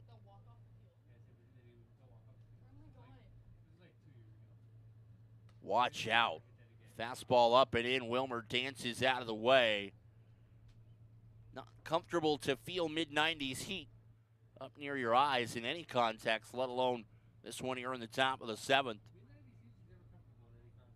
JC, a 4-pitch mix, a 2-seam fastball, a changeup, a slider, and a cutter for the right-hander. Misses north of the zone and falls behind Wilmer 3-1. Ryan Velasquez throws the 6th inning, allowed 2 hits, 3 earned runs, 1 walk, and 1 strikeout. The grand slam from Kellum Clark, the big blow against the right-hander as Wilmer grounds this foul towards the Vibe bullpen. Ooh, they've got some action down there. It looks like a left-hander is throwing. Could be White, Strack, or Powers, who we have not seen across the weekend yet.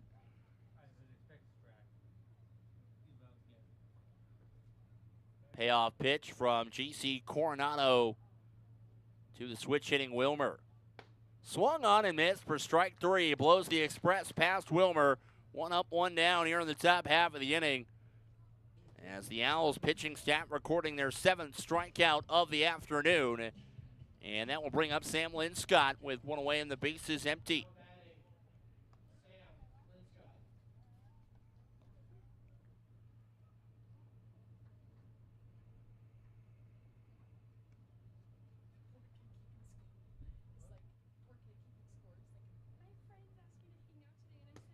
Coronado misses down the way to Linscott for ball 1, who examines the movement and the arsenal from the 23-year-old.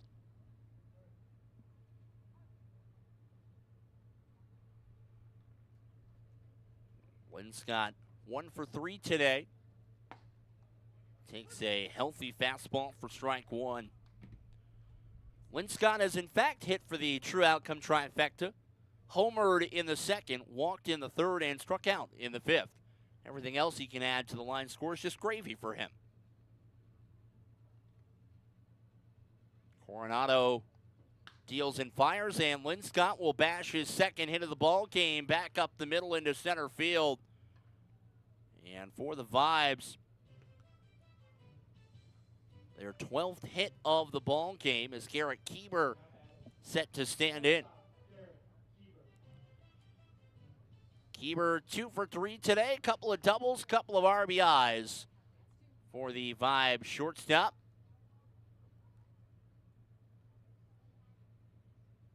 Both times on his doubles, he's gone to the right center field gap. Again, he's a good opposite field hitter. That's where most of his power is as well. First pitch from Coronado, a fastball in for strike 1.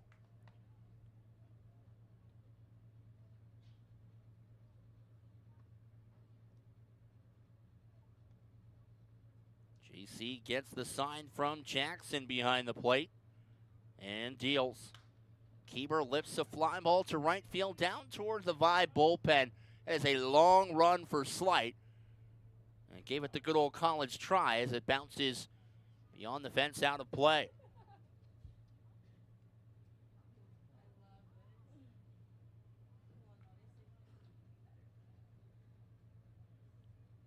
Kieber has had quite the day at the dish.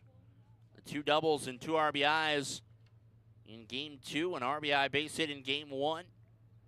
Had 4 RBIs across the 2 games yesterday as Coronado yanks a wild pitch to the backstop, and Linscott will jog into 2nd.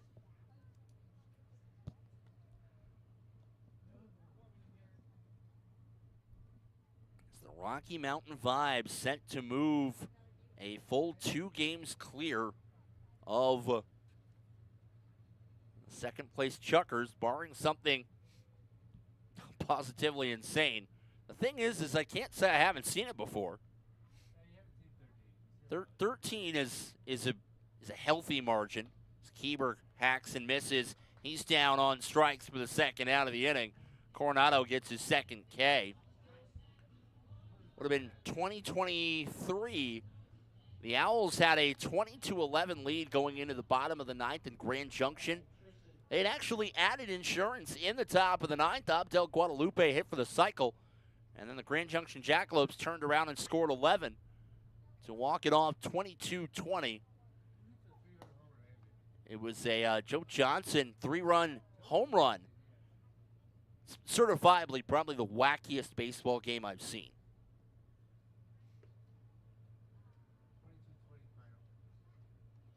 Tristan Garcia sets for the 0-1. Coronado gets some help on the outside edge and gets ahead of Garcia. Garcia 0 for 3 with a hit by pitch. Reached base on an E5 in the 6th inning and came around to score. It's Coronado trying to work around the 1-out single. The 0-2 on the way. Garcia fouls that off straight back. He'll stay alive and see another pitch. The 17th incoming for JC. last year, the Owls and Vibes, no, 2 years ago, we were talking about this before the season. 2 years ago, the Owls and the Vibes played in a game that was tied at, was it 18 after 5 innings? And then the rest of the way, the Owls scored 1 run, and that was enough. Coronado strides, misses up and away with the fastball. 1-2 the count to Garcia. Again, you will see some crazy things in the PBL. That's why the experience limits are not as strict for pitching here in this developmental league as a partner league with Major League Baseball. It takes pitchers a little bit more time to develop. As Coronado unloads a fastball, Garcia hangs with it and fouls it off again. Pitchers are allowed an extra year of experience compared to their batting counterparts, which is why you have guys like Trey Morrell in the Vibes bullpen with their 3rd year of pro experience in the PBL that are still pitching as Coronado tries to catch the inside corner. Doesn't get the call, and the count even to Garcia, 2-2.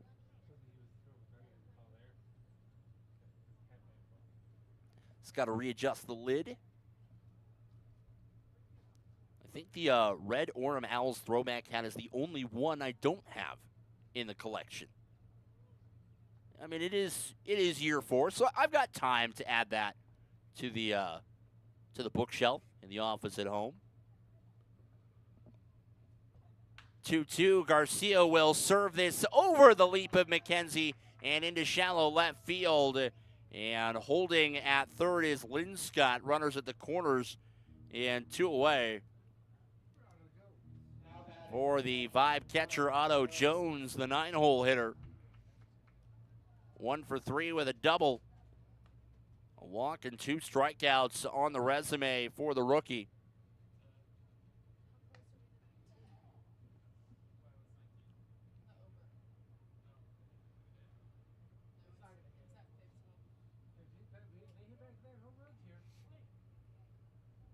Coronado trying to pitch a scoreless top half of the 7th inning. His first appearance of the year for JC. Gets the fastball in to Jones for strike 1. The rookie had his first professional hit back in the 2nd inning. A double down the line. Good on everybody to make sure Jones got the ball and the keepsake as he takes north of the zone for ball 1.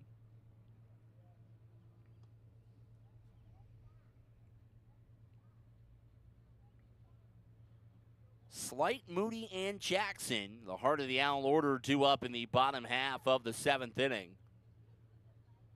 As Jones fouls it straight back. 1-1 the count from JC.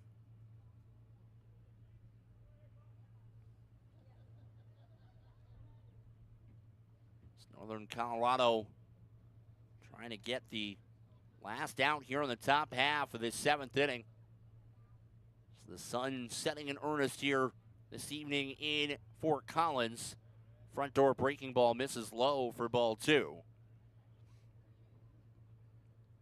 Haven't needed the lights to come on quite yet. Yesterday with the rain and the clouds, had to turn those on before game 1, or before game 2 started rather. Didn't have a ton of natural light as Coronado misses down and away to run the count full to Jones with Carter Booth waiting in the on-deck circle.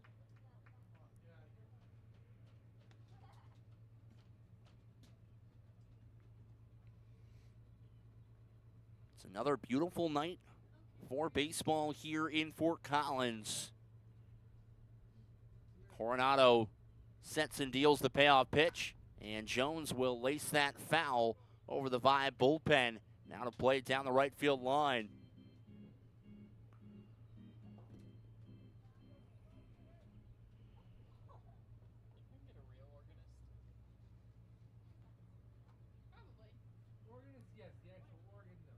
Jones standing in, looking for his first multi-hit game as a pro. The payoff pitch once more from Coronado. Misses low and in for ball 4. Jones works the 7-pitch walk, and the bases are loaded. The lineup card will turn over for Carter Booth. Now batting, center fielder Carter Booth. Booth does not have a hit today in 5 plate appearances. He has been hit today in 5 plate appearances. And a pinch runner coming in for Booth. So, trying to see who that is that's pinch running over there at first base. Still hasn't turned to see the number over there on the bag. Looks like it's Trey Morrell. I thought I recognized that tall drink of water standing on the first base bag.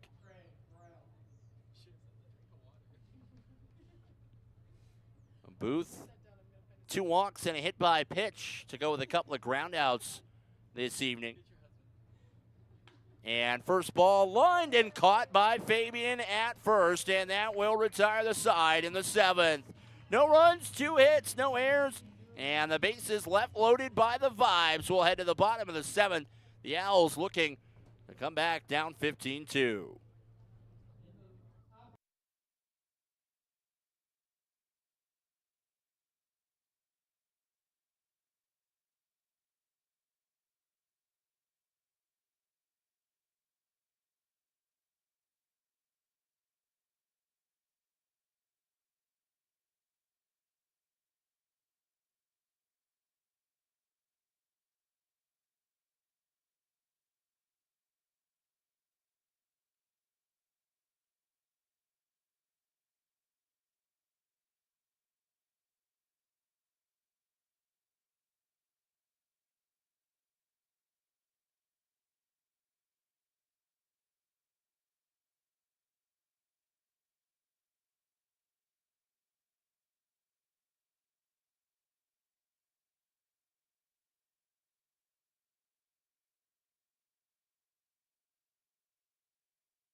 Bottom of the 7th inning, a new pitcher on for the Vibes as the southpaw Caleb Strack will make his first appearance of the weekend as right fielder Evan Slight will lead it off for Northern Colorado. 2 for 3 on the ball game for Slight. And he'll foul off the first pitch for strike 1 over into the parking lot on the third base side. Strack, 24 years of age, making his 3rd appearance of the year, has not pitched in over a week since May 22nd. A 1 on the way, swung on and missed by Slight for strike 2.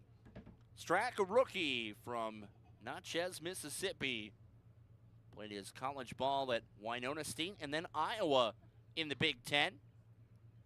As Slight rolls this to first, scooped up by Butcher, he'll take it to the bag himself for out number 1. I tell you, I don't know. I understand the historical legacy and the marketing behind it.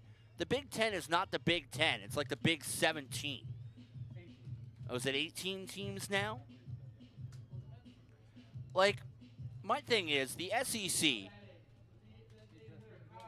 is a behemoth. And they have like 17 teams, and they seem hell-bent on destroying college football. But at least they don't have the number of teams in their conference name that's incorrect. So Moody takes ball 1 up and away.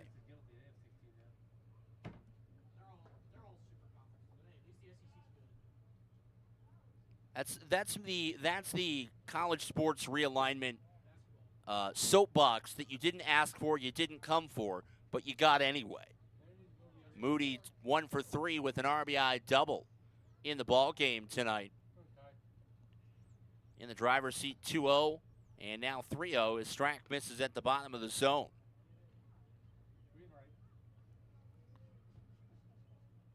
Kai's the guy that'll have the green light here on 3-0.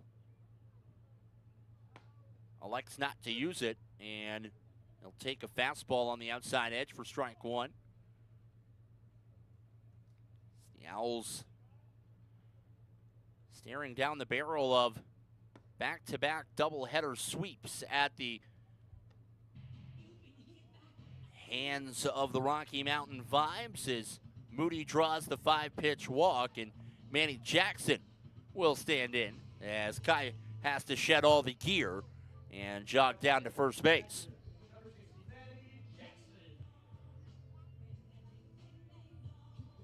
Have to say, as far as walk-up songs go, Manny Jackson at the moment, in my opinion anyway, the team leader in that category. Very smooth. Up and away for ball one. I still loved the fact that last year, for a time, Dave Matthews had his walk-up song was a song by the Dave Matthews Band. 1-1 as Jackson cuts and misses. And we have a little tradition, I suppose, after 4 years here at the Owls, or 3 and counting. The guys that don't return for the next year, whether they sign or in affiliated ball or out of eligibility, what have you, if we like the walk-up song, we add it to the pregame mix, and we play in the ballpark. Yeah, we got to get Abdel Guadalupe's walk-up song in there as well. 1-2, the count to Jackson, who flies that foul over towards the concession stand, and it's Braylon Jones on the move in the parking lot for the foul ball through 5 very good innings for the Owls in game 1 today of the Twin Bill. Recovered after a rough first and threw 4 scoreless after that as Jackson hacks and misses at the fastball. First strikeout of the outing for Caleb Strack, and Northern Colorado down to their final out.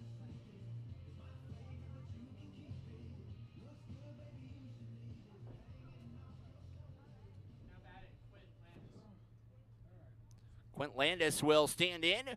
1 for 3, a base hit, a line out, and a ground out. He's made solid contact in all 3 plate appearances this evening.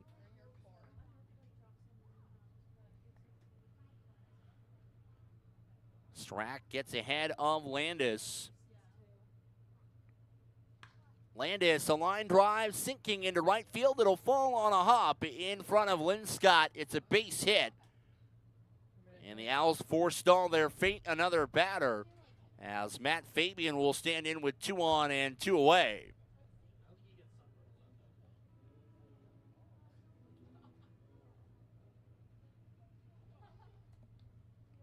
Fabian in the ball game, 1 for 2 with a base hit and a hit by pitch.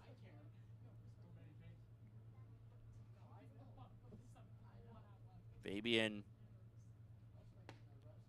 takes a first pitch strike from Caleb Strack, trying to finish it off here tonight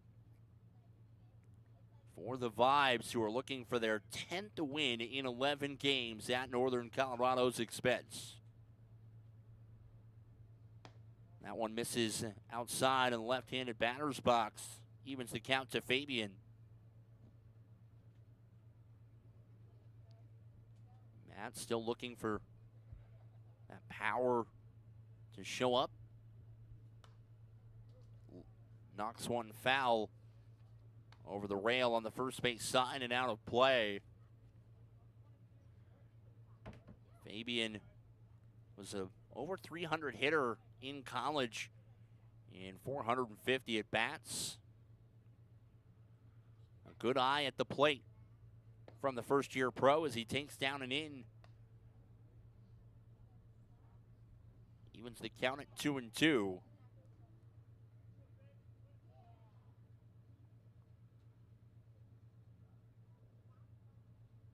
Strack kicks and deals down and away, and Fabian works the count full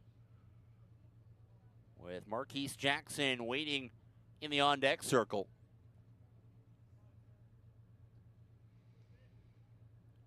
Payoff pitch on the way from Strack to Fabian. Runners on the move. Fabian swings and misses, and that is the ball game here tonight in Fort Collins. The Rocky Mountain Vibes finish off the 4-game sweep. They finish with 15 runs on 13 hits, no errors. They leave 10 runners on base. Craig Scherer gets the win. He improves to 2-0 as the Vibes overall improve to 10-1.